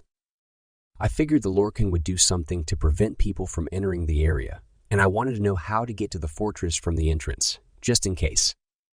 "Impressive," Sweet Pea said. "I wouldn't have thought of that." "It's what I'm paid to do." Aldo turned to Jacob. "I'll expect a bag of cash from your father as soon as possible." The twinkle in his eye let Jacob know he was kidding, and they chuckled together. Aldo then compared the length of his stride to the others, finding that Jacob and Matt were the closest. Jacob sighed. He should have seen that coming. Gallus was too tall, and Eklaron and the Makalos were too short. Because of Jacob's abilities, Aldo and Gallus decided he would take the lead. But that just meant Jacob would be in the most danger. As he thought earlier, he should have seen that coming. Aldo put his hand on Jacob's shoulder. "Remember to walk naturally. Don't run. Don't make your steps bigger than usual, and you'll be fine." "What if we get chased?" "You won't be. Not while you've still got your hearing. After your hearing leaves, you'll be dealing with something else entirely." He looked back at the city. "And I hoped we'd see it from here. We might not." "What is it?" "A serpire, similar to a dinosaur." Matt raised his eyebrows. "You're kidding." Eklaron looked confused. "What's a dinosaur?" Matt cleared his throat, putting on a comical professor expression. "Prehistoric creatures which had been extinct for tons of years and roamed the lands of my world until they were destroyed by a meteor or something. Most of them were dangerous," Akeno said. Jacob looked at Aldo. "How on earth did the Lorcan get one here? And how will we know where it is if we can't hear, see, or smell it?" Aldo folded his arms, grimacing at the fortress. "Cabins eat breakfast foods on Wednesdays," he started. "Oh, excuse me." He took a deep breath. "I would assume they brought the creature here from another world, and you'll have to count on other senses. Yours and Akeno's, to be exact." Another roar echoed across the valley, and recognition showed on Aldo's weathered face. "He's still there." Matt held up his hands. "Wait, that sound was it?" Aldo motioned to the forest. "Maybe he'll show himself." The group waited, but nothing happened. Aldo sighed. "Either way, I'd better describe him to you. He's about as tall as Ascendant, maybe taller, with a large tail, walks on 2 feet and has long arms lined with spikes. He might be hungry. It's possibly been quite some time since he last ate." "This is insane," Matt said. "There's no way. We can't possibly fight a dinosaur without any of our senses." Gallus nodded. "I agree. How are we to defeat a creature that large and dangerous without being able to protect ourselves?" "Well, you won't be completely alone," Aldo said. "I'll camp out here and keep an eye on you with my telescope while you're traveling. I'll pay special attention to you once you're inside the fortress walls. Early will deliver frequent messages to me, and I'll tell her how to help you. We've hired another Minia named September. He has agreed to be with me for the duration of your trip. He'll take frequent updates to the village and your families." He paused, his forehead creased, obviously thinking, "Oh, and also, Early will be able to increase Jacob and Akeno's magical abilities. Jacob looked out at the valley, and she could help us run faster." "Exactly," Aldo said. "She'll help you even when you don't know what's happening, and your abilities will be hugely beneficial to the entire group." Akena will be able to sense where the creature is, and Jacob, you can see emotions.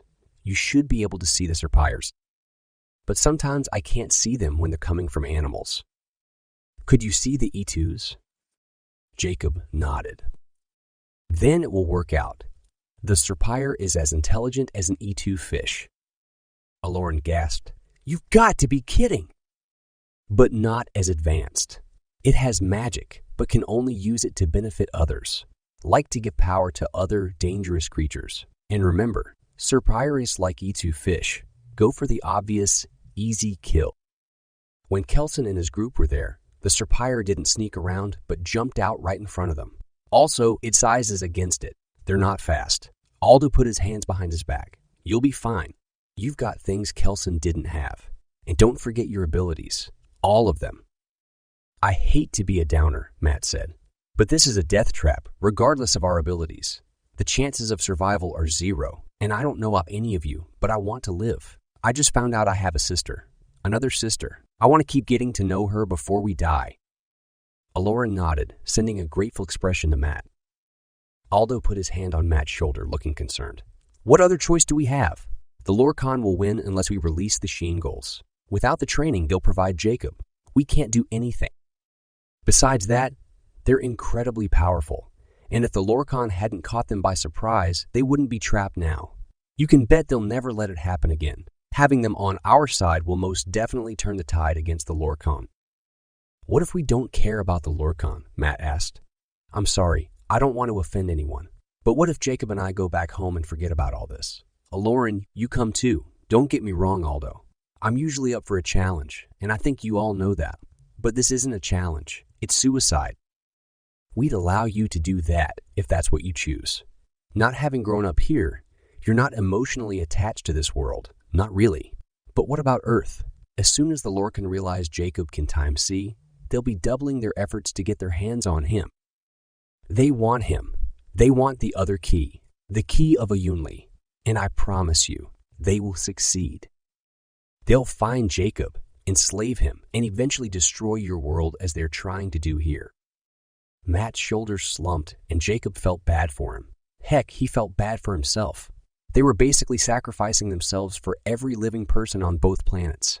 Jacob looked at the others in the group. Aldo was the only one who didn't look devastated. Jacob shook his head, realizing he had to say something. They couldn't leave the next day feeling like this about their mission. He took a deep breath. All right, everyone. We know what we're up against, at least partially, and it isn't going to be easy, but Aldo was right. It has to be done. Think about it this way. Even if something terrible happens, even if we die, we did it trying, sacrificing ourselves for innocent people. And that's not so bad, is it? He paused, staring at the fortress. It's a noble thing to do. I know I've got royal blood. I'm a prince. But in my eyes, you're all nobility. You've proven yourselves over and over again. You're loyal, hard-working, charitable people. I'm not saying Kelson wasn't, but Aldo is right. There are a lot of things we have that Kelson didn't. We will succeed. Jacob looked each person in the eye until they nodded. Gallus held his gaze the longest. Finally, the black man inclined his head. Aldo smiled affectionately at Jacob. Yes, you will succeed, and you won't be as alone as you think you are now. Kelson didn't have a Minya. You do. Possibly two if Eklaron brings Hazel. They aren't affected by Lorcan magic. He pointed back over the landscape. After you've defeated the Serpire, you'll head to the fortress. Your senses will return once you get there. Then Jacob will find a way in while the rest of you set up a door for your escape. Aldo motioned for everyone to follow him, and they headed back. They were quiet the entire way, and no wonder considering what lay ahead of them. Chapter 26.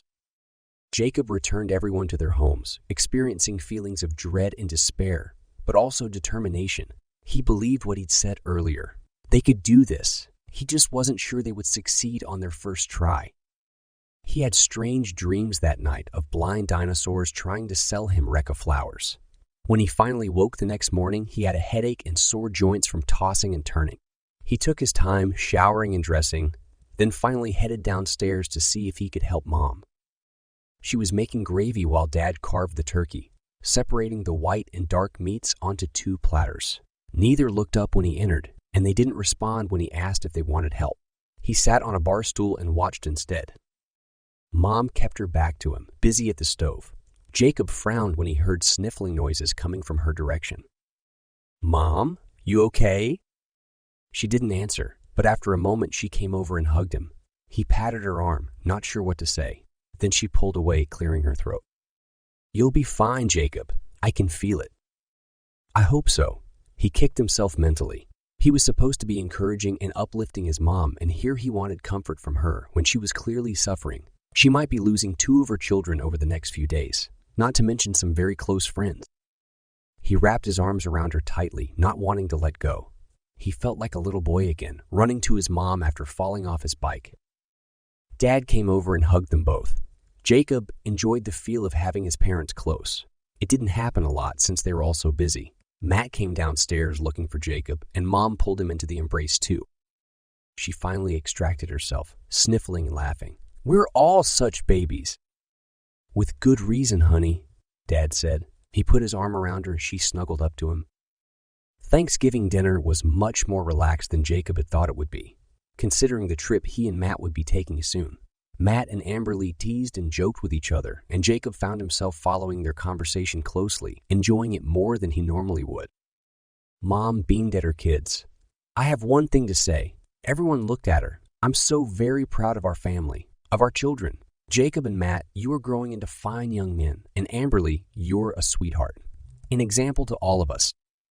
The color flowing around her face was a very light blue-green, the one for peace, and Jacob felt his mood shift to match hers. She knew the danger of the next few days, but she chose not to dwell on it, instead focusing on the love their family shared. "Yeah, Mom, we love you and Dad too," Matt said, "even though you never told us you were a king and a queen." "And I'm a princess," Amberly said, her face rosy. She'd always said it, since she could talk. Jacob half smiled. She'd been right. Jacob wished he could rewind the day and spend time with his family over and over again. That wasn't possible, though, and before he knew it, it was time to go. He and Matt got their things together before meeting in Jacob's room. "Matt, I'm so glad you're coming. Matt laughed, clapping Jacob on the shoulder. "Yeah, man, I know. You'd all die if I stayed home." Jacob snorted, deciding not to disagree. They walked downstairs together, giving Dad, Mom, and Amberly goodbye hugs. Mom made them promise to send Aminia back with messages as often as they were able. After Jacob could no longer stand Amberly's pleas for them to stay or Mom's tears, he opened the connection between his home and Mukaria. Dad poked his head through the door, calling to Gallus and offering last-minute advice. "Use the minyas, don't touch the ground near the argots." Gallus laughed. "Don't worry, Your Majesty. I've got things covered." After one last goodbye, Jacob shut the door to his home and keyed himself, Gallus and Matt, to Taka village, where Eklaron and Sweet Pea waited. Chapter 27. Gallus didn't want to spend a lot of time in Taka, so after everyone there had said goodbye, Jacob keyed Aldo to the door near the infected forest, where Aldo would oversee everything. Then he turned around and keyed the group to door number 24. It was the last one he and the others had placed while scouting out the area around the fortress. "How are we going to get across the argots?" Matt asked after they closed the link behind them. "Don't worry," Gallus said. "I've got a plan. Let's talk about it for a minute before getting started." He dug through his bag, pulling out bananas. "Is anyone hungry?" Matt and Sweet Pea each took one, commenting on how weird it was not to be able to taste them, and Gallus continued, putting his food knapsack away and opening his utility bag. The plan involves minyas and akino and lots of other things. He held up a megaphone and a ton of rope, then motioned to Sweet Pea's bag, which was full of more rope, wood, leather straps, and nails. "What are you going to make?" Eklaron asked. "Well, first we need to figure out where the argots start." Gallus shaded his eyes, looking in the direction of August Fortress. "My theory is that you won't lose your eyesight until you're a good way across them already. Otherwise, the trap wouldn't work. You just back up quickly and be out of danger." "They won't chase us?" Jacob asked. He shook his head. "Argots are pretty much stuck where they're planted." "What if we run fast?" If what Aldo said is correct, the area they inhabit is big enough where that wouldn't be possible. And once you've lost your eyesight, you won't have any idea how much farther you've got to go. Not only that, but their backs are very rough. You'd feel like you were running through brush and big boulders, and it'd be very easy to trip and fall. Eklaron knit her eyebrows. If we can't see anything, how are we going to know when we've made it all the way across? Gallus put his hand on her shoulder. Aldo said the land they live in ends near the fortress wall. And don't worry, my plan takes all of this into account. We'll be fine. Matt snorted. That doesn't make me feel very safe. Plans can fail. Gallus nodded. True. We'll have to be extremely careful as it is, and the risks are high, very high. Sweet Pea tossed his banana peel aside. What do they look like? Nothing you can imagine, Gallus said. No arms or eyes or legs, just one huge mouth, and a torso which you wouldn't normally see. He slung his utility bag over his shoulder. I was a member of an exploratory group several years ago. We pulled an Argot out of the ground. It was disgusting. Not pleasant at all. Their innards are visible through their skin. They live underground, tightly packed together to protect their organs. Jacob turned to look ahead. Aside from the emotions coming from the fortress, he couldn't see anything. Are they intelligent? Nope, not at all. They live to eat and eat to live, just like chickens. Sweet Pea laughed. Minus the eggs and delicious meat, though, right? Gallus looped his thumbs in the front pockets of his pants. No, nothing about them is edible. The only muscles they have are used in the digestive. Disgusting, Eklaron said. An eating process. Their mouths are incredibly large and strong. Matt shook his head, an expression of displeasure on his face. You know, normally I'd ask to see one, but I think I'll pass this time. Gallus chuckled. You wouldn't see it anyway. Your sight will be gone. Matt nodded. Any more questions? No one responded, and Gallus grinned. Good, let's get going. He told them what to look for. Smaller, oddly, colored bushes, stones that didn't really look like stones, and other such things. The group spread apart by 5 feet and started forward through the forest, walking slowly, watching where they placed each step. Occasionally, they called back and forth, checking up on one another when the undergrowth got too thick to see each other. They didn't make much progress. Jacob assumed everyone felt the way he did, terrified to be trapped by the creatures. What would it be like to step on them? Springy Gallus had said. After around 50 feet, nearly long enough for him to have forgotten they were in danger, he noticed a bush that had leaves on it. Leaves, green and natural looking, but leaves nonetheless. It was November, and all the other plants had already lost their foliage. Got something here. He wasn't worried about the Argot's hearing, since Gallus had said the creatures didn't have ears. Same, Eklaron responded. I've also found signs of them, Gallus called. Let's regroup. Jacob backtracked a few feet, staying away from the edge of the creatures, and joined the others. He looked around. Where's Matt? Here, I need some help, Matt called from somewhere up ahead. I think I might have gone too far. Oh, whoa! Something's moving under me. Jacob and Gallus rushed together through the brush toward the sound of Matt's voice. Gallus put his arm out and stopped Jacob from going onto the Argots when they saw Matt. He stood frozen, 1 foot ready to take another step, several feet past the line where the Argot started. He was just outside of grasp. Don't panic, Gallus yelled to him. Jacob figured he meant well, but how was that supposed to keep Matt from freaking out? And don't put your foot down. Hold still. They know you're there, but they might be waiting for you to do something. How do I go back? Gallus looked around the group. Give me a second. Just then, the ground around Matt rippled. Eklaron screamed, catching up with Gallus and Jacob. I didn't do anything, I swear, Matt shouted, struggling to hold his balance and keep his foot in the air. Tell me what to do. The brush and boulders moved and huge pits appeared around him, razor-sharp teeth growing from the edges. Jacob's jaw dropped. The teeth were growing. How was that possible? We've got to get him out, he spun. Where's Eklaron? Eklaron pushed through the group, rushing forward. He held his arm out and picked Matt up. Matt disappeared just as one of the huge mouths closed around his leg. He reappeared with Eklaron, a little smaller than his normal height. They fell into the grass, both screaming in pain. Everyone dashed to them. Eklaron got there first. She dropped to the ground next to Matt. His leg, it's bleeding and cut all over. Kaya de sap, Sweet Pea yelled, ripping off his backpack. He pulled out a package and a bowl. Fast! Help me! I need a package too, Gallus called, pulling a Kano away from the feet rushing around Matt. Sweet Pea handed one to Jacob, who tossed it to Gallus, then fell at Matt's side, helping separate the cloth while Eklaron pulled Matt's shoe and sock off and Sweet Pea mixed the sap. It wasn't until Jacob was putting strips of saturated cloth on Matt's foot that he realized the implications of Gallus also needing a Kaede sap package. Had a Kano been injured too? He put the last strip on Matt, then jumped to join Gallus. Chapter 28. What's going on? Jacob asked. My arm. Akano gasped. My chest. It hurts. Akano's bag was open near them, and Gallus was mixing a second package of Kaede sap, the first near him, ready to be used. I don't know what happened. Maybe Matt was too close. Too heavy. He looked up at Jacob. Go back to the door and get Ebony. She's the only one who can diagnose this. Jacob rushed through the forest, trying to remember where the door was.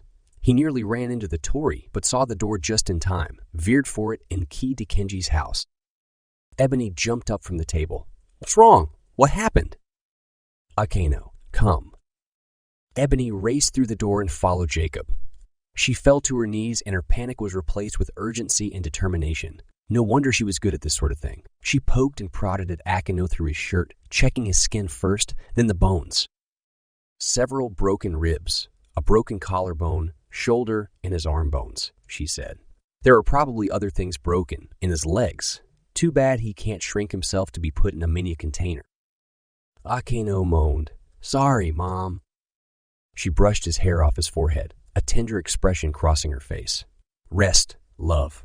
We'll do our best not to cause you any more pain. She turned to Jacob and Gallus. Help me take his shirt and pants off. Jacob, tell Eklaron that she might want to stay away since he'll be nearly naked. Jacob relayed the message to Eklaron. Then he, Gallus, and Ebony quickly removed Akano's outerwear. Jacob couldn't help but notice that Akano was wearing Batman boxers. He did his best to put that fact out of his mind, helping Ebony mix 3 more packages of Kaede sap. They got to work covering his entire body with the strips, being careful to put them under him as well. It took 10 minutes at least, and they used 5 Kaede sap packages, everything Sweet Pea had in his knapsack. When they finished, Ebony got to her feet and helped Gallus spread a blanket over her son. He'll be fine now. She wiped moisture off her face. What happened? Gallus explained, and Jacob looked at the Argots. They were back to bushes and boulders, as if nothing had taken place. Ebony shook her head. This is why we've always warned Makalos about shrinking big things, and then enlarging them again. Akano hasn't had a problem with it for a while. He must have been completely panicked. Jacob tilted his head. He was panicked when Eklaron and I fell into the mud bubbles, and he didn't get injured that time. She tucked a strand of hair behind her ear. Makalos have to be completely in control of their emotions. They struggle with it at first, and most struggle their entire lives. She looked at her son. But he doesn't normally have those problems. Jacob looked at Akano as well. He didn't know the Makalo could even make a mistake in that area. Why did his bones break? Akano's arm and body couldn't hold your brother's weight, but the magic is stronger than bones. Matt would have come to him regardless. She walked to Jacob's brother. How is Matt? Asleep, Eklaron said. Good. He'll need the rest. She lifted a piece of cloth to inspect his ankle. How bad was his leg? Not terrible, just a few cuts from the teeth. Sweet Pea joined them. Did you see how the Argots' fangs grew when their mouths opened? Gallus nodded. The teeth are kept inside the jaws until they're needed, and then they extend like cat claws. They can be several feet long depending on the age of the Argot. Jacob shook his head. We barely got Matt out in time. He wouldn't have lasted another few seconds. Oh, and another thing about these creatures is that they share their meals. What one of them eats gets spread through them all. Okay, I've learned enough about them, Eklaron said. Sweet Pea laughed and started to say something, but Ebony glared at him. His mouth slammed shut. I don't know, Gallus, Ebony said, turning to the black man. Should I come along? They'd gone over this a lot during the last meeting. Ebony had opted to stay home since Echo, her baby, still needed her. But she was the only one who really knew medical things inside and out. Gallus blew out a breath. It's up to you. However, as we already said, we won't be able to see or feel or hear anything. We won't know if we're injured, and neither will you. You won't be able to help us." He put his hand on her shoulder. "You can come, or we can stick to the original plan." She sighed. "We shouldn't change course now. I just hate feeling helpless." "I know it sounds abrupt, but you'll be helpless anyway. How about you stay until we're ready to cross? Make sure Okano really is okay." She nodded. "I'd feel much better about that." "Okay, good." Gallus motioned to Matt and Okano. "How long until they wake?" Ebony shook her head. "An hour for Matt, possibly several hours for Okano. It depends on how much damage there is. Luckily, Okano is a Makalo and will heal much, much faster than a human would. Kaede sap works best on Makalos." Gallus sighed. "Okay, let's get to work while waiting." He separated everyone into groups, leaving Ebony to watch over the injured people. Gallus and Eklaron went one direction and Jacob and Sweet Pea the other. Gallus had them work on clearing a long strip of land that ran parallel to where the Argots lived. Clearing the underbrush wasn't easy. Jacob and Sweet Pea talked while they worked, using machetes Gallus had given them from his duffel bag. Jacob and Sweet Pea first talked about school, then basketball, movies, and music. Jacob's machete got dull, and he was tempted to pull out his sword to chop with instead. He knew better than to use it on weeds, however. Having it in its scabbard by his side was oddly comforting. He wasn't used to fighting with it, but at least he felt like he could seriously injure a defenseless, evil creature. He smiled. He still needed a lot of practice. After nearly an hour, Gallus called everyone over for a rest. Jacob was happy to see that Matt was waking up and that he felt well enough to get to work. Gallus soon ended the break. Jacob teased Matt about being shorter than him. "You're the little guy now!" Matt rolled his eyes, snorting. "My muscles still work fine, and it's only by a few inches. I could still beat you at football." Jacob grinned at his brother, then got back to work. After another 30 minutes, Gallus declared everything good and had them all return to where Okano slept. "Now what?" Jacob asked. "We wait until Okano wakes. There isn't anything else we can do until he's better." "It shouldn't be much longer," Ebony said, assuming he didn't have internal injuries, that is. The group settled themselves in for a long wait.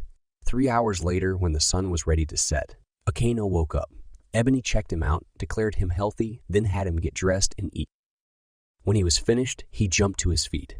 "All right, I'm ready to put Matt back to his normal size." Gallus held his hand up. "Don't. Let's figure out the next step first. You're going to need to shrink someone, preferably one of the stronger guys who can tie knots." "Me," Sweet Pea and Matt said at the same time. Gallus looked at them. "Matt, you're taller than Sweet Pea." Sweet Pea scowled. "What does that have to do with anything?" "Because he's taller, he'll ultimately be bigger than you." Matt laughed at Sweet Pea's disappointment. "Maybe next time, dude." Gallus addressed Okano. "Shrink Matt, then enlarge him on top of the wall." He pointed to the stone wall dividing the forest from the city. It wasn't very close, perhaps 100 feet away. Parts of it were crumbling, but it was in good shape otherwise. A large arch was flanked by ornately embellished lampposts with old, ragged flags attached to them. The flags were really big, deep red, and had a design on them that looked like a trident spear with a sun on it. Okano's mouth popped open. "He'll be huge if I do that. Like, really huge." "Exactly," Gallus said, "and make sure you put him nearer to the entrance, by the lampposts." A panicked expression crossed Okano's face. "But enlarging him that big might cause damage. It could kill him." Ebony put her hand on Okano's shoulder. "We'll make sure you're able to concentrate."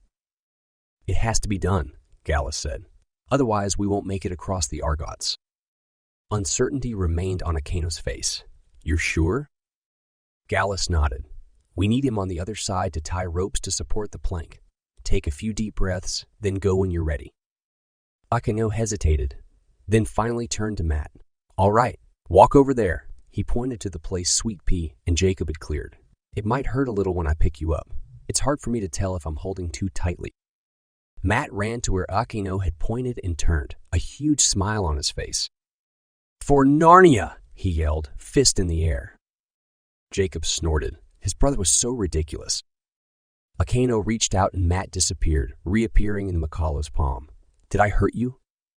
Not at all. Wow, you guys are huge. Matt, listen closely, Gallus said. Matt stopped grinning and straightened, listening. Akano is going to put you on the wall. Don't squirm or step backward. It would be disastrous if you fell off. Okay. You won't be able to see anything, but you'll still have your hearing, which is why I brought this. Gallus pulled the megaphone from his bag. I'll be calling instructions to you, and we'll have Early come back to help if it doesn't work. Jacob scanned the air. He hadn't seen the Minya in a while. She was probably exploring. Gallus motioned for Akano to proceed. Remember? Next to the pole. Akano nodded, reached out, and gently released Matt. Matt disappeared, reappearing on the wall. He nearly lost his footing and swung his arms out, yelling. His left hand struck the lamppost, though, and he grabbed it, steadying himself. I can't see anything. Using the megaphone, Gallus called to Matt. Get comfortable. Sit down if you can. This next part will take some time. Matt nodded, and Gallus turned to Akano, handing him a long, very thin piece of wood with a small claw attached at the top. There were little metal loops drilled into the wood on both ends, each with leather straps tied through them. Keeping the claw facing down and away from you, enlarge the board, making it as long as you can, at least a foot wide, preferably more. If my measurements are correct, once it's that big, it should be long enough to go from here to the wall. Akano walked to one end of the clearing, and Gallus had everyone step back so they wouldn't get hit when the wood fell. The Makalo reached out, squinting an eye shut. He released the board, and it appeared in front of the group, filling the entire length of the clearing. Now then, Gallus said, the hard part. Chapter 29. We have to swing the end with the claw to Matt, and get the claw to hook onto the other side of the wall so it's lying on top of the stone. If it's close enough to the lamppost, Matt will be able to tie it in place. Eklaron looked at Gallus with doubt. How are we going to do that? The black man pulled out ropes and pulleys. With these and all of us helping, he gave a pulley and some of the rope to Sweet Pea. Tie this to the board and climb that tree. He pointed to a very tall maple, then hook the pulley over the largest, highest branch you can find and thread the rope through. Why didn't we just have Akano send a door over with Matt? Eklaron asked.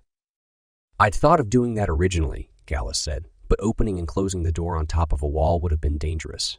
There's nothing to secure it to there. After Eklaron showed she understood, Gallus motioned for Sweet Pea to proceed. Sweet Pea scampered up the tree. When he got down, Gallus had him tie another rope to the board and climb up a tree on the other side, doing the same thing.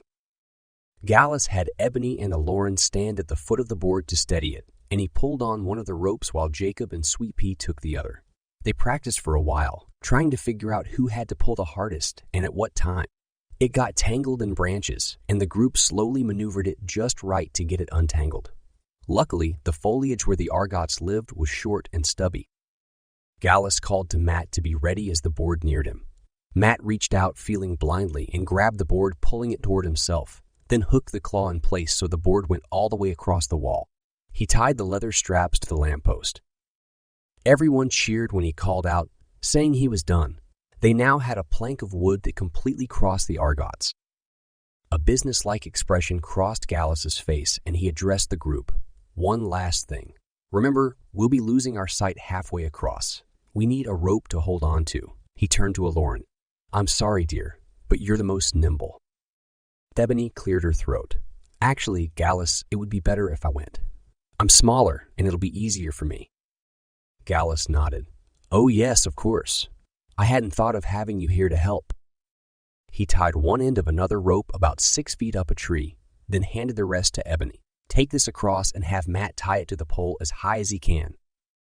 Ebony wrapped the rope several times around her arm, then started across the board. Like when he'd first seen her fighting, Jacob was surprised at how quickly and gracefully she moved. Like a dancer. About halfway, she paused, her legs wobbling. Whew, my eyesight just left. Hold on to the board and use it to guide you, Gallus called. Ebony lowered herself, then crawled forward. Everyone waited, watching. Finally, she made it to the wall. Matt helped her to her feet and took the rope from her, tying it well above her head. With Gallus guiding him, he tightened it so it would be firm enough to provide support, but loose enough for everyone to hold on to at the same time. Then Gallus had Ebony untie the rope Sweet Pea had attached to the board for the pulleys. When she finished, Akeno picked her up, momentarily shrinking her before enlarging her on this side of the Argots. She returned, giving the ropes to Gallus, while Akeno put Matt back to his normal size.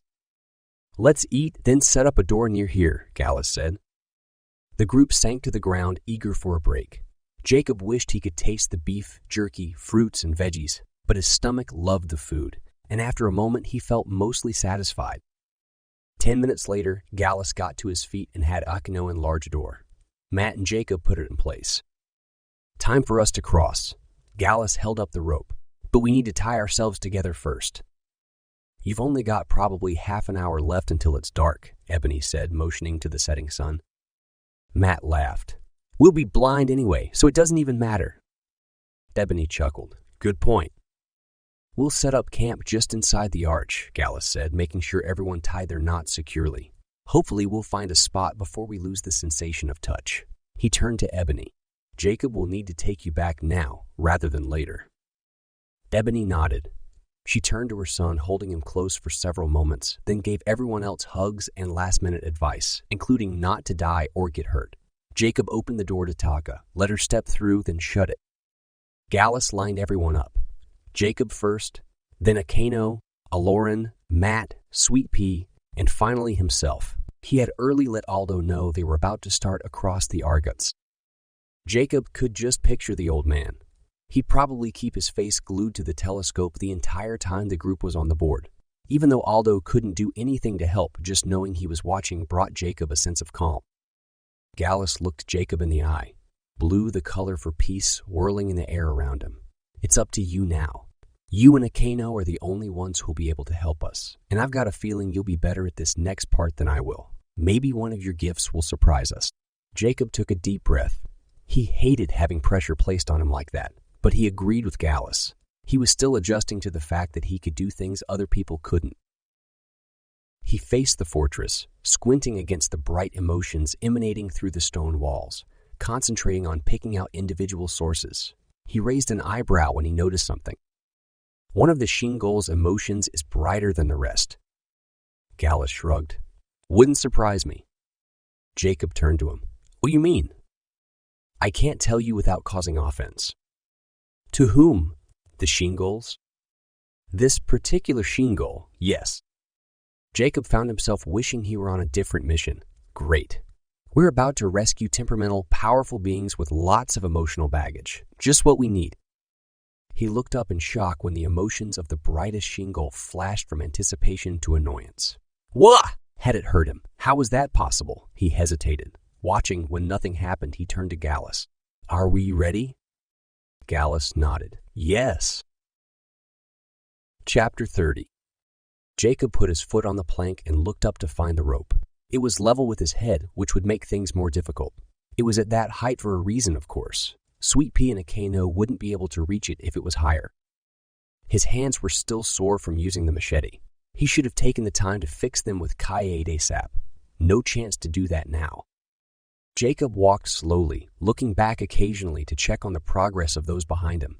The emotions emanating from them were surprising. Everything from nervousness to fear to excitement and even slight boredom. That one was Eklaron, of course. But no, Matt's emotions showed some indifference too, along with his excitement. Why was he bored? Then Jacob smiled when he remembered all the rope courses his brother had completed over the past few years. He wasn't really afraid of these sorts of things. He felt a tug in the rope around his waist when he was at least 15 feet across and turned to see that Gallus was just getting on the plank. Jacob took a deep breath. The entire group was on the board now. If they fell, no one would be able to save them. He continued onward, trying not to think about that. A moment later, everything went black. He gasped, pausing. It was the weirdest thing ever, as if someone had turned off the sun and the lights with no action on his part and no residual vision. He'd never been in such complete blackness. Jacob shuffled forward, feeling with his feet, making sure he knew what was under him before stepping. Akeno practically freaked out when he went through the trap, and Jacob instinctively looked back to see what was wrong. He nearly stumbled in surprise at what he saw. "I can still see your emotions." "That's wonderful," Gallus said. "Yeah, I'll check on you guys every few steps. Good. You're about 20 feet from the wall. Jacob nodded, knowing Gallus was watching. He counted the steps in his head, listening as the others went through the trap one at a time. He'd nearly reached 20 when he felt a strong lurch in the rope tied around his waist, causing it to dig sharply into his stomach. His sword shifted, its weight knocking him off balance, and he lost his footing, holding onto the line above as tightly as he could while his legs swung out from under him. The board banged sharply against his shins and his hands burned from the friction. He slid backward down the line by what felt like a couple of feet, bumping into Akeno, who cried out. Everyone yelled in shock, and the line bounced Jacob up and down. He scrambled back onto the board, wishing he could see what he was doing. Quiet, Gallus said. Who fell off the board first? I did, Sweet Pea said. Lost my grip. I'm holding onto the board. I think I can pull myself up. Jacob heard grunting, and the rope dug into the skin of his waist, making him wince from the pain. Careful, Sweet Pea, Gallus said. I've got you. The rope slackened, and Jacob faced away from the others toward the wall again. He held tight to the line above. Is everyone okay? Yes, we're all on the board again, Gallus said. Keep going. That was really close, a little voice said near Jacob's ear, making him jump. Jacob looked and saw a tiny spot of green, her emotion representing happiness. Early, where have you been? Watching and visiting Aldo. I would come to help if you needed it. Okay, how far from the wall am I? Close, very close. Jacob scooted forward, feeling the board with every step, making sure not to put his foot down without being confident he wouldn't fall off the side. How would they do stuff like this without the sensation of touch? Then his foot found nothing. He shuffled to the side and felt solid stone. Great, I've reached the wall. Wonderful, Gallus said. Jacob found the lamppost and clung to it for support with one hand while helping Akeno off the board. The wall was fairly wide on top. Gallus, now what? Jacob frowned, hoping Gallus had thought this far in advance. I need you to climb past the pole, then drop to the ground in the middle of the archway. Aldo said the wall is about 10 feet tall. Don't go into the city and don't exit. Stay right in the middle of the archway. From what Aldo mentioned, we'll have around 6 feet of area under the arch to work with. Okay. And I'll help you, Early said. Thanks, Early. You totally rock. He felt his way around the pole, then paused. How am I going to drop to the ground without pulling all of you with me? Silence. Then, good point. Untie yourself. The rest of us will stay together and undo ourselves one at a time. When we join you, we'll do up the knots again. Jacob untied the rope and continued with Early guiding him. Just a little farther, she said. Just a little farther. Stop. You've reached the arch. Jacob sat on the part of the wall closest to where the stone rose, then twisted and lowered himself until he was hanging by just his hands. How far is the ground from my feet, Early? A little less than you are tall. Just wonderful. He pulled himself back up to talk with the others. When you come around the pole, find the spot where the wall meets the arch. Early will help you, and lower yourself with your hands. I'll be below, trying to guide you. The drop from the wall to the ground is more than 10 feet.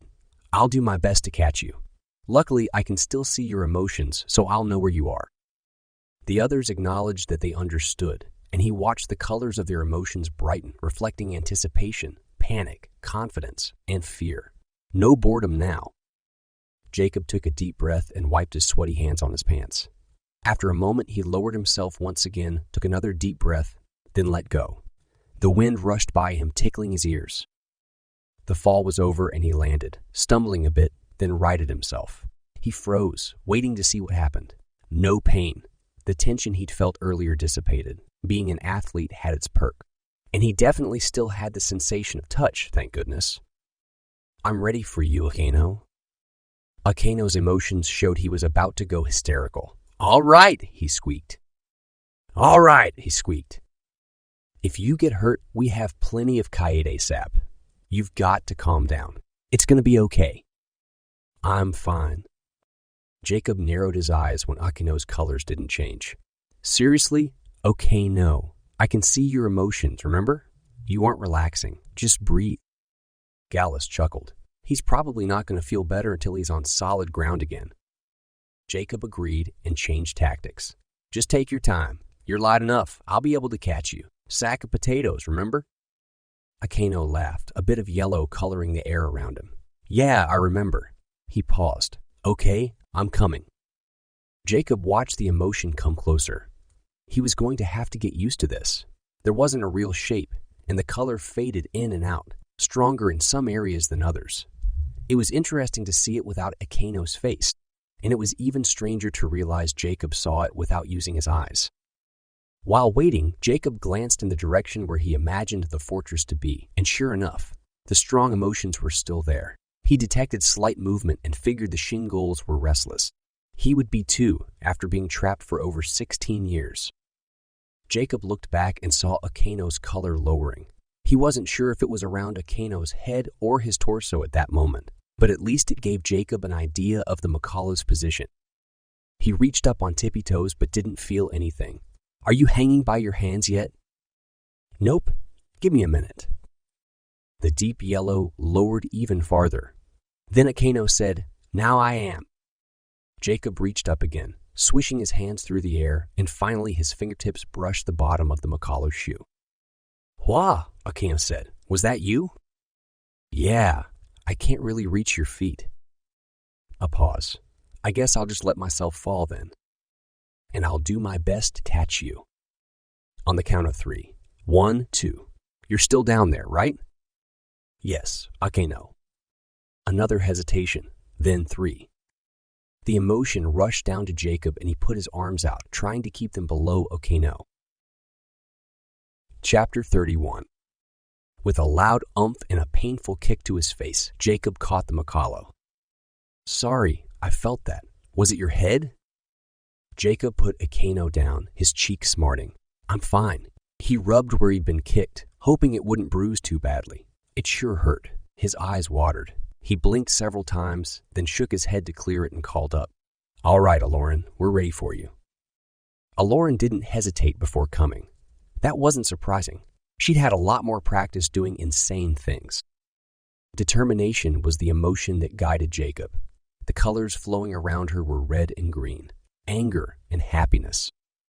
He'd been surprised a couple of months ago to figure out that determination was closely related to anger, but a determined person would face their problems with a positive attitude. The tinted air showed Jacob when she'd reached the edge and had lowered herself. He stretched up and felt her ankle.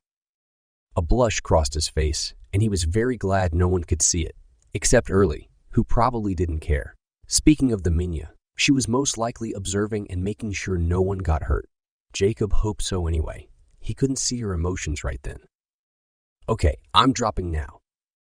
Jacob caught her smoothly, enjoying the feeling of holding her in his arms, knowing his blush was spreading. He put her down quickly, then froze when she kissed his cheek. Thanks, she whispered. The red in the air around her dissipated, overpowered by green. Did she like him? Had she been hiding it all that time? No.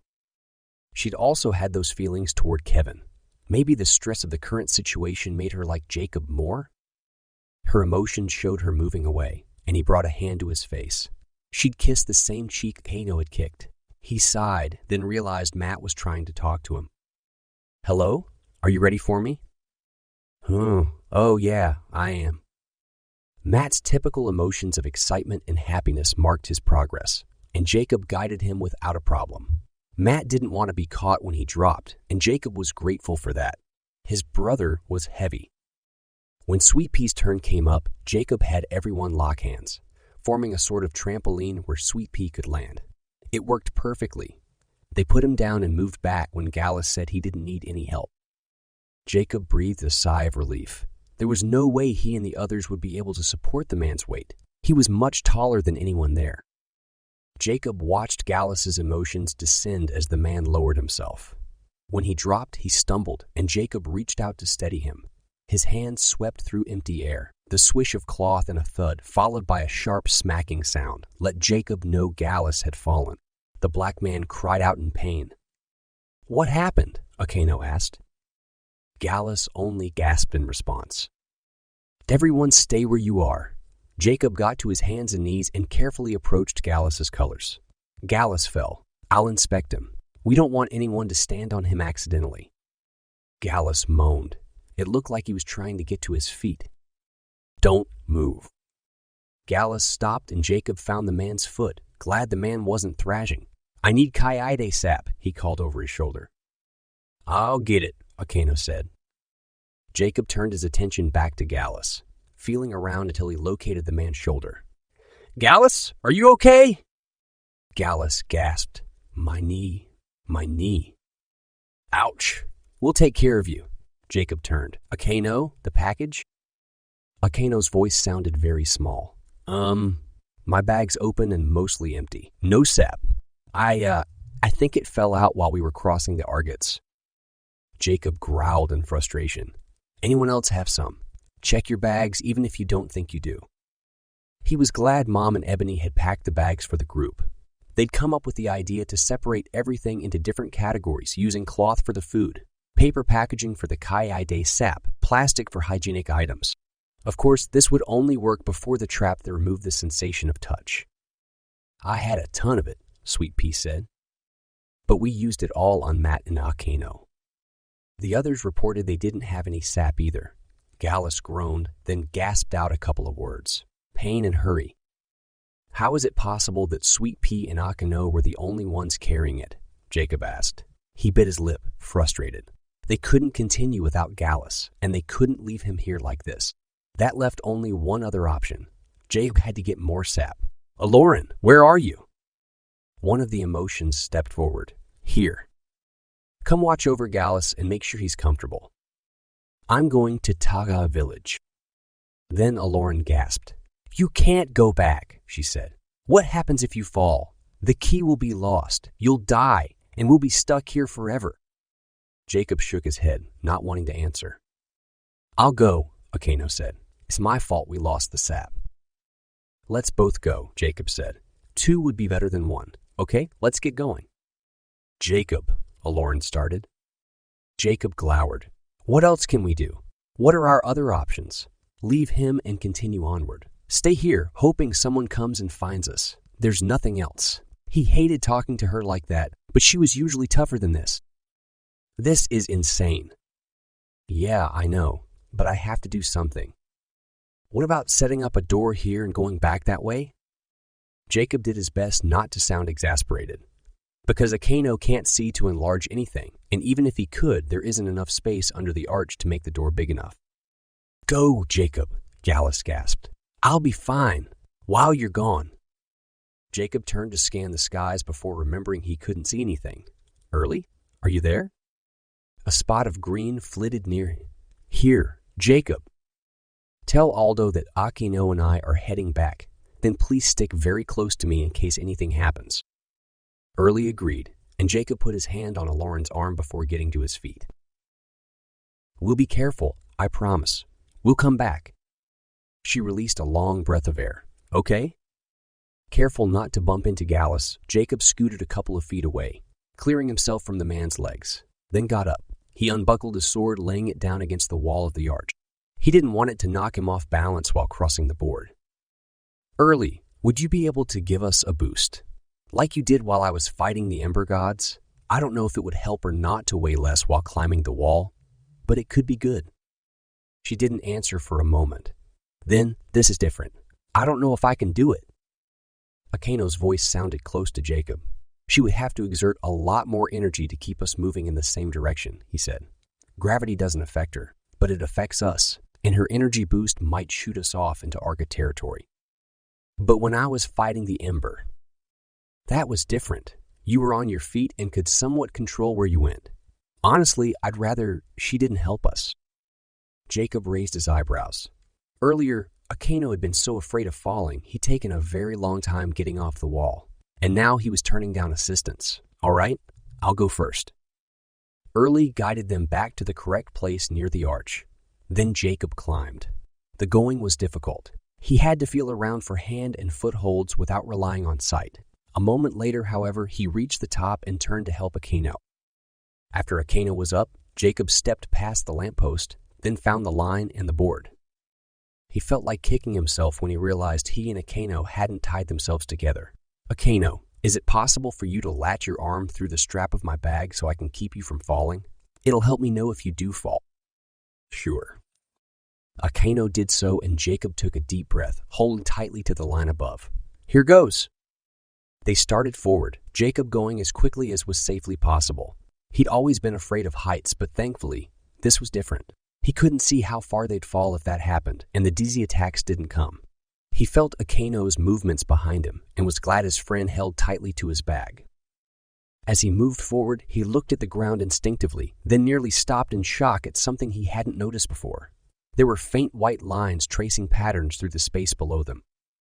Were his eyes playing tricks on him? Did the patterns mark where the ground was, or were they floating in the air? And what were they? Jacob and Akeno were at least halfway when Akeno gasped, then yelled, and the line above jerked, followed immediately by weight on Jacob's backpack. The increase in weight knocked him off balance, and his hand slipped off the rope. He spun to the side, the board scraping his leg, then smacking into his ribcage as he flipped over. He tried to grab it, but Akeno's weight pulled him down farther, and he plunged, landing hard on the ground below, Akeno beneath him. Chapter 32. The air knocked from his lungs. Jacob couldn't move at all. His frantic mind only focused on one thing. The faint white lines were brighter and somehow attached to the dirt. Early freaked out, squealing and shouting, "Get up, Jacob! Get up!" Jacob gasped for air, finally raking in a breath and able to move again. He pulled Akeno out from under him. A deep rumble below made him freeze. Oh no, there was no way they could escape. "Get up!" Early shrieked, the color swirling around her, showing hysteria.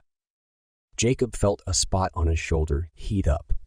Early was giving him energy. His mind cleared, and he remembered something very important. The Argots hadn't done anything for several moments when Matt had started crossing them. Did they always take so long to react? And would it be enough for Jacob and Akeno to get to safety? It had to be. He held on to this hope as tightly as he could and grabbed Akeno, throwing the Makalo over his shoulder, then lurched to his feet. "I'll guide you!" Early squealed. "I can see them!" Jacob dashed forward, realizing he would probably trip over rocks and bushes, but he wouldn't allow himself to be devoured by monsters. It would be so much easier if he could see their emotions. Early's directions came fast. Sidestep to the left, jump forward, go back a foot, side, step right, run, fast, left, back again. Jacob felt a pinch on his pant leg. He jerked free. A moment later, sight returned. The light from the moon nearly blinded him, and he shaded his eyes with his free hand. The edge of the Argots wasn't far, but Early led him away from it. "Early, the forest is right there. Ignore it. Obey me." He took a deep breath and continued running, following her directions. She'd kept him alive this long and deserved his trust. Akeno screamed, but Jacob didn't risk looking back, preparing instead to follow his instincts and jump to safety in a spot between some pink shrubbery and yellow boulders. "No, Jacob, it's dangerous there. This way." Irritation flooded over him and he growled in frustration, but he continued following her anyway. After a moment, he saw the wisdom in Early's choice. Several jaws opened in the crevice he'd been running toward, and it quickly became apparent that the Argots exploited the self-preservation instincts of their prey. Then something else dawned on Jacob as he paid closer attention to Early's directions. Yes, she took him much farther from the edge of the forest than was comfortable, but she wasn't choosing the path arbitrarily. She was having him follow the brightest of the faint white lines. And as he watched, he quickly figured out they marked where each Argot started and ended like boundary lines. Panting in exhaustion, he said, "Brilliant!" He smiled in excitement. I see where you're leading us." "Good!" Early cried. "Keep running!" A new burst of energy slammed into Jacob and he dashed forward, following the biggest of the lines, no longer needing Early's directions. "I'm going to warn the Makalos," she said after making sure Jacob was really going the right way. She disappeared with a flash. "No! Early!" Akeno screamed. "We need her!" "It's fine. I can see where to run." Jacob dodged some rocks, then jumped around a little tree. "How?" "The lines." "What lines?" Never mind. Jacob focused on running and skirting obstacles. The line led him along a haphazard path. taking him in a ridiculous course around bushes and brambles and rocks. The springy ground under his feet continued rumbling and shifting, and except for a couple of times when his pant legs got snagged, he remained clear of the sharp teeth. Finally, they reached the edge of the forest, and he stumbled to the ground when his feet met solid earth once more. He released a Kano, gasping, trying to catch his breath. "Jacob? Jacob?" Eloran's voice called through the megaphone. Jacob got to his feet and yelled back as loudly as he could. "We're fine! We made it! We made it!" He heard faint cheering and grinned. He'd done it. Early reappeared, reminding Jacob that they still had a mission to accomplish. "They're waiting." "Let's go," and helps find the door. Yes, yes. The two boys took off at a run, following Early through the forest. They reached the door, and Jacob keyed them to Taka village, where the Makalas waited anxiously on the other side. The increase of sensation nearly knocked Jacob over.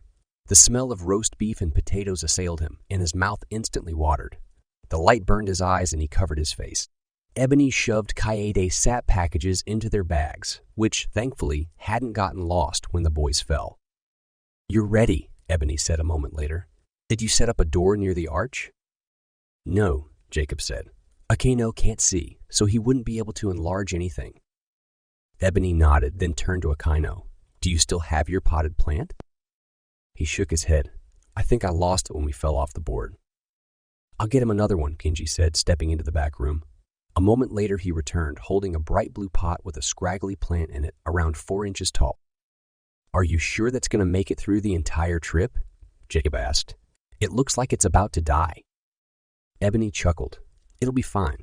It's a type of evergreen, though it doesn't look it. They're hardy little things." She put it in Akeno's bag. Jacob nodded, swinging the backpack over his shoulders. "We'll send Early later when we finished working on Gallus." They said goodbye, then keyed back to the door and crossed the board with no problems. They dropped to the ground under the arch, and Jacob pulled a package out of his backpack, giving it to Akeno to put together. Jacob got to his knees. "Can we use Gallus's pant leg instead of the cloth in the package?" "No," Akeno said. "It has to be completely clean." "Well, we can't afford to cut his pants." Jacob carefully inched up to Gallus, making sure not to bump the man. "It's too cold for him to walk around in shorts, and it'll be too painful to take them off." "Let's roll up his pant leg as far as it'll go," Eloran said. "Then reach up the rest of the way." Jacob agreed, and he and Eloran soaked the cloth strips in the mixture while Akeno and Matt readied Gallus. It was oddly comforting, being this near the people he cared for most.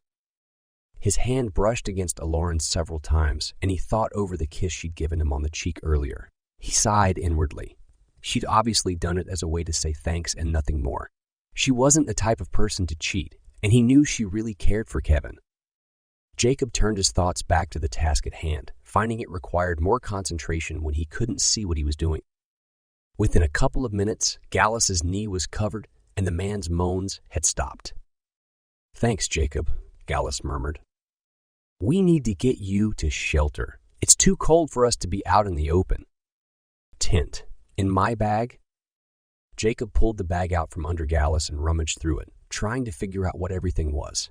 "Gallus, I don't know." Someone took the bag from him, either Eloran or Akeno. He couldn't tell. "Here," Eloran said. Something heavy was placed in Jacob's hands. "Push this button when you're ready to open the tent." Gallus sighed. "It's large. You'll need space." He took a deep breath, put it closer to the fortress than to the Argots. Jacob got to his feet and helped everyone move to the other side of Gallus. After they were safely out of the way, Jacob put the folded fabric on the ground, making sure the opening was nearest him. He pushed the button and jumped back. A whoosh rushed through the air, followed by several clicks and the sounds of cloth being tightened quickly. When everything was quiet again, Jacob stepped forward and found the door of the tent. "Okay, Eloran, you first. We'll give you the far corner." He grabbed her hand, leading her around Gallus, then helped her into the tent. Good. Her emotions were visible through the thick material. This meant that others' emotions would also be visible through the tent, which would come in handy in case they had visitors during the night. Jacob shuddered at the thought. "Matt, Sweet Pea, Akeno, I'll need all of you to help me pull Gallus inside." He guided them to Gallus's shoulders and feet. Then on the count of 3, they half lifted, half dragged the nearly unconscious man into the tent. After she was finished delivering messages, Early said she'd spend the night at the foot of Jacob's sleeping bag, which was fine with him. He found his sword, pulled it into the tent with him, then closed the flap. "Aldo said we wouldn't be bothered by animals, right?" he asked. Early didn't respond, and Gallus only sighed. Jacob didn't press either of them. They both needed sleep after the busy day. Chapter 33. Sometime in the middle of the night, or what Jacob assumed to be the middle of the night, he was awakened by something shuffling outside the tent. He bolted upright in his sleeping bag and grabbed the tent zipper, holding it down. The shuffling stopped. Jacob couldn't see any emotions through the fabric, so whatever it was must not have been intelligent. He didn't know if this made him feel better or worse. A moment later, the shuffling started up again and gradually got quieter until it disappeared. Jacob waited several minutes longer, still holding the zipper. No one else had been disturbed by the sound, so why had it awakened him? He finally snuggled back into his sleeping bag, completely exhausted, but so wired he doubted he'd be able to fall asleep. Sure enough, after what seemed like an hour of trying, he gave up. He decided to use the opportunity to practice time-seeing into August Township. Maybe his ability would allow him to see through the Lorcan traps. He'd found a while ago that it worked best when he unfocused his eyes and told his body where to go and when. He did that now. At first, he couldn't see anything, so he concentrated, ignoring the chest pains that started. It seemed like he was standing near a tall wall, but he couldn't be sure. A bit of light appeared to the side of him. He focused on that. It looked like the sun was rising. Excited, he turned back to the city, eager for the light to brighten the mass in front of him. But everything was so smudged and unnaturally hazy, he couldn't make out any shapes. Nothing at all. He wasn't even sure if the mess of rock and wall in front of him was part of the actual city. He frowned, perplexed. Had the Lorcan figured out his ability? Did they do something to make him unable to time-see? Or were the traps powerful enough that he couldn't pierce them? The pain in his chest increased until he couldn't ignore it anymore, and his body jerked him back to the present like a rubber band. He fell asleep quickly after that. Eklaron's voice pulled Jacob out of his dreamless sleep. "All right, everyone. Get up. I'm tired of waiting." A smile tainted her rushed words, and the emotions surrounding her were impatience and excitement. Jacob also thought he detected a bit of gratitude, then realized she probably didn't think they'd make it through the night. "It's morning now," she said. "Let's go." "How can you tell it's morning?" The question came from Matt. His usual color of happiness, which was green, was tinged with a slight yellow. Suspicion. "My body says it is. We need to eat and get our things together." Matt sighed in exasperation, his green turning to a light pink. "Who died and made you queen?" Jacob laughed, then jerked to a sitting position when the word died entered his brain. "Gallus, are you awake?" Gallus chuckled, probably at the panic in Jacob's voice. "I am." "How are you feeling?" "Much better. Completely back to normal." Jacob breathed a sigh of relief. "Oh, good." "Yes, I'm pretty relieved myself. Thank you for what you did last night." Jacob felt his cheeks flush and he turned to roll up his sleeping bag, nearly forgetting that Gallus couldn't see his face anyway. He smiled at himself. Those habits wouldn't go away so easily. He shoved his bag into the largest pocket of his backpack, hearing the others cleaning up as well. His thoughts turned to the upcoming traps. Loss of hearing and loss of touch. How long would the traps last, and would they be all-encompassing? Jacob decided to voice what was on his mind. "I can't help but wonder how much losing our sense of touch will affect us. I mean, the more I think about it, the more I realize I depend a lot on what I can feel. I know I'm kneeling now because my shins feel the ground beneath me, and the skin on the back of my knees is pinched. I know what my hands and arms are doing, also thanks to the sense of touch." Silence for a moment. The colors swirling around the others changed to an orange. Yellow for concern, and for a moment, Jacob felt bad for having brought up something that would potentially worry or depress them. But he recognized it was important to consider these things. Gallus let out a long breath. "Yes, I've been pondering similar points." His color moved to the tent door, and Jacob backed away, "and I don't have an answer. The best we can do is be ready for anything. We'll have to figure things out as they come." He paused. "Luckily, the sense of hearing will be last to go. We'll be able to communicate even after we've lost the sensation of touch." And we're sure there won't be any creatures or animals out there? Aside from the surpire, Jacob wondered if he should mention what he'd heard last night. He decided not to. Either they'd get attacked or they wouldn't. Being paranoid would only make things much, much more difficult. Not entirely. We're going off what Aldo said, of course. He doesn't think big creatures would be able to cross the Argots.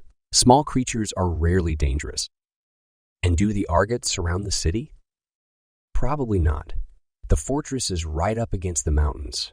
The volcano eruption from 100 years ago made the land impassable. The Shiengols never had animal problems before. I assume it's still the same. Jacob thought over this for a moment.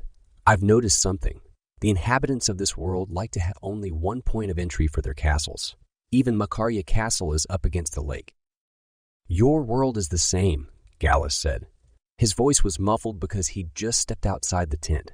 Moats and walls and mountains and lakes. It's a defensive tactic. Jacob nodded, then realized Gallus couldn't see it and laughed at himself. Of course, this made the others ask why he was laughing, so he told them what he'd done. It's frustrating not being able to see. I'm almost used to it, Matt said, but I can't wait to get my taste back. I'm starving, and the food I've eaten isn't doing anything for me. It's like eating cardboard, he paused. I think. Speaking of food, Gallus said, come out of the tent so I can pack it away. When I'm done, I want each of you to eat as much as you can handle. When we next get hungry, we probably won't be able to feel our teeth and tongues, which could be quite dangerous. You never know if you're biting your tongue off or not. Jacob and the others filed out, and Gallus somehow packed the tent up without seeing what he was doing. They sat in a circle, and Gallus had Jacob divvy up the food since he knew where everyone was sitting. I wish I had a Braille watch, Matt said. Oh, and I wish I could read Braille. Sweet Pea laughed at him, but Jacob could see his brother's point. It sure would have made things more convenient. So, what's the plan? Akeno asked. Gallus's deep voice reverberated in the small space between the walls. Akeno, make sure you keep your plant in your hands at all times. And we'll need to be attached to each other again, in a row with Jacob in the lead. Jacob, you remember the footstep sequence for how to get to the fortress, right? Jacob ran through it in his mind. Yes, I do. Good. Gallus's emotion colors rose, showing he'd gotten to his feet. Let's get going. As soon as everyone else was ready, Jacob put them in the same order as before. Then he and Gallus tied them all together. Whatever happens, Gallus said, keep moving and keep talking, if you can. Jacob agreed. How they would make it out of this, he didn't know. He raised his face to search for their Minya, again out of habit. Early, are you there? A flicker of green. The color for happiness flitted next to him. Yup. Does Aldo have any last-minute instructions? Let me check. A minute passed. Then her tiny voice returned. He hasn't seen the Serpire for a long time, but doesn't think that means it's not here anymore. He also says you've done very well so far, and he'll be giving me orders every now and then to help, but that you probably won't know it once you're in all the traps. Jacob nodded. Okay, well, stay close. I might need you and Aldo to help me find the way if I get disoriented. Remember this, straight for 30, turn right, then walk 7, right and 15, left and 27, left and 130. Will do. Warmth radiated through him at the tone in her voice. She was a great messenger. Is everyone ready? He asked. A chorus of yeses surrounded him, and he faced forward, glad he had a good internal sense of direction. Oh, and Akeno, are there any living creatures out there? No response for a moment then. Nope, just the Argus. The area in front of us is empty of anything living. Okay then, let's go. Straight for 30. Jacob started forward, making sure he took normal-sized steps. At 5 feet, the next trap made its presence known. Chapter 34. Jacob stopped. He couldn't feel the ground beneath his feet. He couldn't feel himself swallowing. He couldn't feel the rope around him any longer, and it was almost as if he were naked because he couldn't feel his clothes. It was like he'd spent the day at the dentist's, and that numb sensation had enveloped him completely. He could, however, sense his movement. He lifted his hand and knew his arm was rising. He could tell which way was up and that he was standing. His body still knew its directions.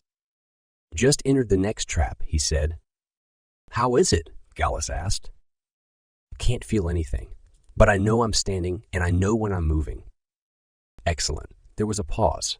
Can you sense the rope? No, or my clothes. Matt snickered.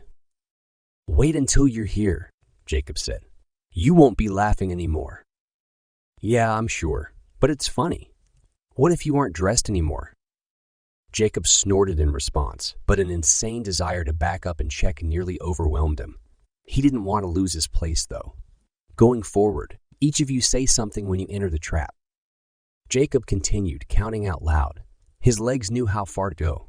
At least he trusted they did. 6, 7, 8. After Akano had gone through the trap, Jacob asked him to check again if there was anything living around them. Akano didn't respond for a moment. Then he said, Oh, weird. It's hard to find the plant when I can't feel it. I know I'm touching it by the visions that enter my mind. And no, there's still nothing. Jacob breathed in relief. Good. He continued walking forward. One at a time, the rest of the group announced when they'd entered the trap. By the sound of the others' voices, they were keeping up with Jacob just fine. Coming to the first turn, he said. We're going right. The rest of you count your steps so you know when to turn. Jacob didn't pause, trusting the others to follow his instructions. He kept an eye on the Shiengols' emotions, making sure they were in sight as much as possible. They helped him know where he was in relation to the fortress. He announced the next turn, then followed it. So far, so good. Forward 15 feet. Jacob wasn't able to move any longer. He turned, putting a mental bookmark in his place in the footstep sequence.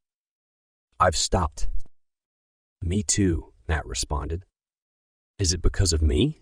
Gallus asked, his voice sounding muffled. It feels like it might be me. Aldo says Gallus is stuck behind a broken door, Early said, her green emotions floating near Jacob's head. Jacob nodded. Gallus, did you hear that? Yes. Early, can you guide me? Yep, Early said. Step to the right. One more step. There? Jacob noticed that Gallus's colors got brighter, probably because the door had partially blocked them from view. Everyone ready? He asked. Gallus, you should be able to continue. Jacob faced forward again, glad when he felt himself moving. Okay, we're turning left now. Follow me, same as before. 1, 2. He kept track of the numbers as closely as he could, concentrating on their shapes in his mind, picturing them, and giving them colors just to help make them different from each other. Wait, Early said. Gallus, you're off track again. Oops, I apologize. Early guided the man back in line with the rest, and Jacob smiled at her emotion. Thanks, Early. He resumed walking. 20, 1, 22, 23. He paused when the emotions of the Shiengols appeared to his left, much brighter than before. His heartbeat doubled before he remembered it was them. He hadn't noticed their colors disappear. It must have been very gradual because their abrupt reappearance freaked him out. He took a deep breath. We're coming up to our last turn, and the path leads directly to the fortress. The emotions of the Shiengols are especially strong right now. That's excellent, Gallus said. Jacob got to the corner, then paused. Early, does Aldo have any last-minute advice? Pretty soon, we won't be able to hear anything, so he should give it now. No response. Then he says you're doing fine and that he'll have me help you with a boost of magic if you need one. Your families all send their love. Jacob nodded. Thanks. Akano, would you check the area? Yes. The Makalo didn't say anything for a moment. Then Jacob, I can sense the Serpire. Not to scare you or anything, but it's... His voice cracked. It's really, really, really big. The others in the group moaned in dismay, and Jacob looked back. He wasn't surprised at the fear and panic flowing in the air behind him. He nearly gave in to the panic himself, but he felt the weight of the responsibility he held. It was up to him to make sure they made it out safely. He took a deep breath, trying to calm himself before addressing the others. Guys, we'll be fine. You don't know that, Sweet Pea said. At least we won't feel pain when we die, Matt said, his voice strong. Hey, Jacob said, no one's gonna die. Again, you don't know that, Sweet Pea said, his negativity surprising Jacob. And you can't say anything to make us feel better. Either we'll make it or we won't. Gallus sighed loudly. Sweet Pea is right. Honestly, we just have to keep going. Jacob nodded, taking a deep breath. I'm going to need everyone's help to remember what number I'm on. 130 is too large to track, especially if anything distracts me. If you count with me, that would be great.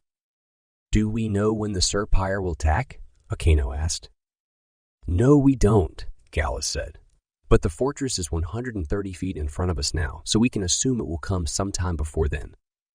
Jacob checked that everyone was still in line. I can see your emotions. I'll make sure you're not going off to the side. And it's a pretty straight shot. The Shiengols are directly in front of me. As long as I can see them, we should be okay. Let's go then, Matt said. Take us to safety, fearless leader. Eklaron giggled and Jacob shook his head, smiling. 1, 2, 3. The others chanted with him. Then when he reached 14, they stopped counting. The silence was very unnerving. Guys are... He slammed his mouth shut. He couldn't hear himself. He might not even have said anything, since he couldn't tell what his mouth was doing. He still felt like he'd spent the day at the dentist's, and not being able to hear himself made it worse. He took a breath.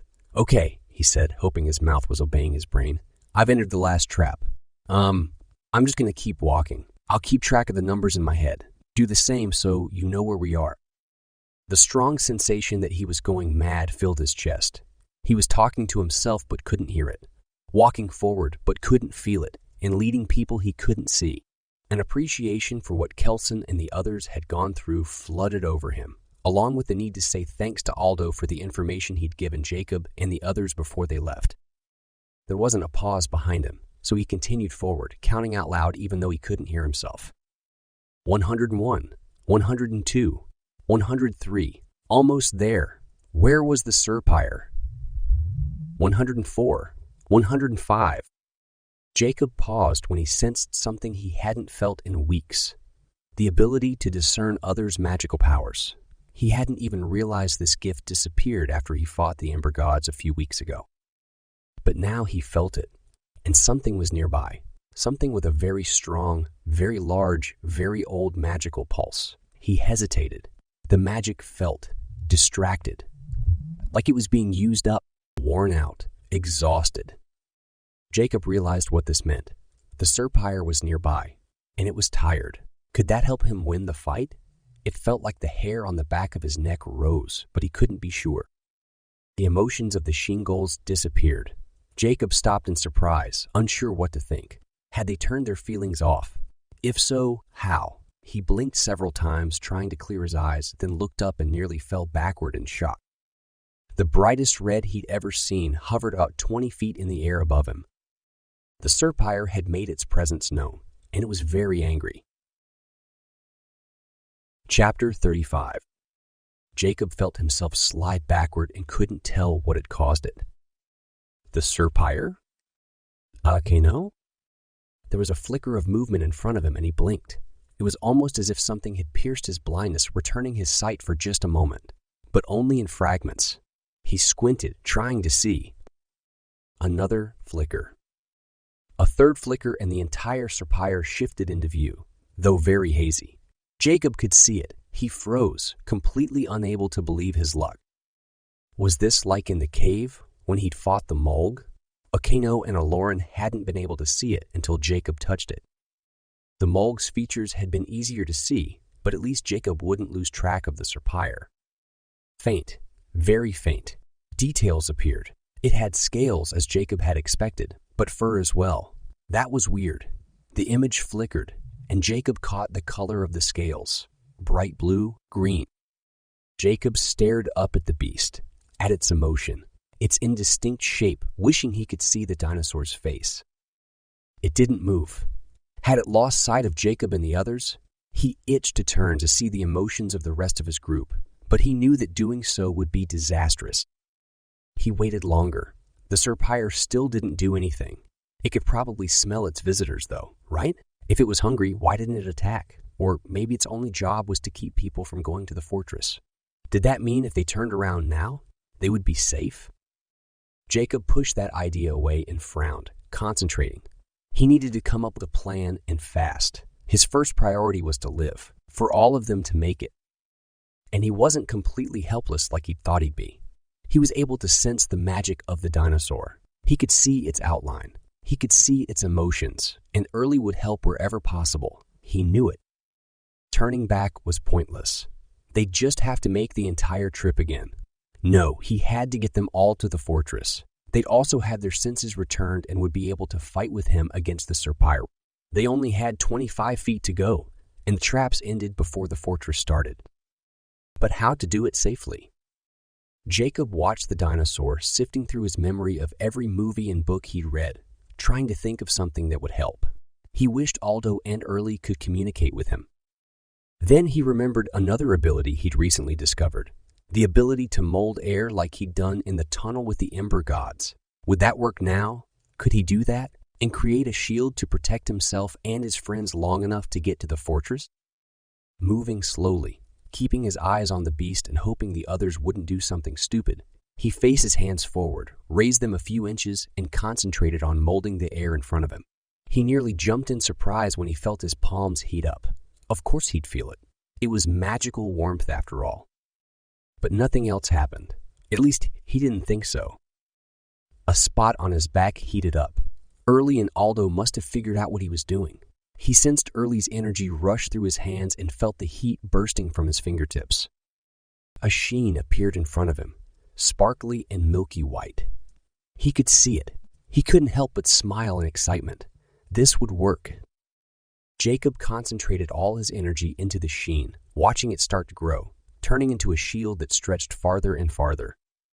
When it was tall enough to protect him if the Serpyre attacked, he glanced back to judge how far it would need to go to cover the rest of the group.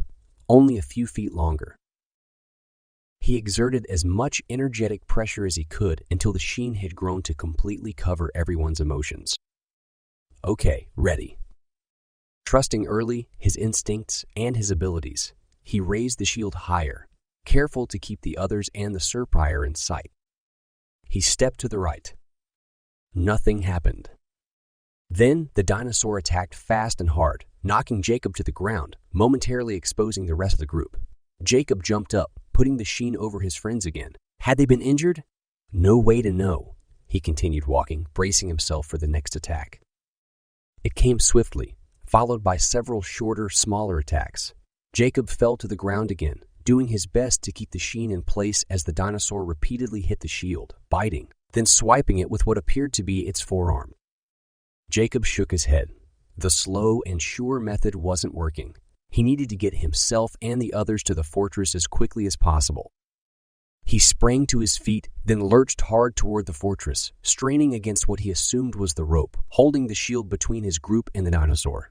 He kept his legs bent and crouched over so that when the next burst of attacks came, he would be ready. The attack didn't come, though, and like a pop of electricity, Jacob burst through the end of the trap, his body flooded with sensation, light, sound, touch. The sun burned his eyes, and he instinctively raised his hand to block the brightness. His shield disappeared. Remembering the group, he whirled in time to see Gallus fall. The Serpyre was no longer in view. Had it left, putting aside his surprise that he could see into the traps, Jacob pulled hard on the rope, yanking a Kano forward. The Makalo gasped as he came through the end of the traps, then turned to help Jacob pull the rest of the group through.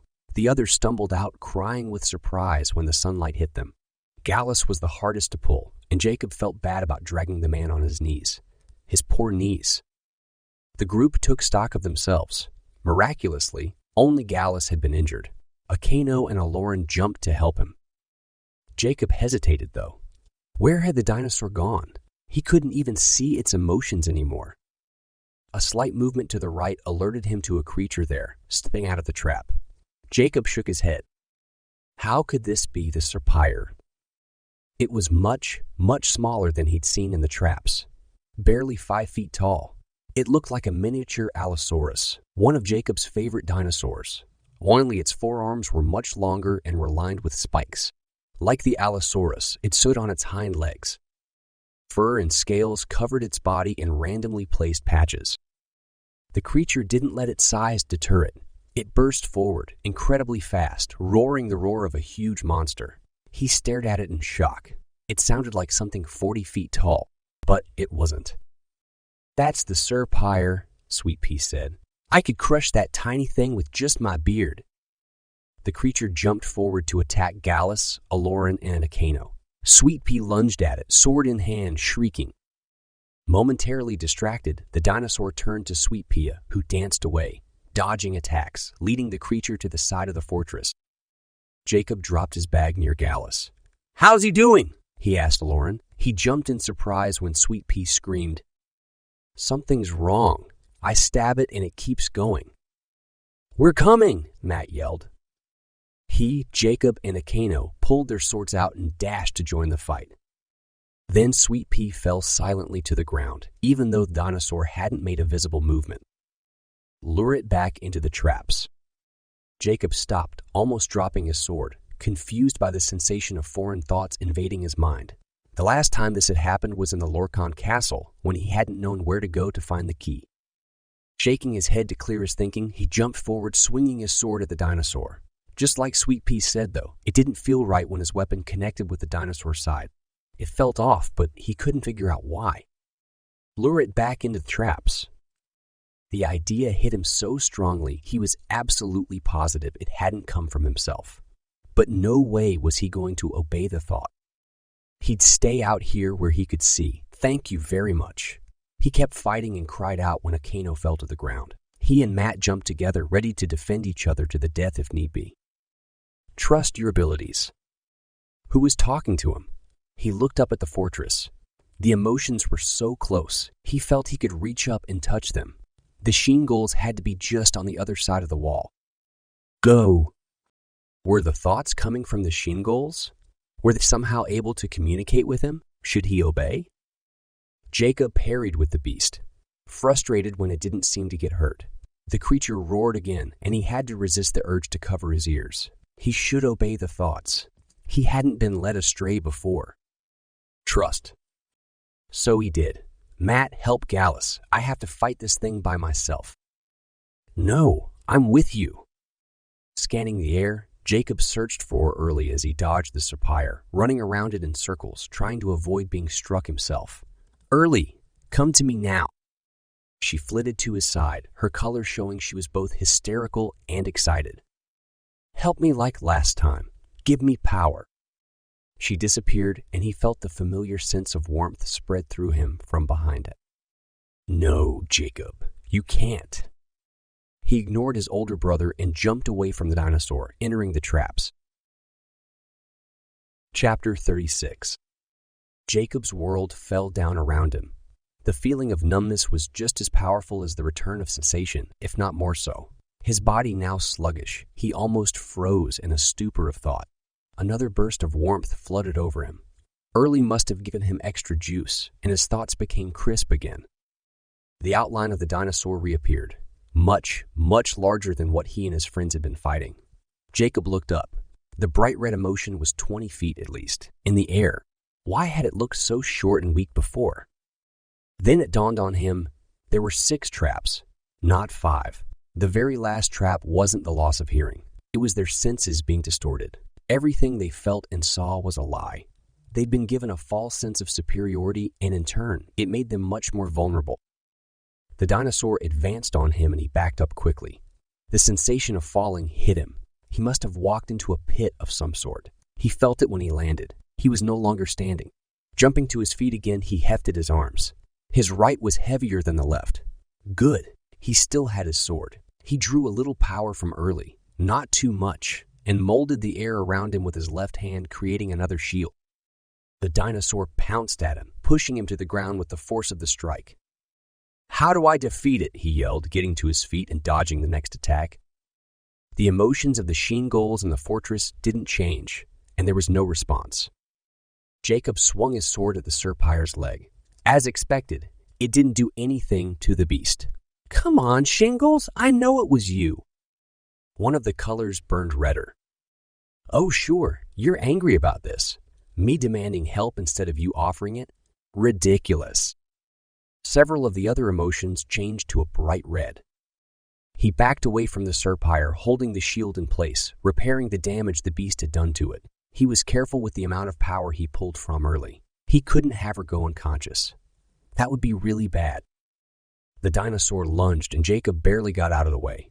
It was so tall it hurt his neck to look up at it. and he had to keep an eye on the long forearms as well as the huge jaws. The Serpire bit at the shield again. Jacob repaired it. He couldn't do this forever. He ran between the creature's legs, banged into something hard, probably a wall, and fell to the ground, then rolled to avoid being hit by the long tail he could barely see. Jacob jumped up, whirling to face the Serpire. He decided to try a different tactic with the Shiengols. You obviously want out of the fortress. Otherwise, you wouldn't have helped me earlier. I'm the only one who can get you out. So I ask again, how do I defeat the Serpire? No response. Then finally, the side below the arm is the soft place. Relief, along with some irritation at how petty the Shiengols were, flooded over Jacob. Thank you. He realized this would probably be the only help he'd receive from the temperamental creatures, so he put them out of his mind and concentrated on the task at hand. The spot they'd mentioned was 15 feet high. How would he get up there, especially without his vision and the sense of touch? The Serpire batted him with its long arms, and Jacob again dodged the attacks. He raised his sword and charged the dinosaur, running between its legs at the last minute. Knowing it wouldn't work again if he failed, he let the shield flick away and grabbed the creature's tail, then pulled himself up. He hung on as the beast whipped around trying to find him. He couldn't feel his sword in his hand, but knew it was still there by the weight on his arm. Jacob climbed, making sure he kept the fingers of his right hand tight, hopefully around the sword's handle. The Serpire figured out where he'd gone and flipped its tail back and forth. But by then, Jacob had already reached the beast's midsection. He held on as tightly as possible, inching farther whenever he could. Finally, he made it high enough. His first attempt to stab the Serpire failed, and he nearly dropped the sword. The creature tried to knock him away, but he held on. The dinosaur's emotions were so bright, Jacob would have shut his eyes if he'd had his normal vision. The red swirled around, confusing him. A spot on his shoulder heated up.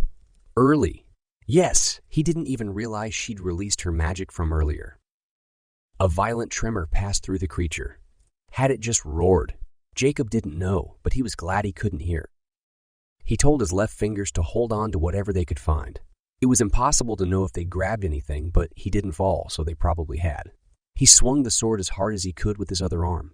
It met some resistance at first. Then a sucking sensation reverberated through the handle to Jacob's arm, and the sword drove faster for a moment before abruptly stopping. Jacob knew he'd reached his mark, and he cringed at the idea. Nothing happened. Then Jacob felt himself falling.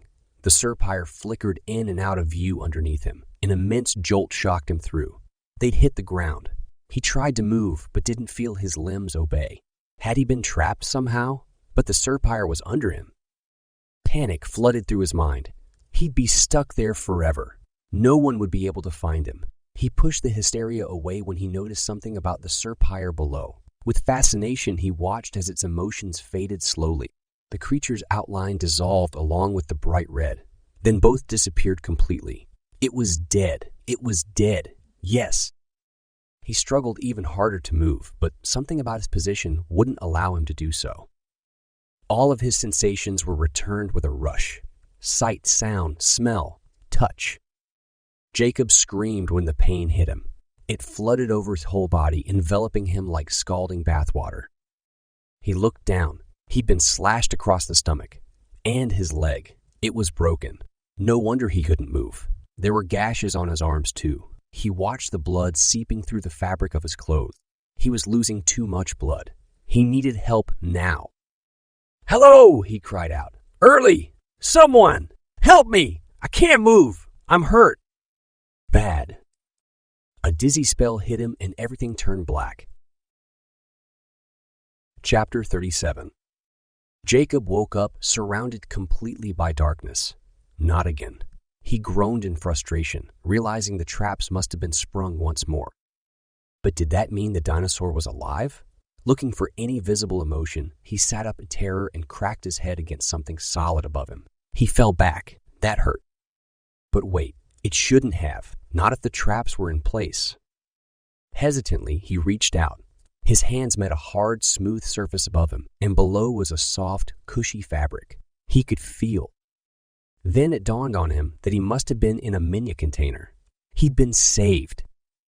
Preparing for the rush of light, he reached up to push the top open, squinting against the brightness.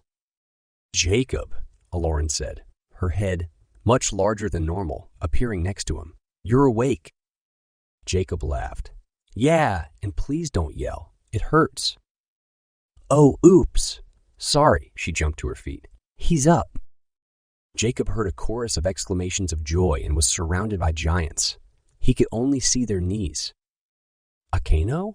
Are you there? Can you enlarge me?" "Sure." One of the giants, Akeno, reached over and picked up Jacob, held him out, and dropped him. Relief rushed over him when he saw that his hands and arms were back to normal. He stretched, enjoying the pops in his joints, breathing deeply, the smell of the nearby forest rushing through his nostrils. The clouds above were fluffy, partially covering the sun. Rays of light streamed across the sky, and a slight breeze lifted the hair off his forehead. He'd never, ever take these things for granted again. Before returning to the others, he took stock of the area around the group. August Fortress was to his left, with the emotions of the Shiengols showing impatience, happiness, and of course, annoyance. He smiled, shaking his head. Thank goodness they'd helped him. Only a part of August Township was close to the fortress. Huge, towering walls and volcanic rock marked the boundaries between most of the city and the Shiengol stronghold. Early flitted to his side, tumbling and doing somersaults in the air. "You're alive, Jacob. You're alive." He laughed with her. "Yes, I am." They headed back to the group, more relief washing over him when he saw that everyone looked healthy, safe, and happy. Gallus stepped forward and shook Jacob's hand. "Well done, Your Highness. Well done," he grinned broadly. "Thanks to you, and of course, Eklaron, we all made it out, okay?" "What happened?" Gallus motioned to a bunch of logs set up around a campfire. The tent was situated a few feet away. "Let's have a seat," he nodded to Akeno and Sweet Pea. "Would you grab us something to eat? I'm sure Jacob is starving." Then he pointed to Eklaron. "She can tell you everything that happened. She's the only one who didn't get injured." Guilt crossed Eklaron's face. "I'm really sorry about that. Jacob shook his head. Someone had to stay in charge of the situation. She thought about that for a moment, then nodded. "You're right." She sat down. There were 2 free seats, and Jacob summoned the courage to take the one nearest her. It felt good to be that close. Eklaron took a deep breath. "While you and the others attacked the Serpire, I worked on Gallus. He was really badly injured, but Akeno helped fix him up after you went back into the traps." She frowned at Jacob, which was absolutely insane, by the way. "Yeah, I know. Sorry." She continued. "Anyway, Akeno had a concussion and a cut on his head. He worked through it all, helping me keep Sweet Pea alive while you were fighting. Sweet Pea ended up getting shrunk too and put in Hazel's container. I left him in Akeno's care so Matt and I could find you." Jacob held up his hand, swallowed, then asked, "How were you, Matt?" He couldn't imagine what life would be like if Matt had been killed. Matt shrugged. "All of my sores were superficial and easily treated. They could have been much worse." Then Eklaron nodded. "Yeah. And Jacob, when we found you, we weren't even sure you were still alive. It was insane. You'd fallen into a tunnel type thing. Matt said it probably used to be a main line for sewage. And the Serpent was dead underneath you. At first, it looked like you'd stabbed yourself with your sword." She pointed at Matt. "He sprained his ankle jumping down to get you." "It's still sprained, actually," Matt said, holding up his wrapped ankle. "We ran out of Kaie sap trying to keep you and Sweet Pea alive." Eklaron gave Matt a glance of pity. "I do feel bad about that, you know?" Matt snorted. "Whatever. You're just glad Jacob didn't die." Eklaron flushed slightly, and Jacob didn't need to see the colors around her to tell him she was embarrassed. She apparently chose to ignore Matt's comment. "I hated leaving you there on top of that disgusting thing, but we worried it would kill you to be moved, even just to put you in a minya container. So I cleaned you up there, and Jacob, it was awful." Jacob finished his apple and peeled the banana.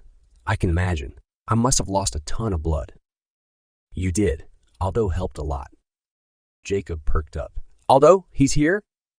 He looked around, then jumped to his feet when the old man stepped out from the tent, a big grin on his face. Surprise. Jacob quickly stepped to Aldo, and they embraced. Aldo grabbed Jacob's cheeks with both hands. "You scared me, boy." Gallus chuckled.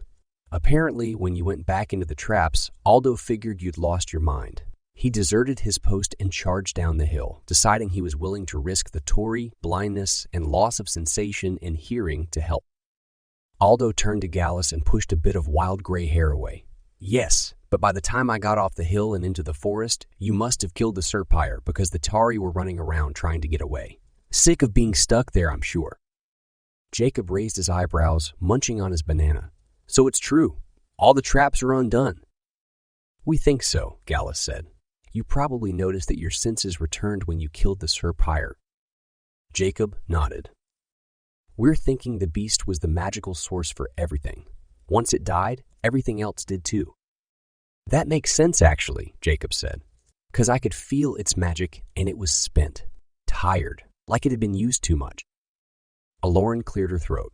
I'm not done telling what happened. Everyone turned back to her, amused, and Matt snorted, muttering something about her being a drama queen who wanted all the attention. She playfully narrowed her eyes at him, then continued. Luckily, Aldo had no problem crossing the board and getting down the wall. Early helped him. He arrived while we were cleaning you up. He had you drink an entire package of Kaede sap. Said it would completely burn your mouth up, but it was the only way to keep you from dying. He was right. It worked on you from the inside while we focused on your external wounds. Jacob's mouth had a slightly rubbery taste and was a little numb, but other than that, it was fine. He ate the last of his banana and started on the beef jerky next. We decided it was safe to shrink you and put you in a minya container, and then we hung out waiting for you to get better. Jacob looked at Matt. Did you let Mom and Dad know what happened? Yeah, Early sent messages all over for us. She's really been great. Early hovered down and stood on Jacob's knee. Your family was worried, but they're fine now that you're awake and okay. Jacob felt an urge to pet her in appreciation, like he would Tito, his dog. He refrained, figuring she wouldn't respond well to it. But she definitely earned his respect all over again with everything she'd done over the past few days. He looked back at Aldo. I'm assuming it was your idea to have Early help me form the shield when we first got to the Serpire? Aldo laughed. Was that what you were doing? I couldn't tell. I saw you hold your hands out and concentrate really hard. I figured it would only make things easier if Early pitched in. Yeah, it did. The shield didn't come until I drew on her magic. He took a drink of water. What did it look like from far away? What? The shield. Aldo shook his head. Couldn't see it. Really, I could.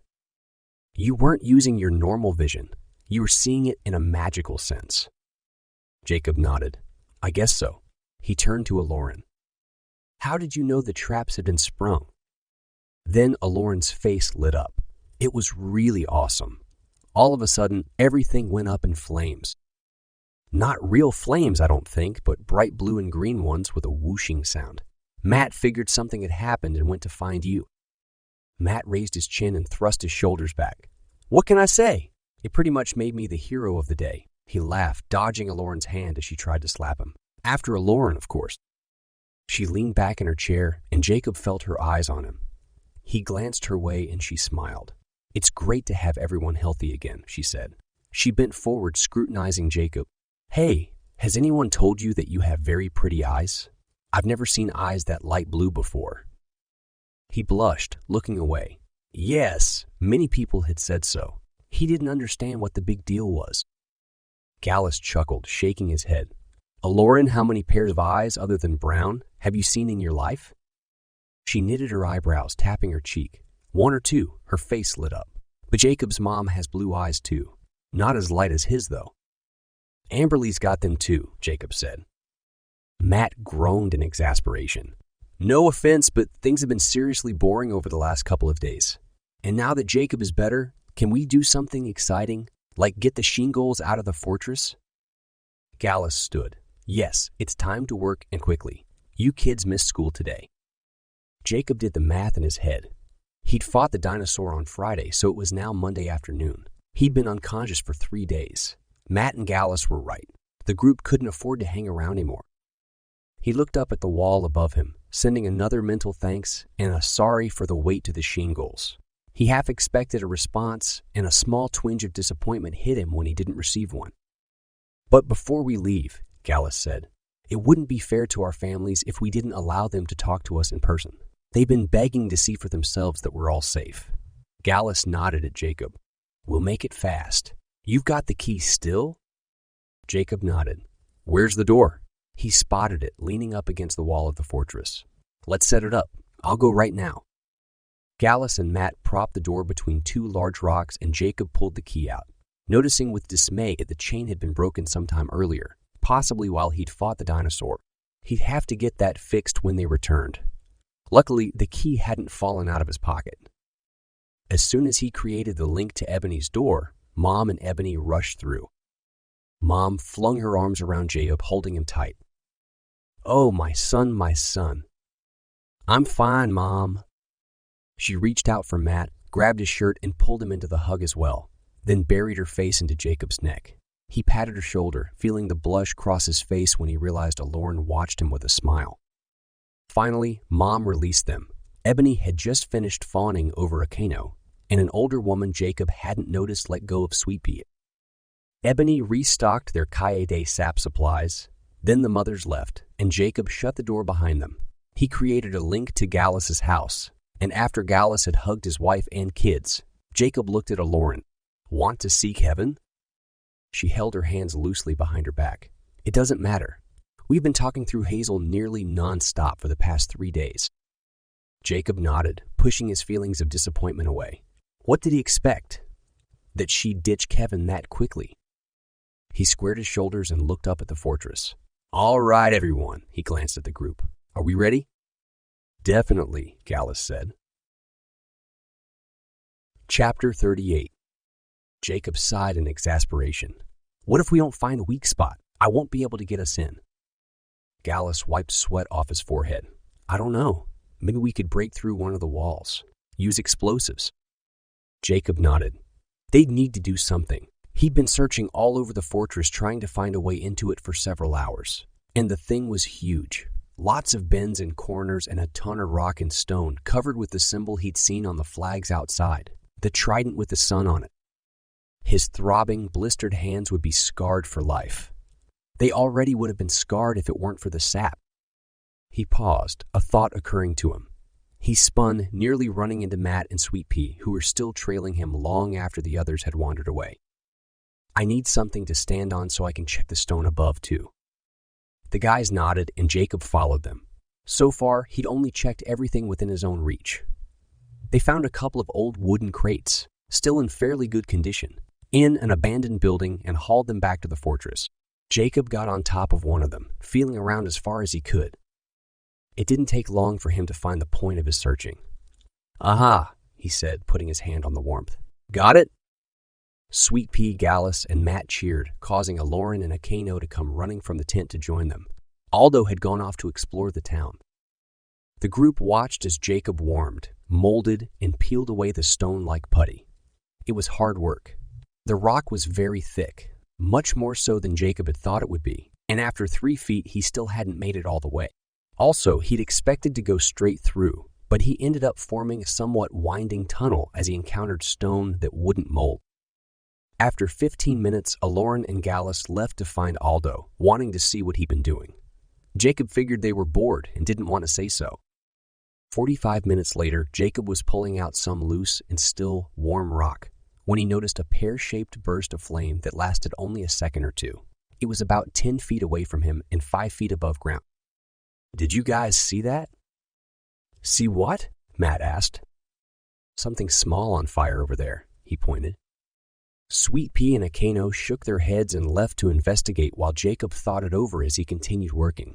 The last time he'd seen a fire hovering in the middle of the air had been when he'd seen a fire beetle.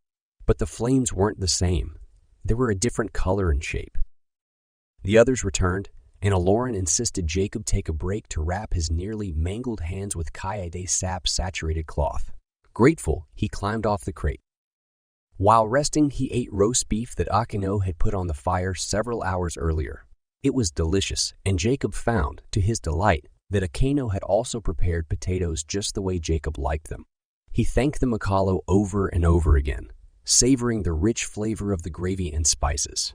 After a while, he decided his hands were fine, then resumed the work. Only a few minutes later, he felt the last layer of stone give way and a draft of musty, gross-smelling air, like rotten cucumbers, dead wood, and melted plastic, rushed past. At the same time, a very bright light from inside nearly blinded him. Did the Shiengols have electricity in there? He squinted, trying not to look directly into the beam, and worked harder, enlarging the hole enough for someone Gallus's size. Strong arms yanked him through the tunnel into the fortress, and Jacob yelled in alarm. He heard Eklaron and Matt freak out. Then his attention was taken away by the very full room in front of him. The person who grabbed him stepped back while others moved behind him, forcing him to roll away from the tunnel. The light was much more blinding inside, and he raised his arm to shield his face.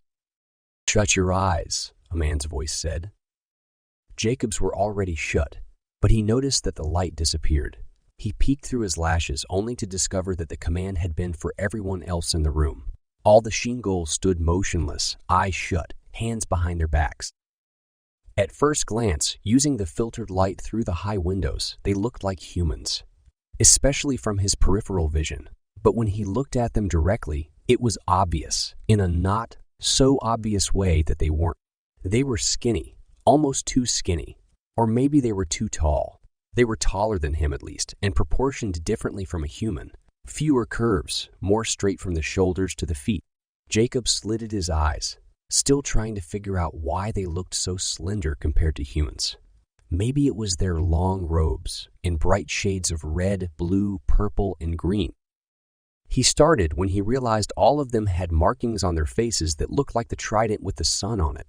These markings purposely drew attention to their eyes, and he could tell the Shiengols were proud of this feature. He found himself impatient for them to look at him, so he could examine their faces more fully. Similar trident and sun markings were on their robes. Jacob started. He clamped his mouth shut, though when several of the Shiengols shifted positions a few times. They moved gracefully, like Ebony when she was fighting, only more fluid. It was like a dance, one movement leading naturally to the next. Remembering how temperamental they were, he honed in on their emotions. What he saw surprised him. They were irritated. Very irritated. At what, though? Was it because of him? How could it be? Anger, frustration, the pains and stress of the past few days, all of it, boiled inside Jacob. He jumped to his feet, not caring anymore what these creatures thought of him. He just risked his life again and again for them. Why are you all so annoyed? Is it with me? And if so, why? That doesn't make any sense. Their emotions flickered quickly to red, anger, and the Shiengols opened their eyes, gazing at him. He gasped in shock at the light of their diamond-like eyes. It felt like he was staring into a billion LED flashlights. He raised his arm and looked down, surprised to see that his whole body was glowing. One of the Shiengols stepped forward. Jacob assumed it was a man, though he couldn't tell. His hair was long, dark brown, with part of it braided on one side. "Who are you?" the person demanded in a deep voice. Definitely male. "I'm Jacob." The Shiengol grabbed Jacob's arm, flinging him against a wall, the others parting to make room. "You are lying!" He scrutinized Jacob. Lying? How could he be lying? And ouch, let go of me. I'm telling the truth. My name is... I know what they call you. He motioned to the hole, still blocked by several Shiengols. But who are you, really? Realization hit Jacob. Oh, he squared his shoulders and raised his chin. I am Danilo Leontai, Prince of Gevkin, son of Dmitri and Arian, King and Queen of Gevkin. He frowned. But you knew that. Prince Danilo? Yes. Good. A Shiengol released his hold on Jacob and folded his arms. I am Azariah, leader of the Shiengol people. He peered into Jacob's face but didn't say anything more. Jacob blinked a couple of times, expecting the brightness of Azariah's eyes to burn his own eyes. Surprised when it didn't. He raised an eyebrow in suspicion. How had he adjusted so quickly? Moments ago, he couldn't even look in the faces of the Shiengols. But now, doing so didn't bother him at all. He stared back at Azariah, holding the Shiengol's gaze without flinching. Azariah's emotions were stronger and brighter than the others. He felt determined. Jacob knew this Shiengol meant business. Apparently satisfied, Azariah pulled back. How have you broken into the stronghold? The fortress? Are you asking how we got through the traps or how I got through the stone itself? Yes. Jacob looked back at the hole, hoping that at any instant Gallus or Matt would push the Shiengols aside. He couldn't figure out why Azariah was asking questions he already knew the answers for. Maybe the Shiengol was just messing around. Azariah noticed where his attention had gone. You'll see your friends again, but not now. He snapped his fingers and said something in a different language. Jacob rolled back on his heels. He'd only heard English since coming to Eklaron, except when the Mulgan Tory had spoken. Hearing the Shiengols speak in their native tongue was cool. It sounded like German mixed with Japanese and Latin, or how Jacob assumed Latin sounded, kind of Spanishy and Italian-y. Azariah said something else and the Shiengols broke into a cheer and rushed around the room, gathering things. Swords, poles, clothing. At first, Jacob had a hard time distinguishing the females from the males since they all had long, dark hair, but once he got past their emotional state of extreme excitement, he could see that the females were exceptionally exquisite. They had medium-toned skin, like someone from an Eastern European country. Beautiful. They reminded him of a person he'd seen or met before, possibly an actress from a movie, though he couldn't remember which. They had medium-toned skin, like someone from an Eastern European country. Beautiful. They reminded him of a person he'd seen or met before, possibly an actress from a movie, though he couldn't remember which. The Shiengols escaped the fortress through the hole, and soon only Jacob, Azariah, and a female Shiengol remained. She put her hand on Azariah's arm and Azariah smiled. At her, she said something in that strange language, then followed the rest. Azariah turned back to Jacob. We have much to do. We do. Azariah motioned to the hole. They just left to seek the Shiengols in other parts of Eklaron. Donalo, you have mere months until you must defeat the Lorcan. Jacob was stuck on the idea that there were more Shiengols out there, and it took a moment for his mind to switch to the other thing Azariah had said. I thought I was only supposed to help do that. Azariah gaped. You're the only one who can do it. Why do you insist on saying so many ridiculous things? Jacob's mouth popped open. This Shiengol wasn't nice. He tried to control the disappointment that rushed through him, but he couldn't. He'd heard so much about Shiengols and had looked forward to meeting them for a very long time. And they were jerks. He thought of many retorts, but held them back, realizing this being in front of him was powerful. Very powerful. Chapter 39.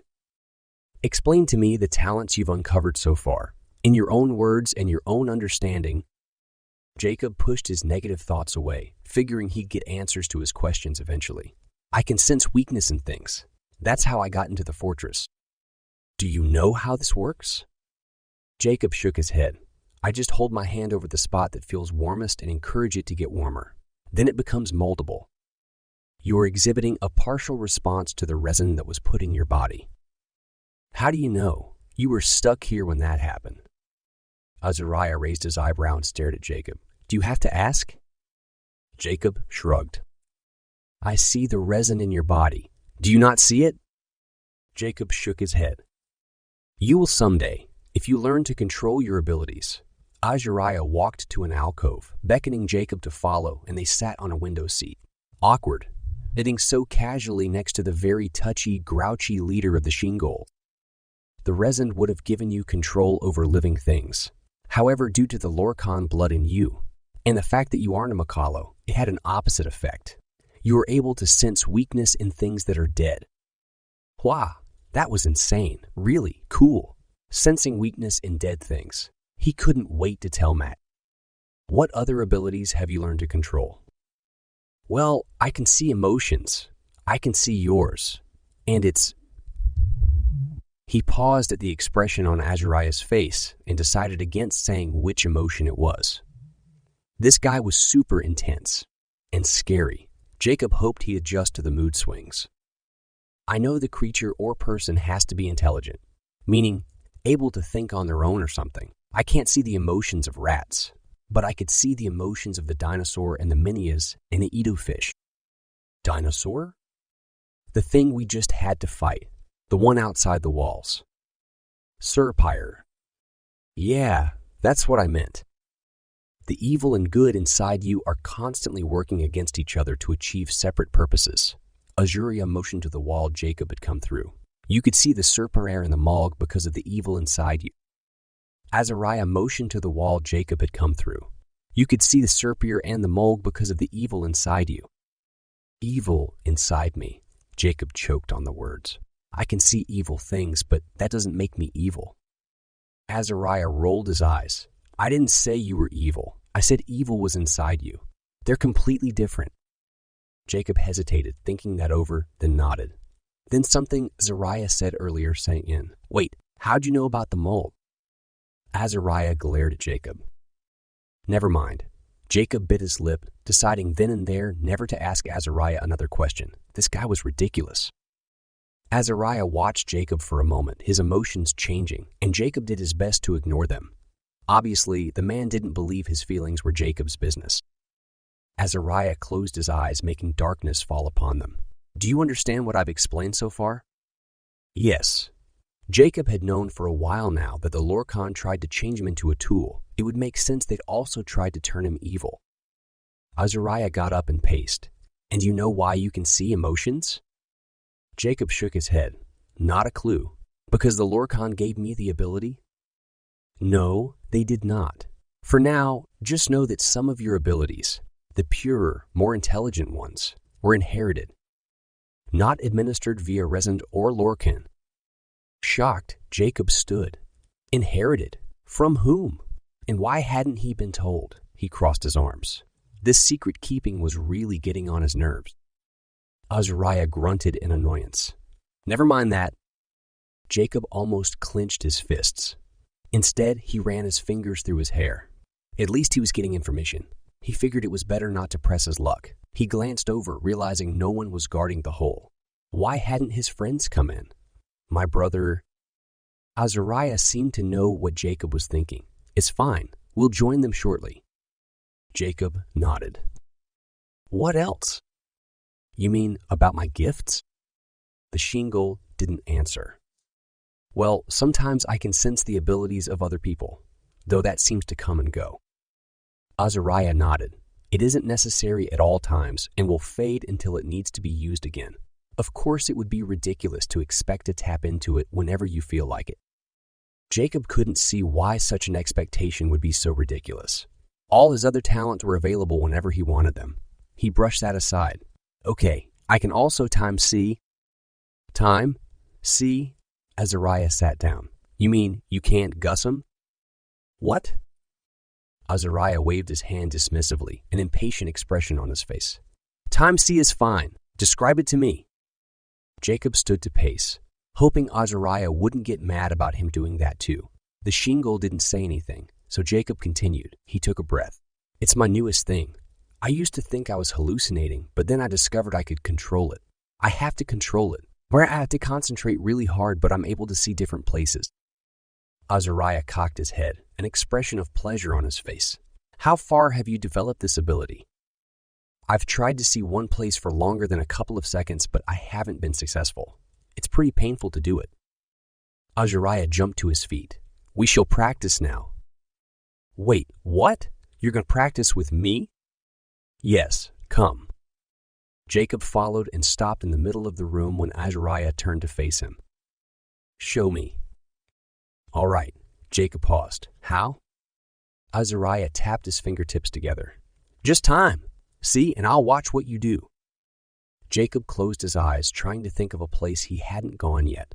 He decided to time see his high school. He stared ahead, unfocused his eyes, and concentrated on a mental picture of the school. The room around him changed, and he was in the orange gym. Kevin was there with Coach, shooting basketballs. The pain in Jacob's chest pulled him back to the somewhat dark interior of the fortress. Azariah was still watching him. Well, that was interesting. Have you no control whatsoever over your body? Jacob held back his response because he was sure it would make the Shiengol upset. How was he supposed to focus on controlling his body while he was trying to see a different place? You went somewhere in the present. Have you tried seeing in the past? Only a little. Time seeing hurts. Well, of course it does. Azariah's tone sounded like he was talking to a child. Do it again. Time see to when your mother was kidnapped by the Lorcan. Jacob nodded. He concentrated on the event, not sure how to tell his body to take him back that far. Things around him flashed over and over again, then stopped, and he saw a younger Princess Arian with a large belly. A feeling of nostalgia flooded over him. He missed his mom.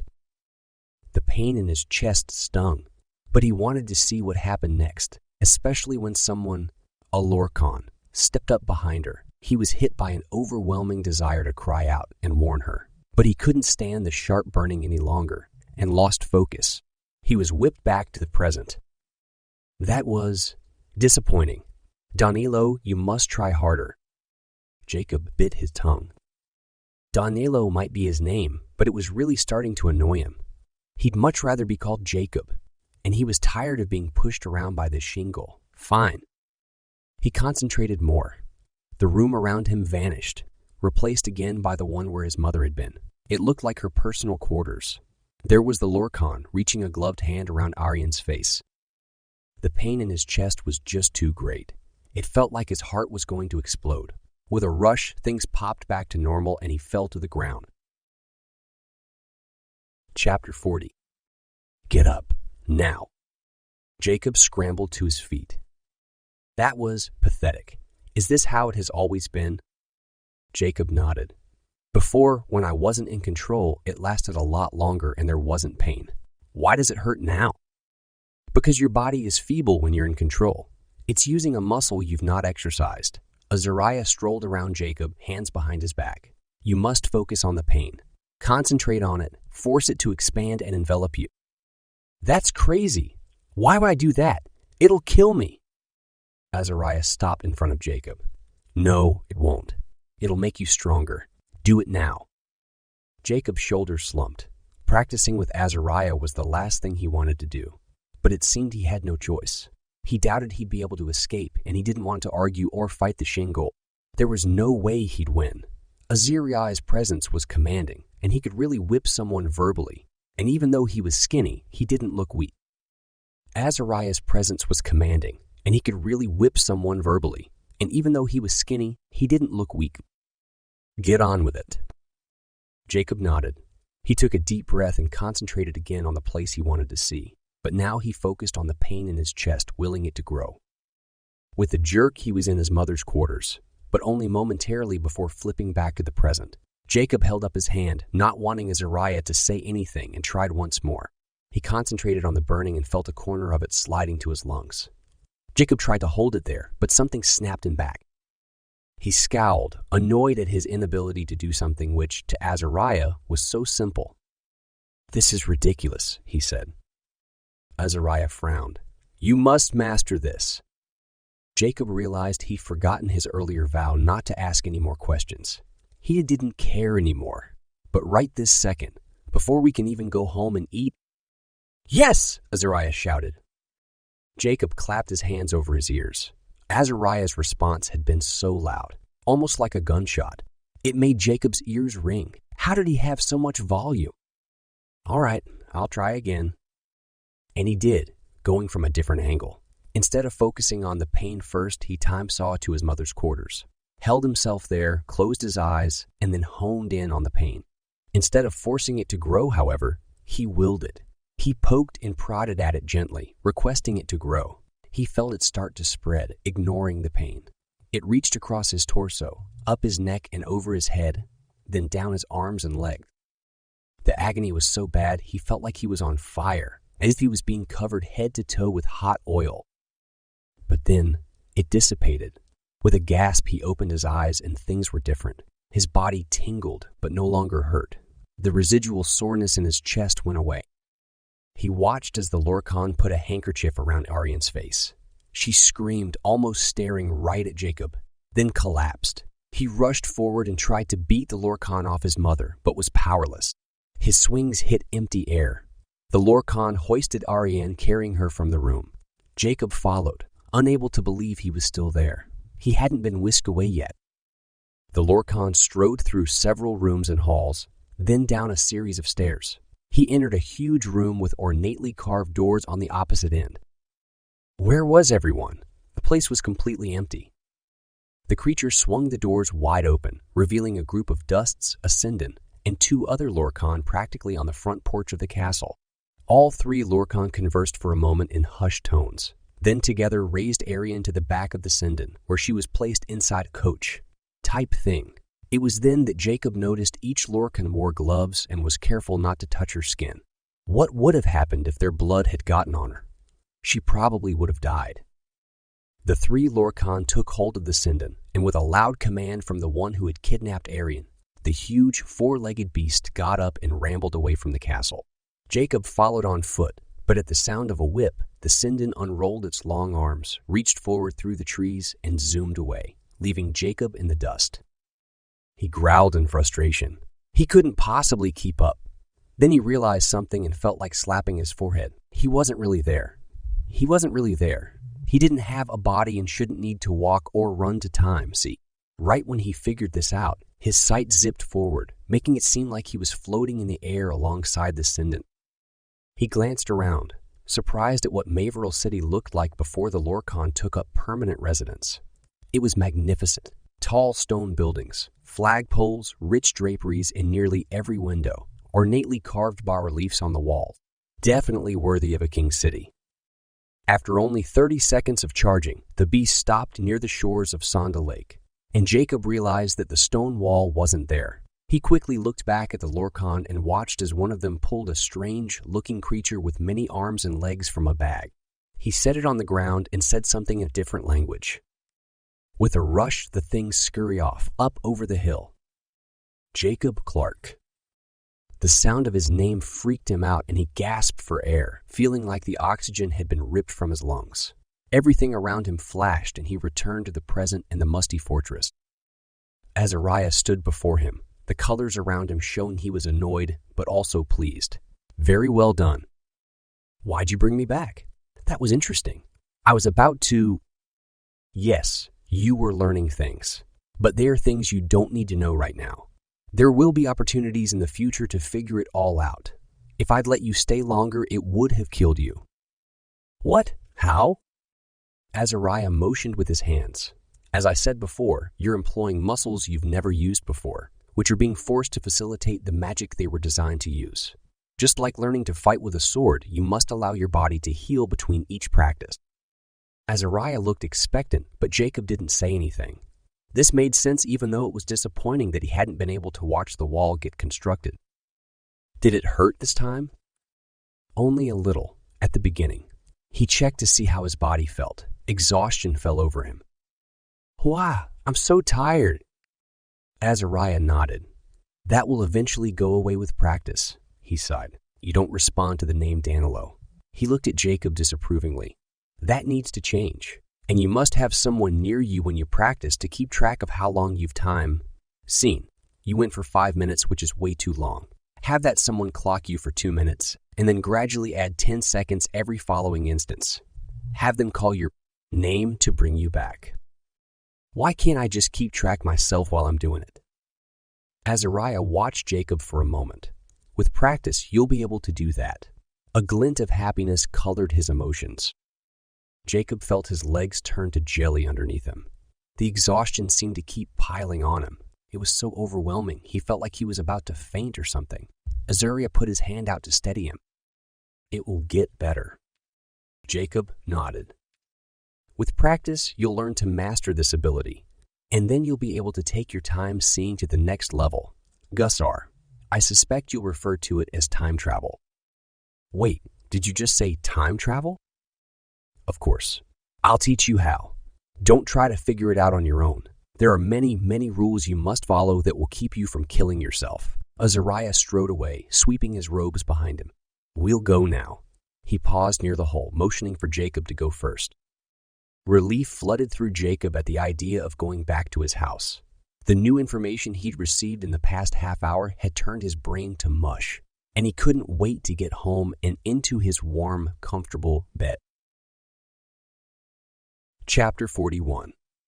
The sunlight burned Jacob's eyes as he wriggled out the other side of the tunnel. He had to be careful that his sword didn't get caught on the rock.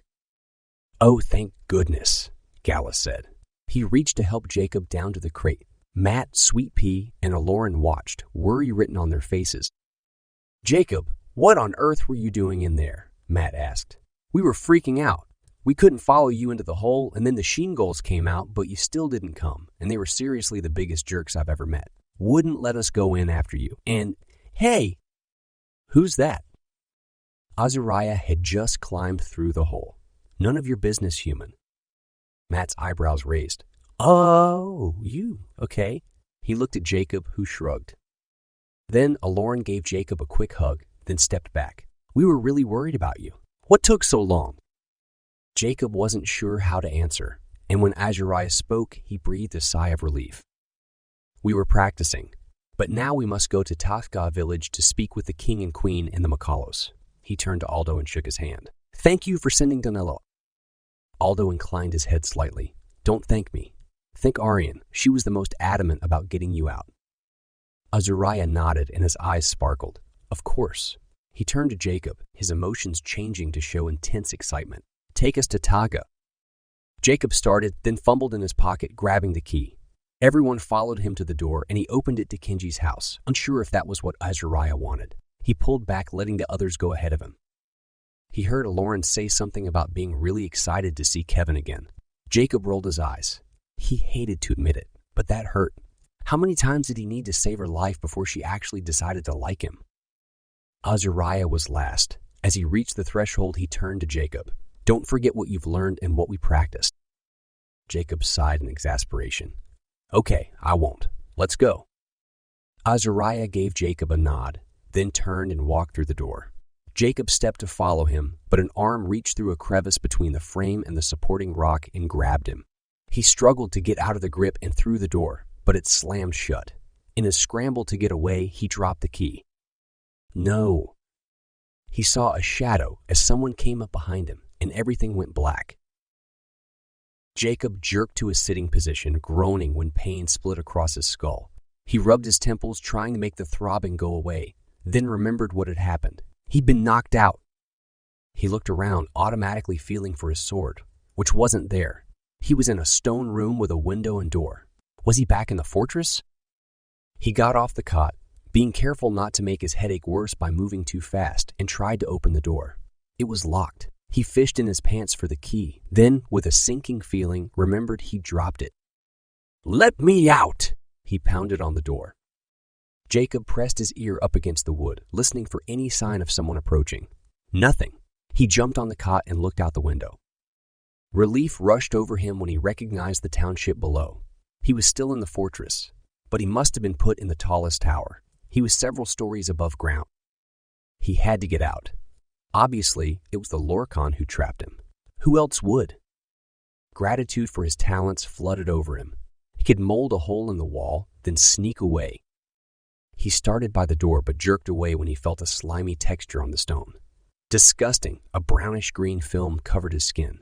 What was it? He shivered when likely answers flew through his mind and wiped his hands off on his pants. But then he set his mind to the task. He had to get out. He'd touched many disgusting things before, including the faces of dead people, and there wasn't any way he'd allow himself to be trapped there. Jacob took a deep breath, put his palms on the walls once more, and worked on finding warmth in the stone. His headache slowly left as he worked. Possible solutions to his entrapment crossed his mind, and he quickly realized that if he were to escape, it would all be up to him.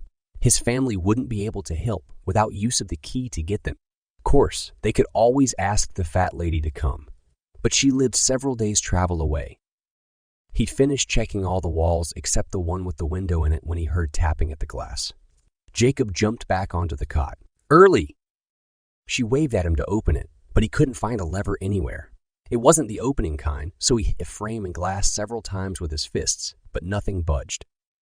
"I can't open it," he mouthed to her, then motioned for her to come into the room through the door. She shook her head. Had she tried already? Was someone standing guard? That seemed likely. Stepping off the cot, Jacob searched the room for something to break the window, but stopped when he heard footsteps coming down the hall. He motioned frantically at Early to go away and lay on his cot, trying to look innocent. Voices sounded outside the door. Then it swung open, and Jacob sat up. A Lorcan stepped through the door, but it wasn't K2's. Obviously, visiting a prisoner was below K2's station. "Come with me," the Lorcan said. Light purple blue, the colors for boredom, floating in the air around him. Why? Bright red immediately replaced the more calm colors, and the Lorcan lurched toward Jacob, slapping him across the face. Jacob collapsed on the cot. He brought his hand to his cheek, gasping at the pain that pulsed through his head. His eyes smarted, and he glared at the Lorcan and the two Molgs behind him. "Save your questions for K2s," the Lorcan said, growling. He grabbed Jacob's arm and dragged him to his feet, pulling him through the door. Jacob struggled to stand on his own, but the Lorcan continued to drag him. "Okay, it's not like I'm going to run away. Let me walk." The Lorcan released his grip, allowing Jacob a second to get to his feet, then continued down the hall. The Molgs prodded Jacob from behind with something sharp, and he yelped, jumping to follow the Lorcan. The group walked through several rooms and corridors and down a few flights of stairs. Something about the place felt off, different. It took Jacob a moment to put his finger on what. There were no doors anywhere, which made sense. The Lorcan had removed them to prevent anyone from keying into the fortress. They finally entered a large room. Jacob almost snickered when he saw the makeshift throne in the middle, along with thick curtains on the walls. What was K2's deal? Was he seriously that ridiculous? Couldn't feel like he was in charge without a stooped chair and some curtains? Speaking of K2's, he sat on the throne, watching Jacob. A flash of green, excitement, swirled in the air around him, but it was quickly replaced by a light pink. K2's was cranky, albeit somewhat excited to see Jacob. Jacob's sword leaned against the throne, and his hands ached to hold its comforting weight. He wasn't very good with it, but at least he'd feel less exposed. The Lorcan shoved Jacob to the center of the room near a table and chairs. Jacob straightened, ignoring the urge to sneer at K2's. K2 said nothing, and Jacob waited. He wasn't about to break the silence. While waiting, he took the opportunity to glance around. Bright sunlight filtered through several windows, and Jacob wondered why K2's hadn't used the curtains to cover the glass. Didn't he dislike the sun? The Lorcan who'd brought him there joined the other two, standing in a line behind K2's. Molgs guarded the corners and doorways, watching him with their large eyes. They looked like they were in pain. The colors definitely showed how irritated they were, and Jacob wondered if it was from the sun since they usually lived in caves. K2's cleared his throat. "Danilo, is it?" "I go by Jacob. You already know that." "Drop your insolent attitude, boy. I have no patience for stupidity." K2's glared, his face nearly completely masked in shadow. Chapter 42. Jacob stared at the Lorcan's mouth in disgust. The teeth were dark, and he opted not to respond. It wouldn't matter anyhow. Everything he said would come out as insolent. K2's beckoned for Jacob to come closer, and Jacob took one step. The Lorcan blew out a breath in exasperation. "Come on, Jacob. Let's not play games. We have things to discuss." "Why would I want to talk with you?" "Because I hold the key to your freedom." Jacob looked closely at K2's hands. He couldn't see the key of Kilenya there. "What do you mean?" "Isn't it obvious? One word from me and you're dead." Jacob held back his retort. That was one of the most overused threats in movies and books. He didn't think K2's would respond well to the remark, though, and his head still hurt from the earlier punishment. "What do you want from me?" "You ask ignorant questions, son. You already know what I want. I can see it in your eyes. I seek the power I gave you. It's rightfully mine. And you're rightfully mine. I don't belong to anyone. I created you." Jacob scoffed. "No, you didn't. You tried to destroy me." K2's took a deep breath. The colors swirling around him flickered from red to blue, showing that he was trying to stay calm. The Lorcan didn't speak for a moment. Then, "Sit down. Eat," he said in a much more conciliatory tone. "I insist." He waved to a table loaded with food. Jacob approached cautiously, expecting an attack at any moment. When one didn't come, he sat at the table and regarded the food. He hadn't realized how starving he was until the smell of rotisserie chicken and warm bread flooded into his nose. "Did you poison it?" "If I wanted you dead, you'd be that way already." Jacob grunted impatiently. "Yes, I know. But did you put something in it that'll make me talk? Like a truth serum?" He knew K2's hadn't read modern Earth fiction, so the Harry Potter reference would be lost on him. "Oh no, I expect we'll have a very open, honest conversation." "Fine. Jacob decided to eat. He was so hungry he didn't think he could wait any longer. And if K2s had done something to the food, he'd find out sooner than later. The food was wonderful. Breads and soups and salads of every kind. Fruits and vegetables and meats. Jacob ate the rotisserie chicken first. He couldn't tell what kind of meat most of the rest were, but he opted to eat the fish and chicken because he knew what they were. He didn't want to eat something disgusting, like human, gross. When he'd finished drinking everything down with a tall glass of fruit juice, he leaned back in his seat, sighing contentedly. "Better already," K2 said. "Walk with me, Jacob." "Oh, okay." Jacob got to his feet and followed K2s down the hall. They entered a longer hallway lined with paintings of many different kinds of Shiengols. "How did you get in the fortress?"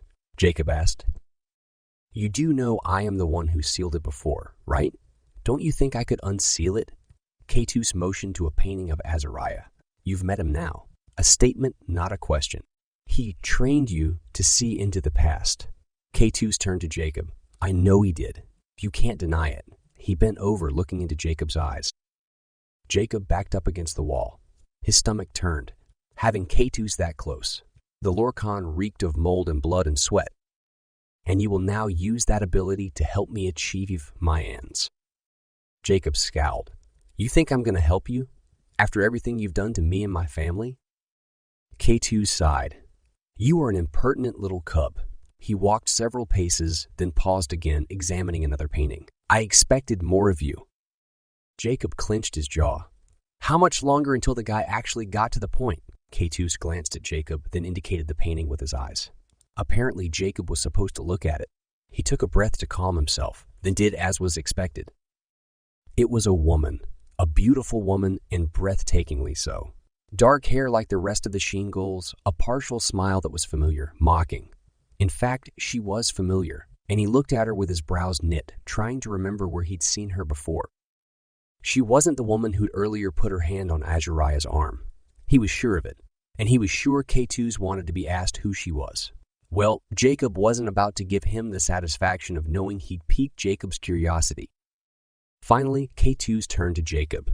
"Your parents were meant to marry each other." Jacob raised an eyebrow. "Are you taking credit for that too?" "Of course, and I'll even take credit for your grandparents' marriage. None of it would happen without me." Jacob snorted. "You planned it. How's that possible?" K2's hands twitched. Red flashed in the air around him. "I've been alive for a very long time, Jacob." "Oh yes, Lorcan are immortal. How'd I forget?" "The point is, I bred you. Your abilities are because of me." Jacob gawked at K2s, not wanting to believe him. It was too great a stretch of the imagination to think that K2s had actually arranged for his parents and grandparents to meet each other. And even if he had, why go to all the trouble? Jacob deflected the comment by saying, "I already know you poisoned me when I was little." "I didn't poison you." K2s paused as if to think before he spoke. "I tried to make you into a Lorcan. My own blood went into you." "Wah!" Jacob's mouth popped open. "A Lorcan?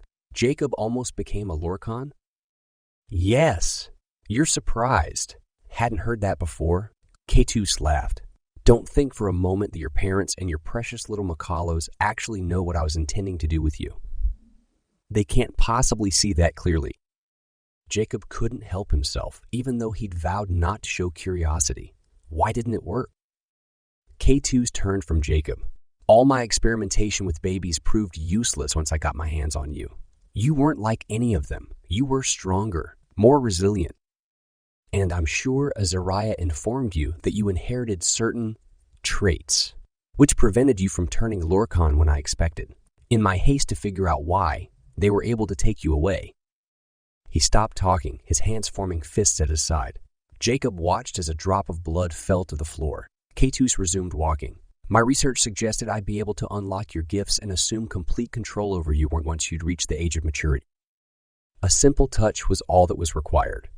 But your parents ruined that opportunity by introducing foreign agents to your blood. That attempt to heal you has proven a challenge to overcome." He scowled at Jacob. "I'm forced to resort to other methods. More persuasive, you might call them."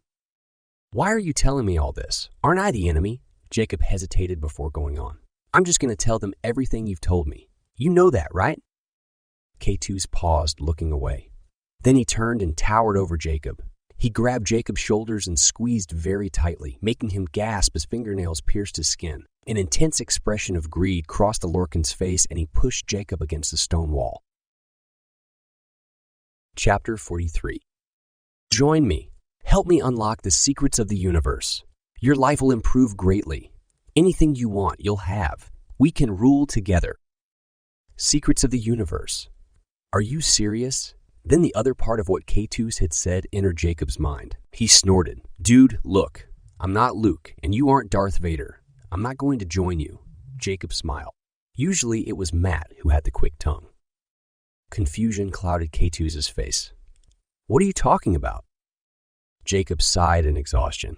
Never mind. Okay, I want to go home. Can we just say we had the conversation? You asked me to come with you. I said no and call it good? K2's released his hold on Jacob and growled, the color in the air around him changing to bright. Very bright. Red. He raised his fist to attack, slamming it into the wall near Jacob's head instead. Rock and bits of mortar fell to the floor. He took a deep breath, speaking through clenched teeth. I created you so we could work together. Do I need to repeat myself? I'll give you everything you want. Jacob's mouth popped open. Did K2's actually think he could convince him? You can't give me my family, or friendship, or love, or happiness. K2's held his breath, then released it slowly. Is it happiness you want? I can give it to you. I can provide anything. I don't want counterfeit happiness. I want the real thing. Jacob stepped out from under K2's arm, and I can't live my life in dishonesty. You're a living lie. You think you're happy, but it's obvious you aren't. I can see emotions. The truth is coloring the air around you. K2's frowned, hesitating for several seconds, then he pushed Jacob to the wall, pinning him there. You will help me. You'll die if you don't. Jacob tried to look brave, even though he definitely didn't feel that way. If I die, that means you'll never get what you want. The Lorcan swung Jacob around, dragging him back down the hall and into the room where the other Lorcan waited. I've tried to reason with you, he said as he stormed. You were an impertinent, insolent brat. He motioned to the other Lorcan. We'll do things the old-fashioned way. One of the Lorcan laughed gleefully, his excitement evident in the colors around him. He strode to a curtain and pulled out a chair with chains and leather straps attached to it. Another Lorcan dragged a table to the center of the room. It was covered with sharp instruments. Panic hit Jacob. He wasn't an idiot. He knew right away what they intended to do. Wait. Okay, I'll do whatever you want. K2's threw him to the ground. I know that voice. You're lying. You're going to try to find a way out of here. He motioned to the other Lorcan. Strap him in the chair. No, Jacob said, ignoring the pain in his hip where he'd hit the floor. I promise. I'll help.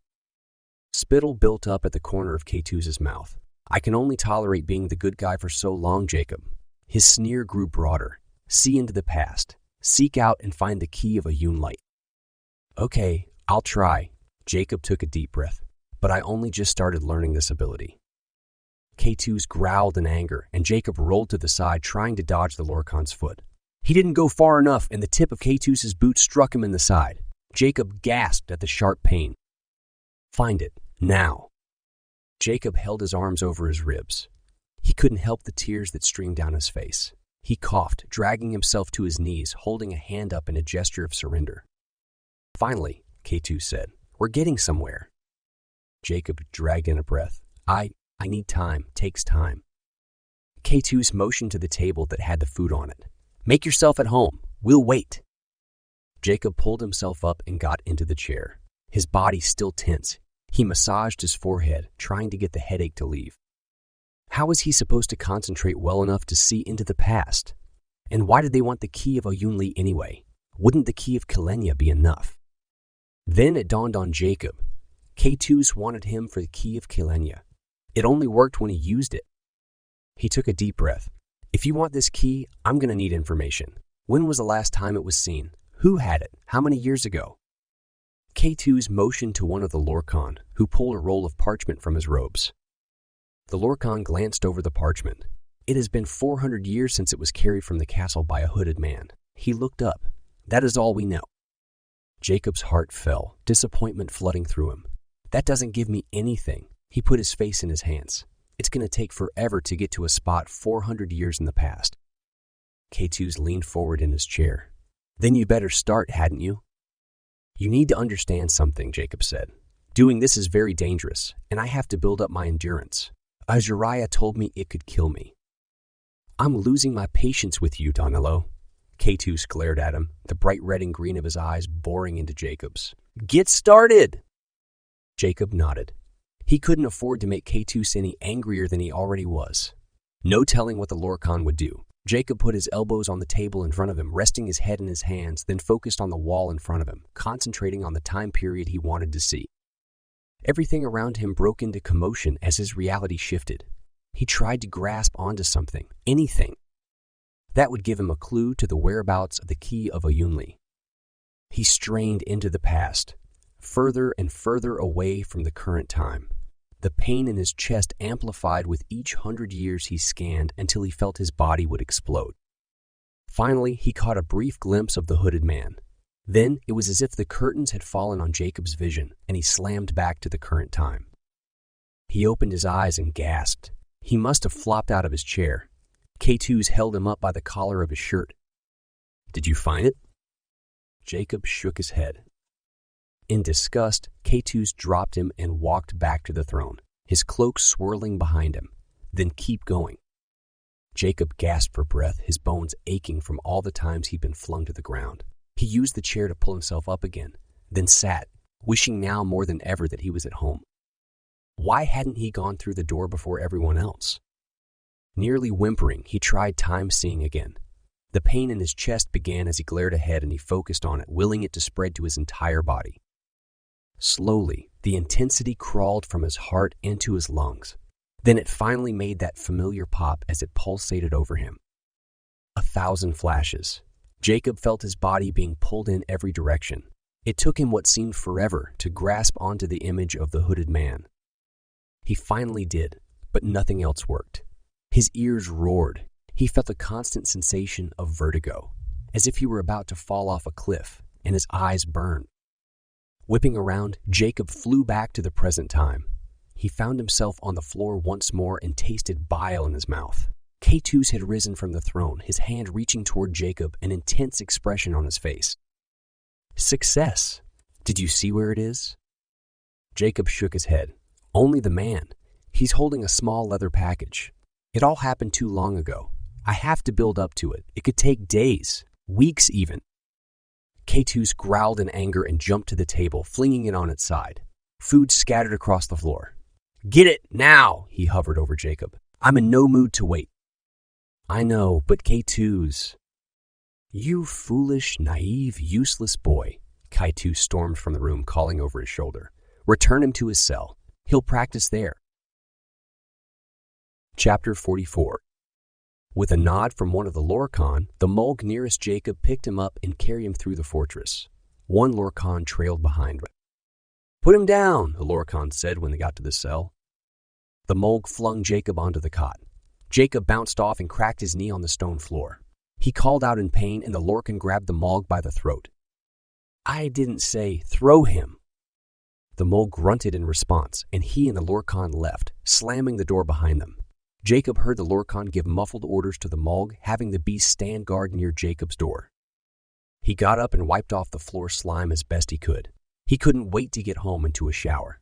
He bit his lip in fear, wondering what would happen if he never got out. No, he couldn't think that way. He had to remain positive. Jacob lay on the cot gingerly, trying not to cause himself any extra pain. This just wasn't fair. He shut his eyes tightly. Crying wasn't going to happen, no matter how exhausted he was and no matter how much he hurt. It seemed like everything bad in the world happened to him. In both worlds.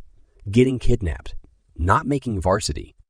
Nearly being turned into a Lorcan. And Eklaron dating Kevin of all people. Sure, he'd had plenty of time to adjust to it. But that did little to make him feel better, especially now in his current predicament. He sat up. Enough self-pity. He needed to concentrate on how to get out of the room.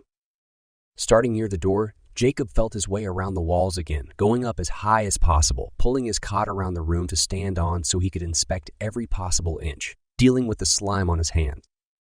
Nothing. He searched the entire floor with no luck. The ceiling was a couple of inches too high, but he couldn't skip it. He had to do everything possible. An idea popped into his head. He flipped the cot up against the wall, then climbed the underside like a ladder. He smiled. That was perfect. It took an hour at least to feel every bit of the stone above him. But just like the walls and floor, there wasn't even a fraction of an inch that emitted heat. How was it possible that the Shiengols had constructed this place so incredibly well? Jacob righted the cot and sat on it, fully discouraged now.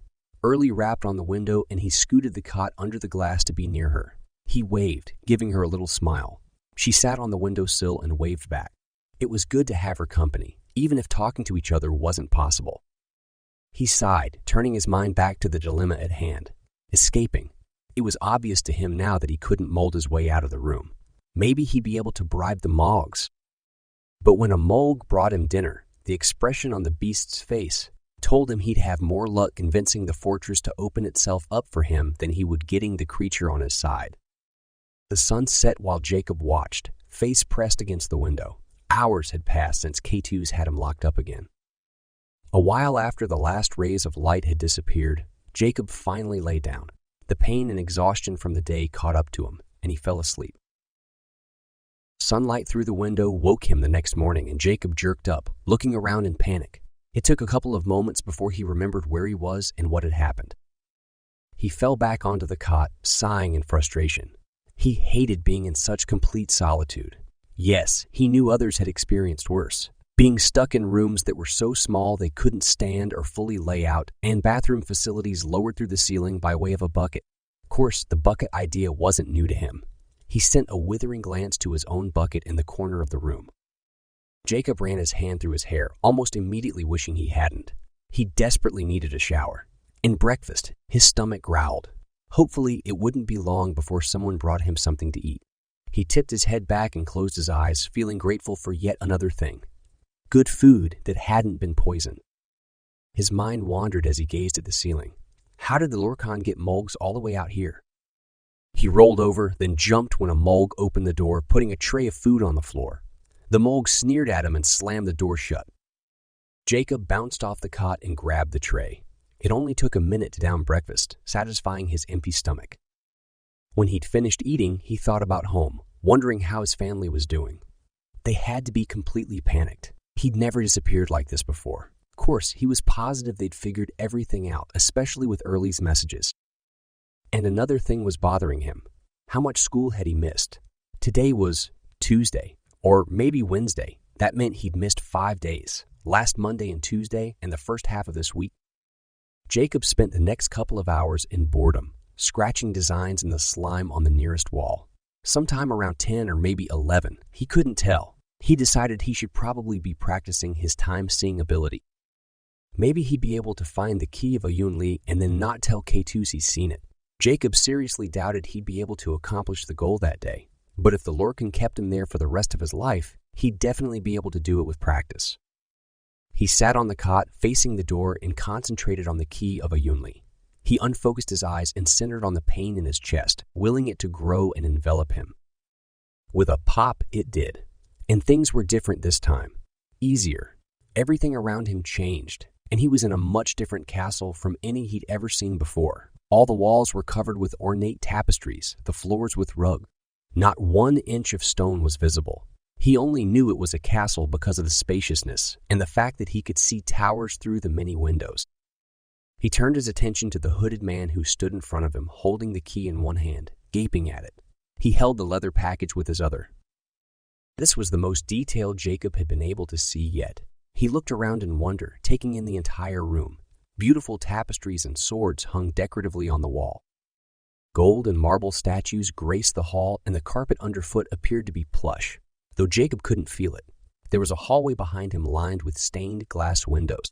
Sunlight filtered in, making colored patterns on the floor. With a start, Jacob realized the man had left. Dang it! How had he missed that? He tried time-seeing to find the man, but everything went black. Jacob found himself waking up on the floor of his cell. The light from the window was different. It was late afternoon, almost twilight. Several hours had passed. Had he blacked out? How long had he been time-seeing? He tried to get up, but his body freaked out with spasms of pain and he was barely able to roll onto his side. What was wrong? He'd been sore that morning when he woke up, but not that sore. He rolled to a sitting position, groaning. The food tray had been replaced with a full one, and something dawned on Jacob. The Lorcan must have returned. Horror washed over him. Would they attack him while he was unconscious? They must have done something. His entire body ached. He pulled up his shirt. Sure enough, his stomach was black and blue. He felt like retching. Why would the Lorcan do that? Were they the reason he blacked out? Or had he blacked out because he'd been time-seeing too long, making the Lorcan frustrated when they couldn't wake him? An urgency to get out of his situation flooded over him, replacing the horror he'd felt earlier. He had to get home. He had to get away. But how? Jacob eased himself off the floor and onto the cot. He slumped in exhaustion, noticing he was covered with slime again. So much for keeping it off. Nothing he could do about it anyway. Early rapped on the window, and he scooted over to where he could see her. They kept each other company. She danced on the windowsill, smiling at him, mouthing things he didn't understand. He couldn't help but wonder why she wasn't able to break through the window. Maybe her magic had a rule that prevented her from breaking things. He didn't know. Of course, it wouldn't do him any good for her to get the glass open. He was way too high above the ground to jump. But it really would be nice to talk to her. Even though her conversation was trivial, it was still conversation. And they'd done a lot together in the past month. He'd really grown to care for and appreciate her. The sun was about to set, and he watched the rays fly across the sky. A moment of stupor hit him. He hadn't allowed himself to relax or take a mental vacation for a long time. He invited it in, enjoying its simple calmness. But then, a few minutes later, Jacob shook his head to clear it. He'd wasted precious time and energy trying to find the key when he should have been focusing on seeing how the Lorcan had trapped him. There had to be something special about the fortress or this room that hadn't been the case earlier. If he found out what it was, perhaps it would give him the needed information to escape. Chapter 45. Jacob time-saw to the castle in Myvaral City, rewinding until he reached the point before the Lorcan left to come to August Fortress. An involuntary shudder crossed him when he saw K2s on his throne with the other Lorcan around him. He remembered how it had felt to be in that room the first time, the awe at seeing the key of Kilenya, followed by the fear and pain from his encounter with that disgusting individual. That had happened only 5 months ago, but it felt like ages had passed. A small burst of flame near K2 startled Jacob. Luckily, none of the Lorcan could see him. That flame had been familiar, though, and in surprise, Jacob nearly lost control of his time seeing it. He grimaced. He'd seen that flame as he'd been about to go into August Fortress. Apparently, it was a fire beetle. They must all have different colors and sizes. A crackly voice addressed K2s. The boy and his group are on their way to release the Shiengols. K2s jumped to his feet. "We leave now," he said to the other Lorcan in the room with him. "You were right, Your Majesty," one of the Lorcan said, grabbing things from behind a curtain about having beetles spy on the boy. K2s glared at the Lorcan. "And if you were doing your job, you had thought of the idea." "Yes, but they can't get into the Makala village, so it would have been pointless." K2s ignored him. "Send for Sendans, and we'll need as many mulgs as possible." "What about dusts?"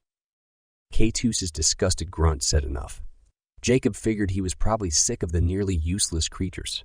Maybe training them was too difficult. Jacob felt little hope that was the case. "You were right about that too, K2s. You think of everything."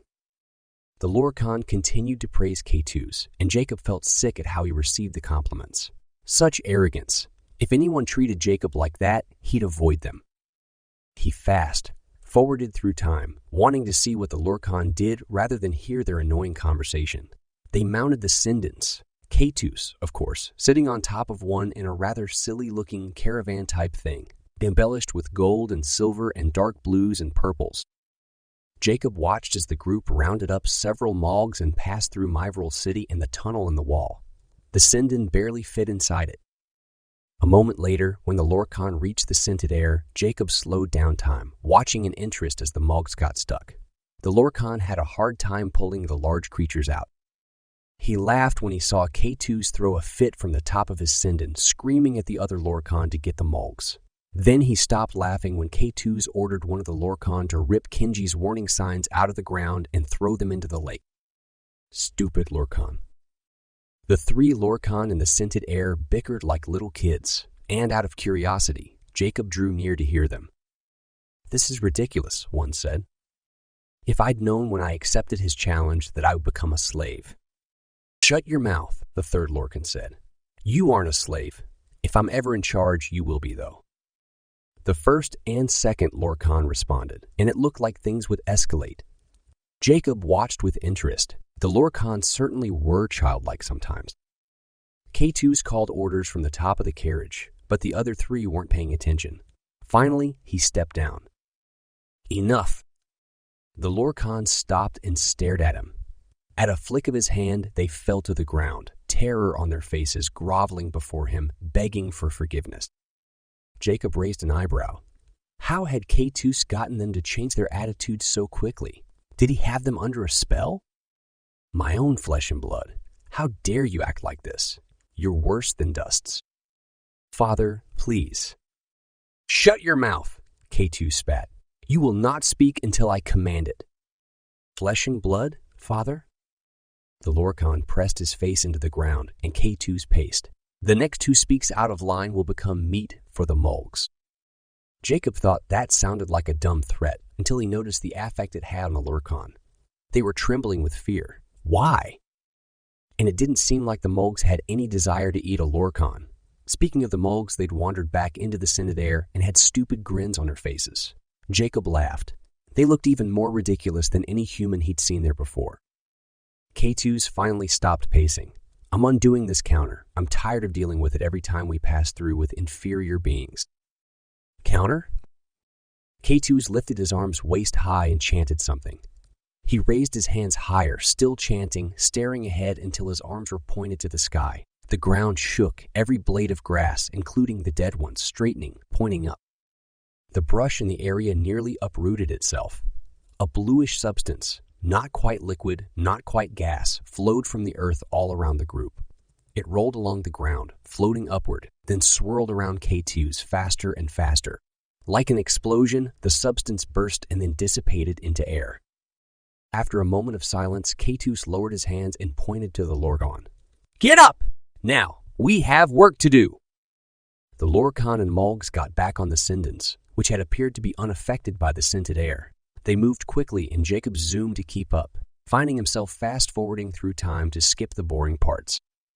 He was somewhat surprised when the group took a shortcut through Dunsany Mountain, then came out in the city Kenji had called Forncall. If only Jacob had known that shortcut before. It would have been easier than going around the mountain, and perhaps Satan would still be alive. Then he decided that wouldn't have been good. The Lorcan passed several areas thick with Mulgs. If Satan had taken them that way, they would never have made it out.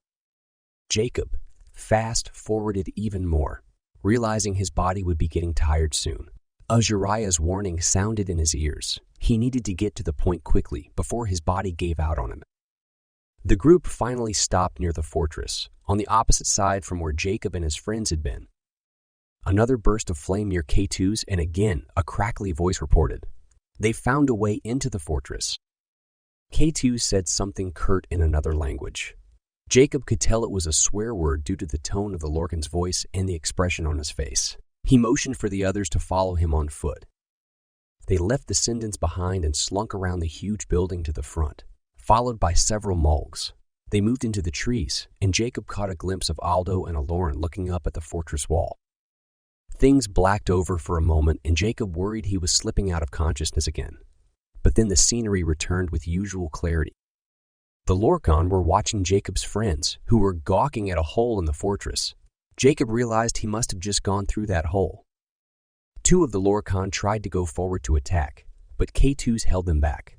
A moment later, the Shiengols emerged, and Jacob watched the Lorcan's reaction with surprise. Their emotions went so quickly from eagerness to fear that he nearly jumped in shock. They were afraid of the Shiengols. No wonder they trapped the creatures. Could he use that to his advantage? A few of the Shiengols stared at the Lorcan as they passed, and anger flashed through Jacob. They'd known the Lorcan were there. Why hadn't they done anything about it? Had Azariah known? Jacob gasped when he realized that, of course, the Shiengol leader knew about the Lorcan. He'd insisted on having Jacob practice his new ability before leaving the fortress. He must have known Jacob would be kidnapped, but how? And why hadn't he done something to stop it? Why hadn't he warned Jacob? Jacob realized that K2s and 2 or 3 Mogs had gone around a corner, and he opted not to follow them for the time being. He wanted to see what the 3 Lorcan did. A couple of the Mogs hid behind the door Jacob and his friends had set up. He shook his head, making a mental note to check behind every makeshift door just to be sure nothing was there. Azariah came out of the hole in the fortress, followed by... Then everything got muddled again and Jacob couldn't see details well enough. He tried everything he could, going around the haze below, above. Nothing worked. He sighed in frustration, realizing there wasn't anything he could do but go see where the Lorcan leader had gone.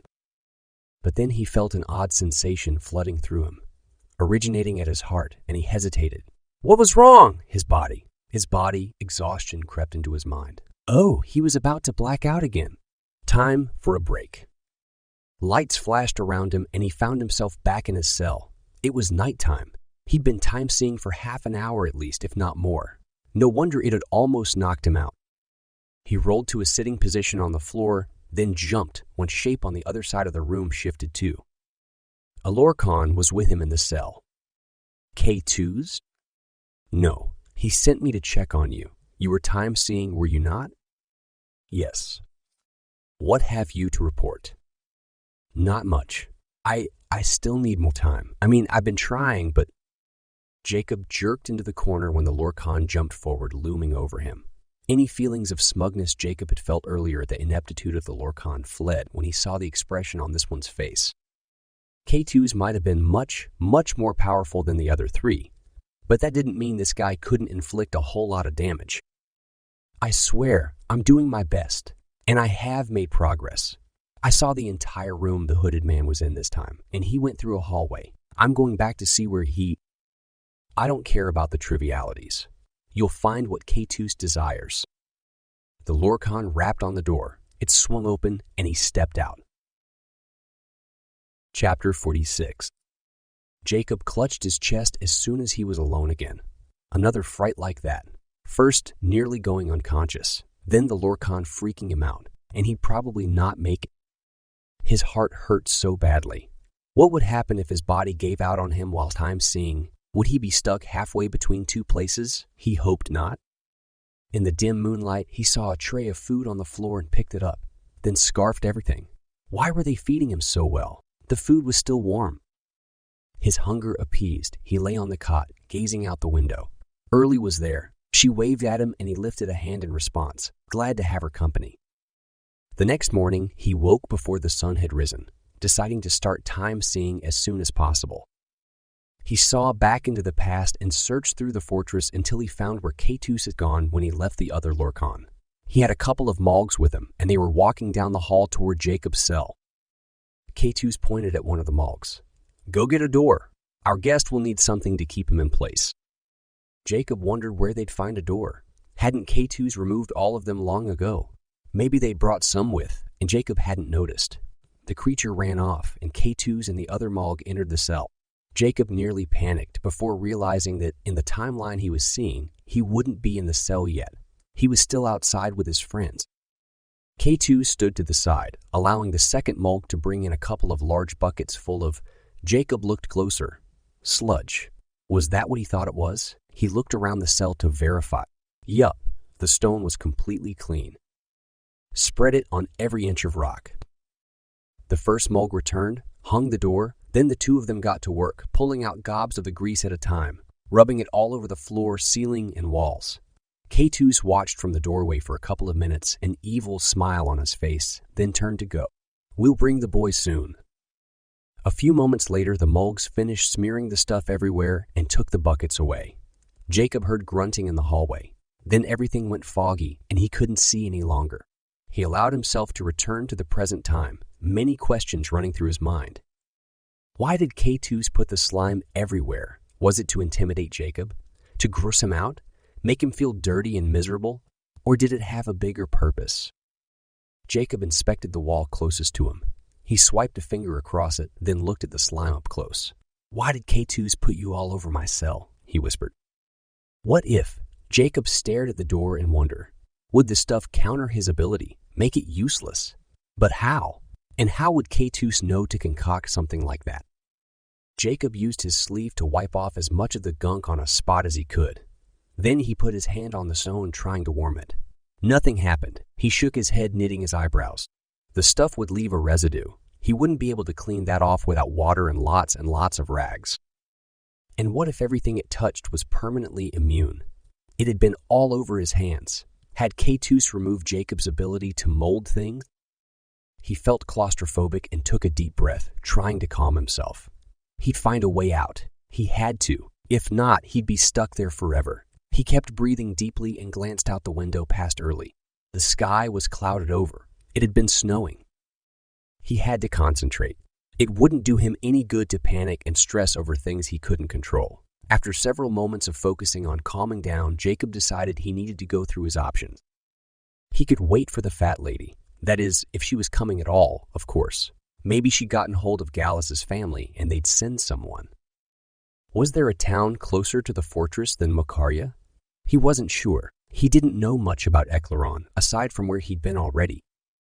He could accept K2's offer. He snorted, thinking about that. Yeah, right? Maybe his family would find another link that would lead them here. His experience with the E2 fish showed him there were far more links between the two worlds than they'd all originally thought. Perhaps one of them would work. If that were the case, they might be close. Jacob jumped to his knees, staring out the window.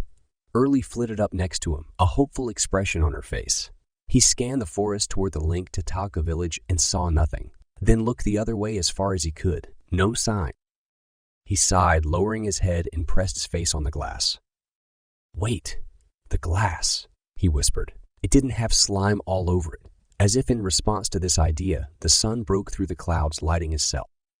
He was about to touch the surface to warm it when he realized his hands had grease on them. He couldn't afford to infect the glass, too.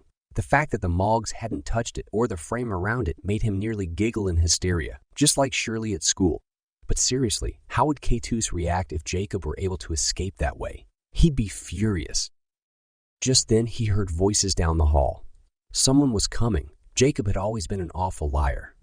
They'd sense the hope in him. They'd know he was planning something. He quickly dropped to the floor and closed his eyes, pretending to be time-seeing. No, just lying there wouldn't do it. He had to make it believable. Just as the door opened, he started convulsing. Would they buy it? 2 Lorcan voices. One laughed. Stupid human. Jacob heard the rush of a cloak before the Lorcan's foot connected with his side, his already very bruised side. A groan of pain slipped out before he could stop it, and an involuntary shudder passed through him. One of the Lorcan laughed. This boy is idiotic. Why does K2s want him so badly? Flesh and blood. You know how it is with him. Jacob heard a smirk in the first Lorcan's voice. Yeah, well, that didn't help us, did it? What were they talking about? Flesh and blood. Then Jacob remembered. K2s had mentioned blood. His own blood had gone into Jacob, trying to change him into a Lorcan. Was that all they meant? He realized he'd stopped shaking and hadn't heard anything from the Lorcan for several seconds. He groaned again and rolled to the other side, hoping the Lorcan would think he was still time-seeing. Silence. Finally, one of the Lorcans spoke. We could kill him now. No response. Jacob held his breath, convulsing occasionally, waiting to hear what the other said. A grunt. We could, but the Lorcan took a deep breath, then let out a watery-sounding cough. K2s would never forgive it. The first Lorcan snorted. He never forgives anything. Someone nudged Jacob with a foot. We'd be free from hearing about Danilo. Another pause. We'll think on it. Leave the food. Let's go. Something scraped across the floor. Then the door shut, and Jacob heard footsteps receding down the hall. He waited for a moment, making sure he was alone, then peeked through his lashes. No one was with him. He got to his knees, a huge sigh of relief expelling itself from his lungs. Oh, wow. Oh, wow. He whispered over and over again. That was way too close. Jacob pulled the tray of food to himself. not forgetting his decision from earlier to get out through the window. He ate quickly, then looked at the water, wishing he had soap. The water alone would have to do. But first, he jumped up and looked out the window to the ground below. No one was there. He watched for a moment, waiting to see if anyone would come. When no one did, he got down and poured a trickle of the water on his hands, wiping them off on the underside of his cot, the only place clean enough in the cell. Thinking better of using all the water, he put the half-empty cup under his cot, behind one of the legs where it wouldn't be immediately visible from the doorway, just in case. Then, with clean hands, he jumped up and put his palms against the glass, willing it to heat up. Nothing happened. He moaned in despair. The mulgs hadn't put slime on it. He'd been so sure. He nearly smacked himself in the forehead when he remembered that if something was well built, it wouldn't warm up. He felt around the edges of the window and nearly jumped off the bed with excitement when he felt warmth. Warmth! He kept going. The frame itself had a few potentially good spots, but the caulking? Was that what they called it? Heated up really quickly. He could pull it out, then remove the window. Jacob got to work, pulling the caulking out, wadding it up, and sticking it to the underside of his cot. He felt like he was 6 again with all the stuff he was putting there. Every time he heard one of his guards moving outside, he dropped to a sitting position, careful not to touch anything. He didn't even have to ask himself what would happen if he got caught removing the sealant. And while he wasn't sure this plan would work, he was positive the Lorcan would either move him or slather the window with sludge. He had barely a second to fall to a lying position on the cot and pretend to be staring out the window when he heard voices right outside his cell. The door swung open and he turned. It was K2's. Chapter 47. Danilo, I'm disappointed. Jacob sat up, not sure how to read K2's emotions. He had multiple colors swirling around him, blending into each other. What? What do you mean? You aren't being honest. You haven't tried hard enough. I need to remind you what will happen if you don't find that key. Jacob's mouth popped open. But I have tried. It's almost killed me. I fall unconscious all the time and my heart is going to pop with everything I'm putting it through. And I've been working hard.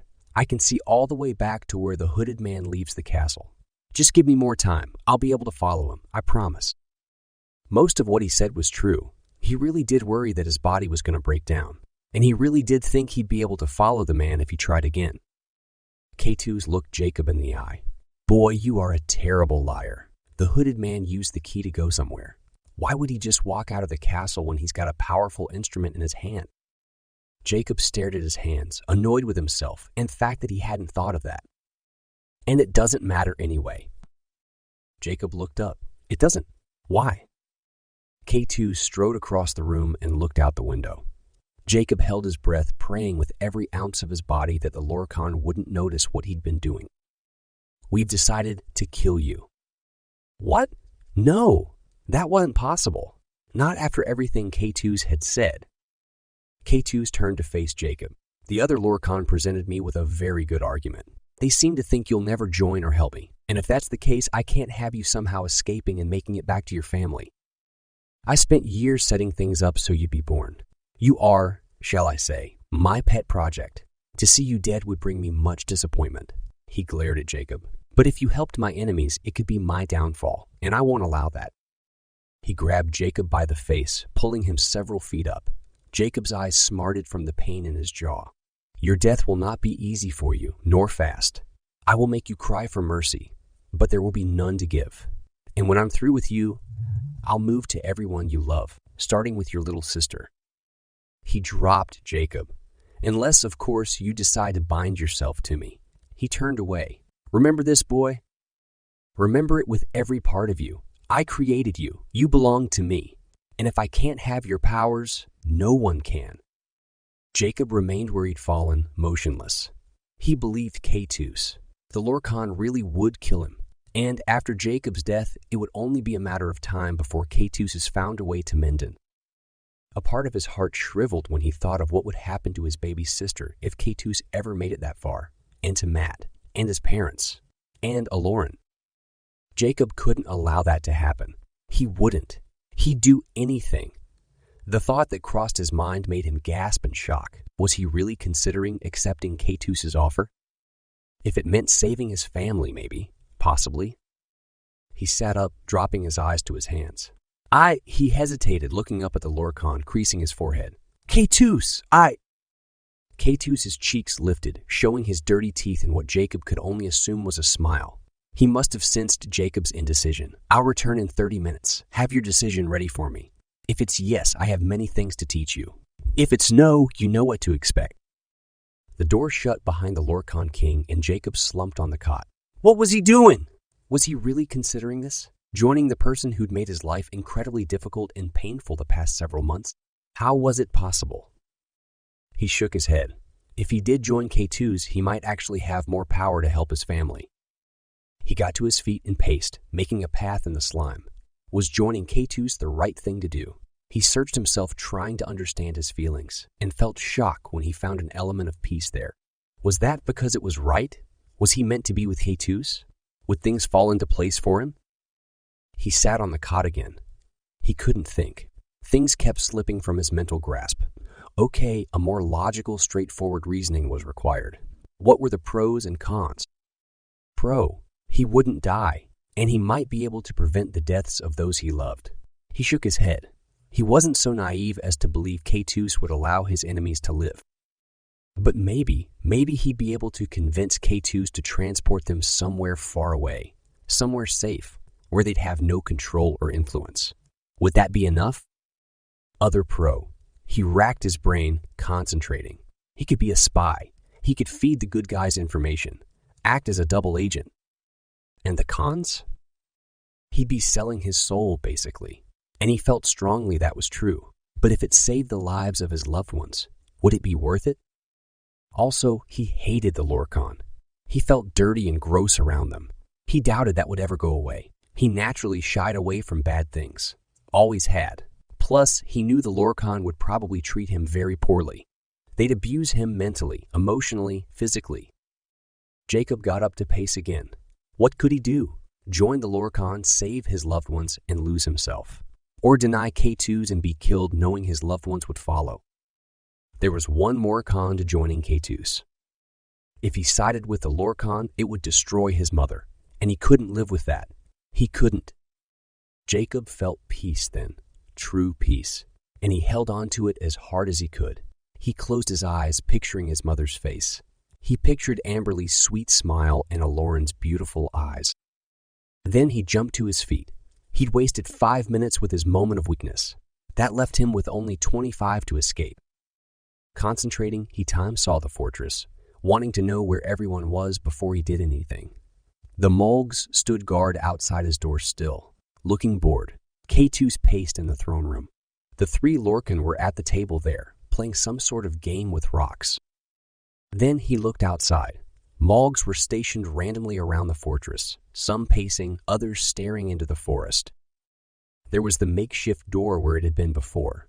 Jacob looked behind it, making sure no Mulgs were there, and then his eyes caught a gleam in the trees behind the door. The key. The Lorcan hadn't found it. But how did it get way over there? He wondered if Early had moved it. Wasn't it too heavy for her? He zoomed in closer, wanting to be sure that's what it was. It was barely visible, only a sparkle of one of the diamonds and a little metal catching the sunlight. But definitely the key. Relief flooded through him. He pulled back, seeing the fortress from farther away, counting how many Mulgs were outside. 10, one of which was near the makeshift door, but the rest were placed across the grounds. He could do this. Jacob jerked to his cell, making sure he was still alone, then quickly knelt on the cot and resumed warming the caulking. Hurry! Faster! Faster! Early was on the other side, cheering him on. He could see her excitement. It flowed in the air around her. When he was down to the last bit, he put his hand on the window to steady it, hoping that by yanking hard enough on caulking, the glass would fall inward rather than outward. He tugged on the stuff. The window creaked. He tugged harder, and it shifted visibly. Then he pulled with all his might, and the window flipped out of the seal, landing on him. He got knocked to the floor with a thud, and the sheet of glass slid with him. Ouch! But it didn't break. He breathed a sigh of relief and leaned the glass up against the wall. The floor was too slippery, though, and the pane started sliding. He jumped forward, caught it just in time, and froze, waiting to see if the Mulgs outside his door had heard it scraping. Early flitted to his side, doing somersaults in the air, but Jacob waited. When nothing happened, he lowered the glass to the floor, where it wouldn't break unless someone stepped on it. Jacob jumped back up on the cot and looked out the hole he'd just created. His eyes blurred and he pulled himself back in quickly, clutching his chest. The ground was so far below. His head spun and he began hyperventilating. How was he going to do this? He'd always been afraid of heights, and when they were this bad, he had no hope. "Jacob," Early said, "you must come now. You've got a way out of the fortress." He steadied himself against the wall. He sucked in one deep breath after another, trying to clear his mind. When he felt more ready, more determined, he pulled the last of the water from below his cot and washed his hands. He would save himself. Realizing he wouldn't be able to concentrate well enough to time-see while he was escaping, he turned to Early. "Go find out where everyone is. Then give me updates every couple of seconds. Make sure no one is coming." She nodded and zoomed back and forth quickly, giving him reports. The moles below hadn't noticed anything, and she could see the Lorcan through a window. They were still in the throne room.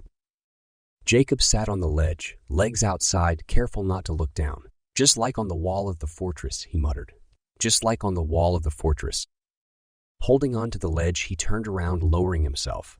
His feet swung wildly in the air as he tried to find somewhere to put them. Nothing. He paused, breathing deeply, calming his heart. "Don't look down," Early whispered. "There's a mog directly below you." "Great, just great."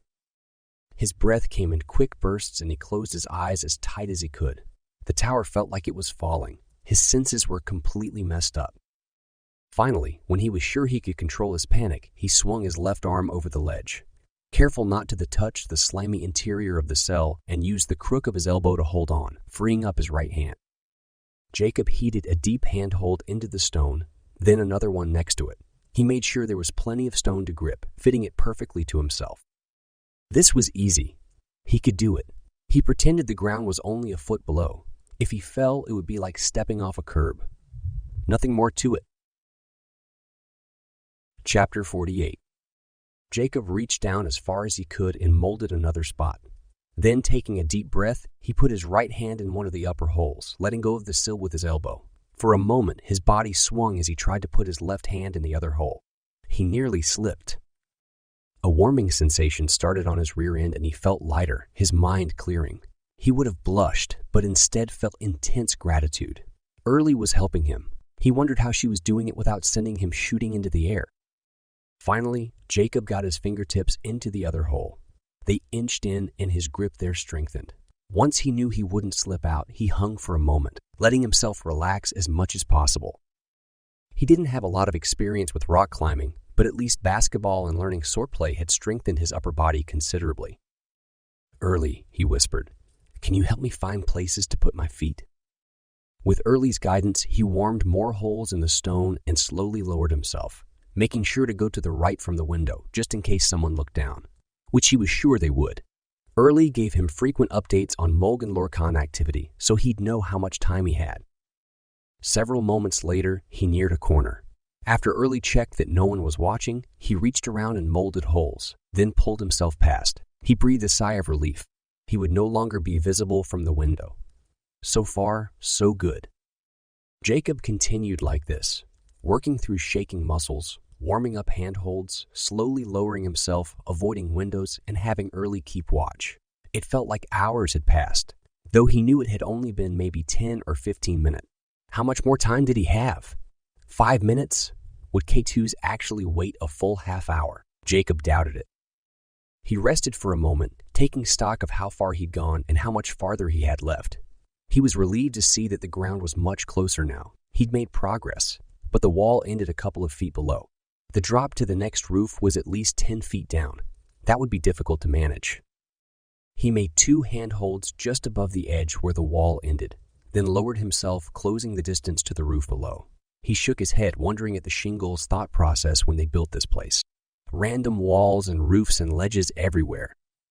With Early encouraging him, he released his grip, landing with a clatter. Jacob scrambled to find something to hold on to, but couldn't.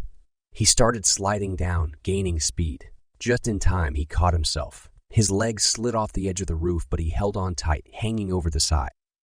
He nearly cried in relief. He'd made it. Early hovered next to him. "You can't go down this way," she said. "Too many windows." Jacob pulled himself up, got to his hands and feet, and scurried across the large roof, trying to remain out of sight of the mulgs on the ground. It took him a moment, but he found a side of the fortress where there weren't many windows. Luckily, it wasn't very far from the makeshift door and the key. But how was he going to get down this time? The roof had a ledge that took him too far from the wall. He wouldn't be able to get close enough to mold any holes. Deciding it was time to figure out where everyone was, he time-sawed the surrounding area. Mulgs were still pacing. None of them had seen him. How was that possible? He saw the throne room and panicked when he found it empty. He pulled back, searching for K2's. The Lorcan was just entering the cell. The anger on K2's face was evident. Yes, but Jacob could hear the Lorcan scream even while time-seeing. He jerked back to his surroundings. The mulgs below went berserk, rushing to see what was going on, and Jacob sprawled to his stomach, barely lifting his head a fraction, enough to see that the mulgs were all staring up in the direction of Jacob's former self. "Find him!" K2's bellowed. "Find him! He's out there somewhere!" The mulgs reacted instantly, unsheathing swords and maces. They split up, some going to the right and away from the window, some going into the forest in front of it, and others rushing to the left, closing the distance between themselves and Jacob. Jacob lowered his head. "What do I do?" he whispered frantically to Early. "How do I get down?" She shrugged, shaking her head and wrung her hands frantically. Then her face lit up. "I'll help you. You drop from here to the ground. I'll be careful.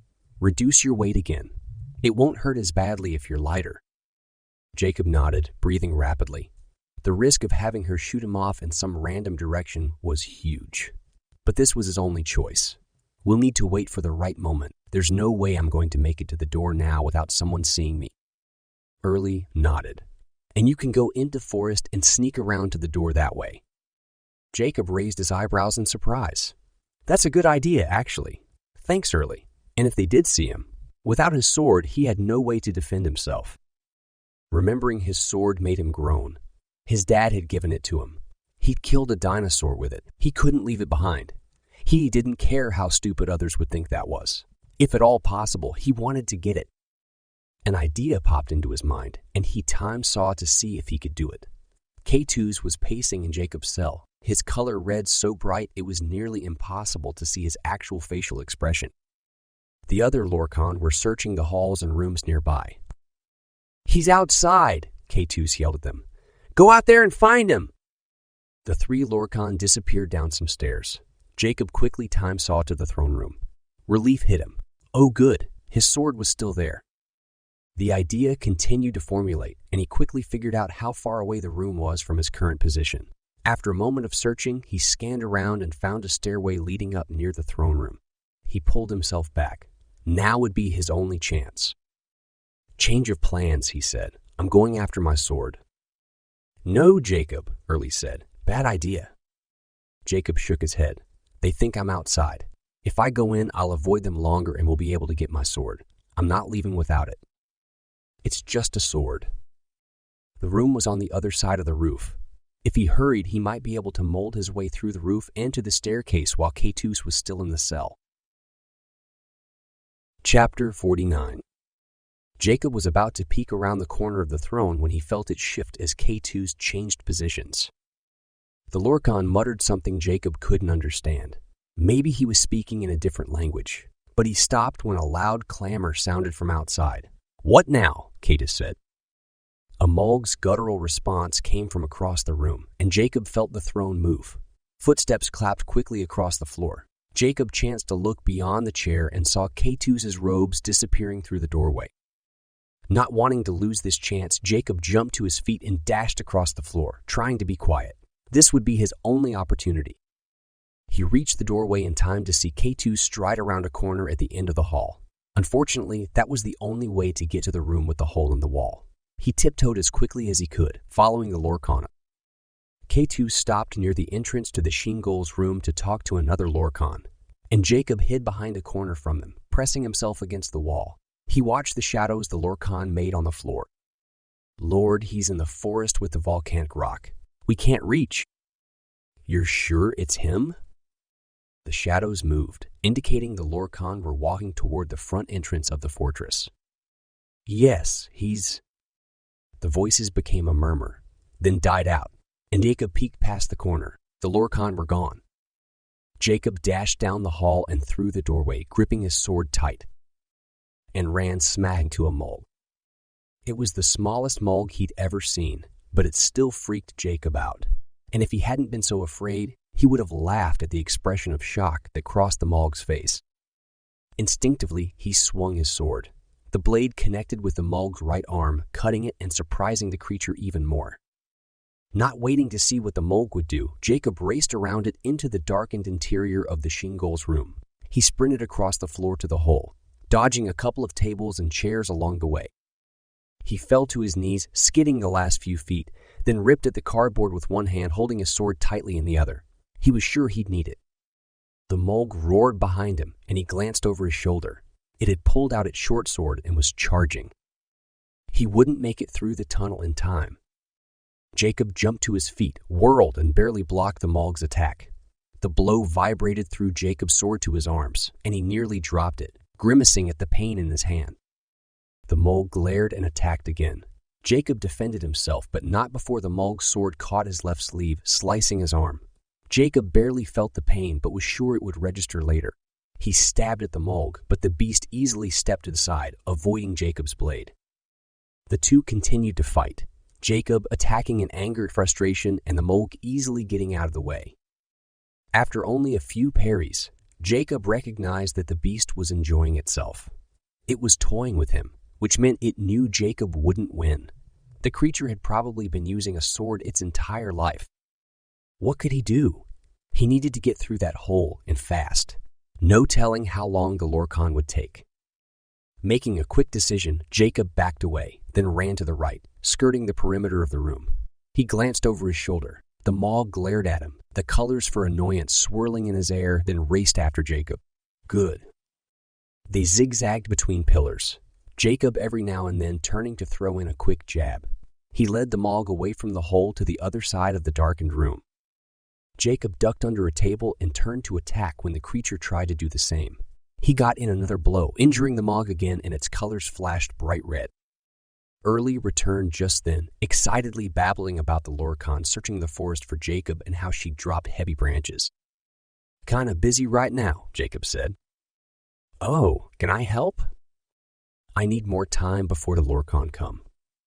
With a flash, Early disappeared, and Jacob, figuring she'd left to make more distractions, ran to a huge table in the center of the room. Why did the Shiengols need a table that big? It was as high as Jacob's shoulders. Sure, the Shiengols were tall, but not that tall. Jacob swung on top of it, then whirled, attacking the mulg's hands when it grabbed the table to hoist itself up. After a couple of seconds, Jacob's hands trembled with relief when he found it was easy to maintain his position there. He gripped his sword tighter. Jacob racked his brain trying to come up with a plan. The mulg looked like it had figured out it wouldn't be able to get on top too. It stepped back, surveying the room with its big, intelligent eyes. It dashed under the table. Jacob gasped in shock when the table shifted under his feet. He crouched, steadying himself. The mulg attempted to tip the table over, but Jacob counterbalanced from on top, barely staying upright. Then an idea popped into his brain. It would work. It had to. He only needed Early's help to get things going. He nearly fell off when the mulg pitched the table hard to his right, but he was able to jump to the left, pushing the surface back down. Early returned just then, and Jacob told her what to do. She nodded in agreement. Jacob was finally distracted enough for the mulg to knock the table over, and he spilled to the ground. He jumped to his feet and ran toward the hole, stopping several yards away, then turned in time to block an attack. The mulg raised its sword again, but Early blasted the creature and it banged off the wall opposite Jacob, landing roughly. Jacob dropped his sword, falling to his knees. He searched the floor for warmth as quickly as he could. The mulg returned and Early zapped it again. Jacob continued searching. Finally, he found a spot where the stone emitted warmth. Early pushed the mulg away a third time, and Jacob warmed the floor. Rather than pulling the stone up, however, he worked as deeply as he could, creating a section that was at least 2 feet square. He smoothed the top over, grabbed his sword, and jumped to his feet right as the mulg neared. Jacob carefully parried with the creature, leading it toward the warm section. Right as the stone started to harden, the Mulg stepped into it. Jacob distracted the creature by swinging his sword a few times, pretending to be attacking. He backed up. The Mulg tried to follow but couldn't. Its foot stayed in place. Early, it worked. Early giggled, then disappeared with a flash, reappearing seconds later. It's clear outside. Go! Jacob resheathed his sword and wormed his way through the hole. He fell to the ground outside with a thump, his breath getting knocked out of him. Early poked and prodded, trying to get him up, but it wasn't until he dragged in a huge breath that he was able to stand again. He spotted the makeshift door and ran. He'd nearly reached it when a Mulg stepped out from behind. No, he should have checked to make sure no one was there. The Mulg grabbed him around the neck, throwing him to the ground, pinning him. Lights danced across his eyes.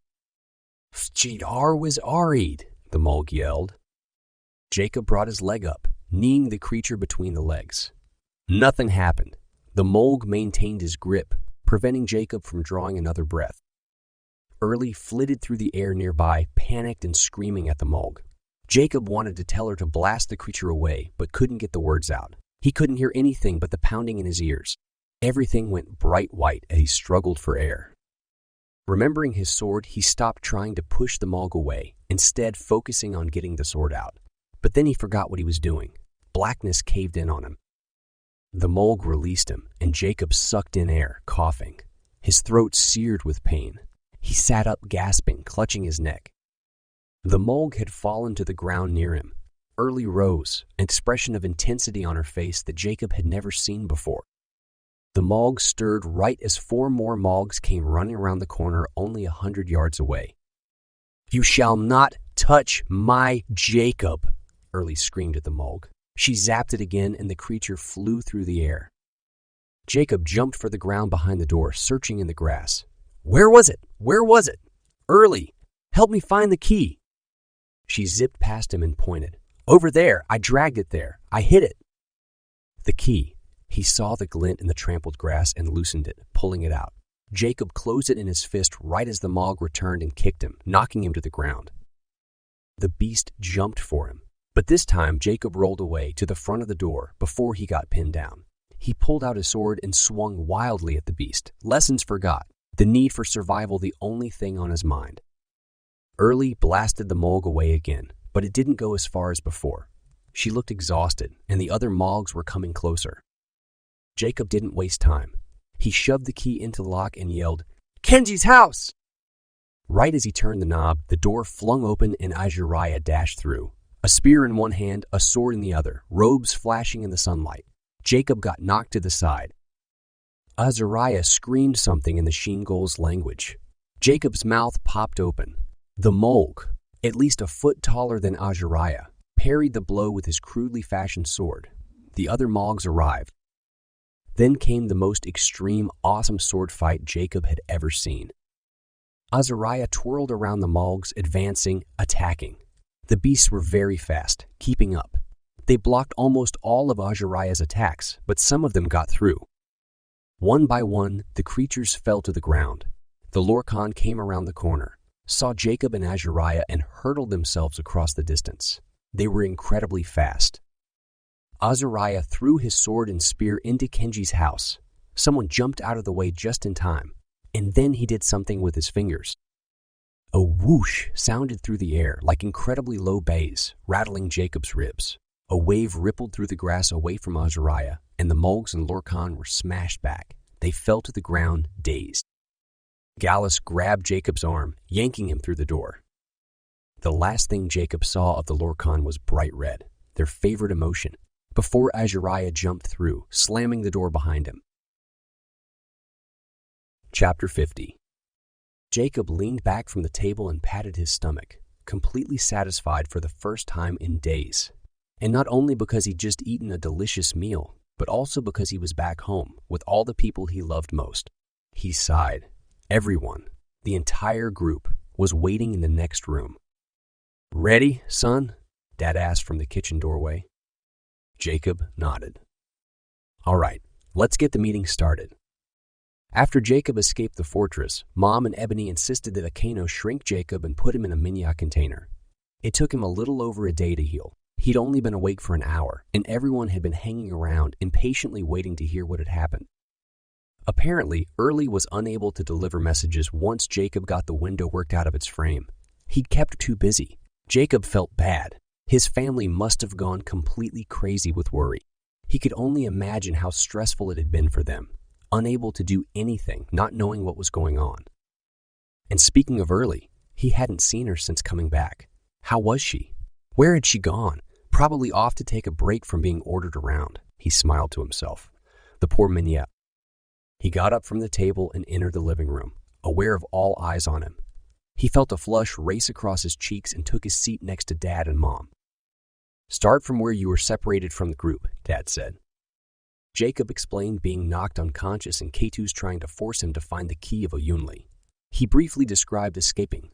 Eklaron interrupted to say he was crazy for going back to get his sword, but Dad laughed. He'd have done the same thing. Jacob then filled them in on everything he'd learned, deciding not to tell them he'd almost joined K2's. Mom gasped when she heard about K2's trying to turn Jacob into a Lorcan. "We would never have known." The fat lady, who had been quiet up until this point, nodded. "The process is very painful and takes a long time." She looked at Kenji and Brojan. "It's a good thing both of you had the idea to put resin in him. Sounds like that really fouled K2's plans." Brojan nodded. "Yes, it's a huge relief to know this, actually." Jacob glanced at his dad. "Is it all right if I ask a bunch of questions?" "Of course, and we'll answer the ones we can." Azariah said, "I inherited things that didn't come from resin or the Lorcan." What did he mean? Dad laughed. "You asked the question we can't answer without permission from Azariah." He settled into his chair. "What did he tell you? That the abilities were more pure, more intelligent or something?" Dad nodded. "And he's right. We can't expand beyond that, however. You'll have to wait until Azariah deems it appropriate for you to know." Jacob rolled his eyes. "Which means I might not ever find out. He's super temperamental." "Yes, he can be difficult, but you'll get used to that. I'm sure he plans to teach you everything eventually. Next question? What happens now with Shiengols?" Aldo motioned out the window with his hand. "They've already left to recruit more of their kind from the other parts of Eklaron. They plan to come back and help us fix things here." "Not Azariah, though," Mom said to Jacob. "He's going to be training you when he returns." Jacob wrinkled his nose. He wasn't sure he'd enjoy those training sessions. "Oh, speaking of recruiting, have we heard from the Werbies yet?" Gallus shook his head. "No, not yet. We'll touch bases with Fubble over the next few days." "And what happens now? With the Lorcan?" Jacob hesitated. "Do you think they'll keep trying to get at me?" Mom took a long breath. "We've been worried about this." "The short answer is yes," Ebony said. "We feel K2's was bluffing about destroying you." Jacob snorted. He sure made it believable. "Well, of course he would. He needed you to think he was telling the truth." "The point is," the fat lady said, "until K2's gets his hands on the key of Oyunli or key of Kilenya, both of which require your help, he's pretty much stuck. Unless he finds a way to get the key of Oyunli without Jacob," Eklaron said quietly. Jacob shivered at that thought. "Is that a possibility?" Aldo nodded. "Of course. I was unsuccessful at finding the key, but that doesn't mean K2's will be. For all we know, he has access to a lot more information than we do." Jacob rubbed his face. "Okay, what happens now?" "We prepare to defend ourselves. The Lorcan are on the offense, and they're not going to wait for us. They'll do everything they can to move forward with their plans." Dad made a steeple with his fingers, tapping them on each other. "We need to figure out what our plan will be." Aldo nodded. Azariah's instructions were explicit. Jacob must finish learning his abilities. He'll have to act as spy for us, and if he isn't in complete control, he'll put all of us in unnecessary danger. He smiled apologetically at Jacob, then continued. "Also, we need to find out what's going on in Forncall. We can save that topic for a later time." He turned to Dad. "Have we discussed everything on the agenda?" "Yes, we're about finished here." "Good, because it's about time I got home." Dad chuckled. "What's left of your home, you mean?" "Oh, no. I've moved into the McCullough's farming area to oversee the humans there. Many of them will be ready soon for the upcoming war." Eklaron wrinkled her nose. "And we're sure there has to be one." Gallus knitted his eyebrows, looking at Eklaron. Not unless you can see another way to get rid of the Lorcan. She shook her head. No, not really. The Lorcan won't go away peacefully. I'm afraid things will be ugly. Dad took a deep breath. Well, this meeting is adjourned. Jacob, go ahead and take everyone home. Jacob stood up, motioning for the rest to follow. He took Gallus and the fat lady back first, then Aldo and the Macalos. He was about to return home when Kenji stopped him. Ebony and I need to talk to you about something. Oh, okay. Jacob looked at Kenji but couldn't tell by the Macalos' emotion colors what he was thinking. He keyed them from the tree to their house. It was dark inside, and Kenji touched the wall, lighting up the stream of silver in the stone. The Macalos motioned for Jacob to have a seat at the table.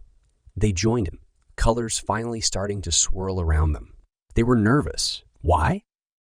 Kenji leaned forward, clasping his hands. We've spent a great deal of time over the past little while discussing something with Early. Jacob raised an eyebrow. Yeah? We were hesitant to bring it up with you at first, knowing how your father feels about Minyas. But Early was very insistent. Ebony laughed, and persuasive. How does my father feel about Minyas? He doesn't like them, Ebony said, and they don't like him. Anyway, she doesn't want to belong to the Macalos anymore. She wants you to be her owner now. Jacob's mouth popped open. Really? Kenji nodded. And once a Minya has chosen an owner, you can't change their mind. Ebony hurriedly put her hand on Jacob's arm and her words rushed out. Do you want to keep her? You want to keep her? You don't have to if you don't want to. We told her not to expect anything, and she won't be too much of a bother. We made her promise not to annoy you. Of course I want to keep her. It would be so awesome. How cool. Ebony's eyes widened. Really? Yeah, I mean, she's been like my best friend for the past several days and all. I wouldn't have survived if it hadn't been for her. So that settles it then, Kenji said. A grin spread across his face. She's yours to keep. Just then, something zipped through the air so fast Jacob wasn't sure what it was until it hit him in the side of the head. Early, of course. Oh, Jacob, she said. Thank you. I have a new owner. I get to stay with you forever. Jacob beamed at her exuberance. He could see her extreme colors of happiness out of the corner of his eye as the Minya hugged his face. She stopped. I'm gonna go tell September. He didn't think you'd want me. With a flash, she disappeared. Jacob laughed. Wow. Couldn't believe his luck. He had his very own Minya. Kenji and Ebony grinned. Jacob stopped smiling, realizing something. He couldn't take care of another pet. Tito and the chickens were hard enough as it was. What does this mean, though? He asked. How do I take care of her? Kenji shrugged. It's not hard. She'll feed and entertain herself. It just means she most likely won't answer so quickly when we call for her, but that she'll check up on you all the time. It might even get annoying with how frequently. He stood. Like Eklaron's Hazel, Early may choose to have a permanent Minya container placed in your room for her to sleep in. She'll go everywhere with you unless she wants to do something else. Jacob nodded, his smile broadening again.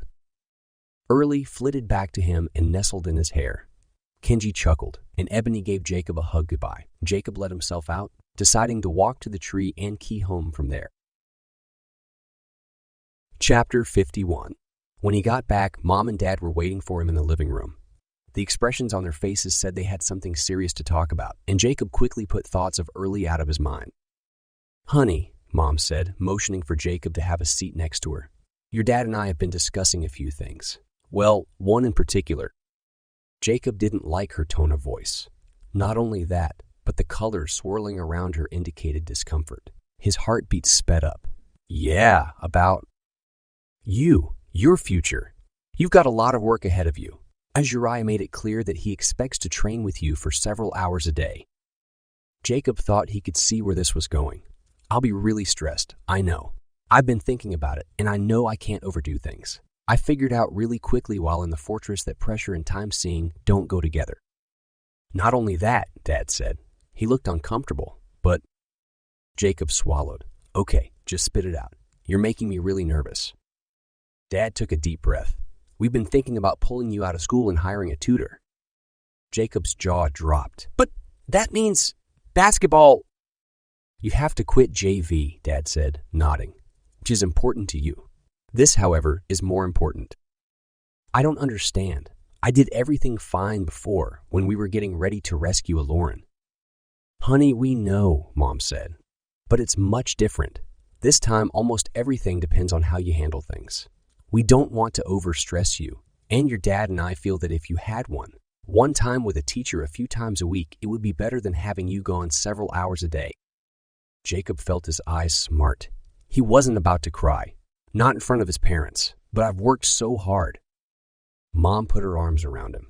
You have. You really have. Think about it this way. If things go smoothly, you'll be able to register again your senior year. You'll make it on varsity easily. I can't just drop out. I've never not been on a team, and everyone will think it's because I didn't make varsity. Think it over, Dad said. We'll give you some time to adjust to the idea. Jacob stood. He couldn't continue the conversation. He had to be alone. He quickly walked out of the room and ran up the stairs to his bedroom, shut his door, then fell on the bed. Without basketball, he wasn't sure where he'd be. He needed it. It helped him concentrate and feel good, and it wasn't fair. Why didn't anyone else have to sacrifice like this? Why weren't they telling Eklaron she couldn't go to school? Or Matt? Jacob jerked to his side, answering his own question. Because they didn't have special abilities. Well, curse his gifts. He didn't ask for them, and he didn't want them. He scowled at the wall, feeling the bitterness creep across him. A part of him recognized that maybe, if he threw a big enough fit, he'd be able to continue playing basketball at the school. He let those emotions rush over him, getting his way, pushing other people around. Then he took a deep breath. That wasn't how he was, and he didn't want to hurt his family. He rolled to his back again, but then the only thing he could do was to go along with his parents. Jacob covered his face with his pillow. An hour later, someone knocked on his door. Matt didn't wait for the go-ahead to come in. He grabbed Jacob's desk chair, spun it around, and straddled it. Neither said anything for several moments. Finally, Matt cleared his throat. Mom just told me what's going on. Jacob nodded, putting the pillow aside. I'm sorry. I know how much it sucks. Jacob nodded again. He didn't need to respond. I've been thinking, though. Matt paused. You're working toward getting on varsity, right? Yeah. And you don't have to stop playing ball just because you can't be on the team anymore, right? Jacob took a deep breath, then sat up. He hadn't thought of that. I guess so. Well, look at it this way. We'll all help you keep up on your skills. You won't fall behind. You were already way ahead anyway. And not only that, but I really do believe what Aldo said about the Lorcan intending to come and destroy everything. We can't just stay here ignoring them. It will happen eventually. He paused again. So, by dropping out for a while to work on your abilities and figure things out in Eklaron, you're actually working toward making varsity. Because if we don't stop the Lorcan, there won't be a varsity team in a couple of years anyway. Jacob thought on that for several moments, then nodded. Maybe you're right. When put that way, it made sense. There wasn't any way the Lorcan would let Jacob continue playing basketball if they took over his life.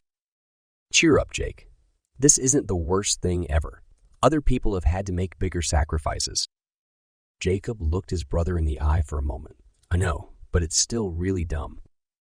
Matt agreed and leaned forward, resting his chin on his hand. He played with the rungs in the back of the chair, possibly giving Jacob time to think. Jacob ran his hand through his hair. What Matt said really hit him. Sacrificing. If it meant saving his family and loved ones and even basketball, he could sacrifice his biggest goals for a season. It was a noble thing to do, putting the needs of other people ahead of his own. He'd already had a lot of practice doing that and had even considered joining K2s to save his family. He took a few deep breaths. I've got so much to do. I don't know how I'll get everything done. Matt sagged in the chair. Yeah, I'm glad I'm not in your spot. Jacob reached over and playfully slugged his brother on the shoulder. It would have been better if you could have figured everything out by now. Matt shook his head. Nah, you got a really good job. Jacob looked at his hands. Thanks. Wanna play a game of 1-1? Jacob looked up and snorted. Why? So you can lose. Matt rolled his eyes. Whatever. I practiced while you were gone. I'm even better than before. Jacob laughed. I doubt that. Oh, a challenge. Game's on. The brothers jumped up to leave the room, Matt's color switching from concerned to cheerful. He paused before they headed down the stairs. I've only got one request. What's that? Hurry up and save the world so I can still be captain of the football team. This has been August Fortress, Kilenya Chronicles, Book 3 by Andrea Pearson. Thank you for listening.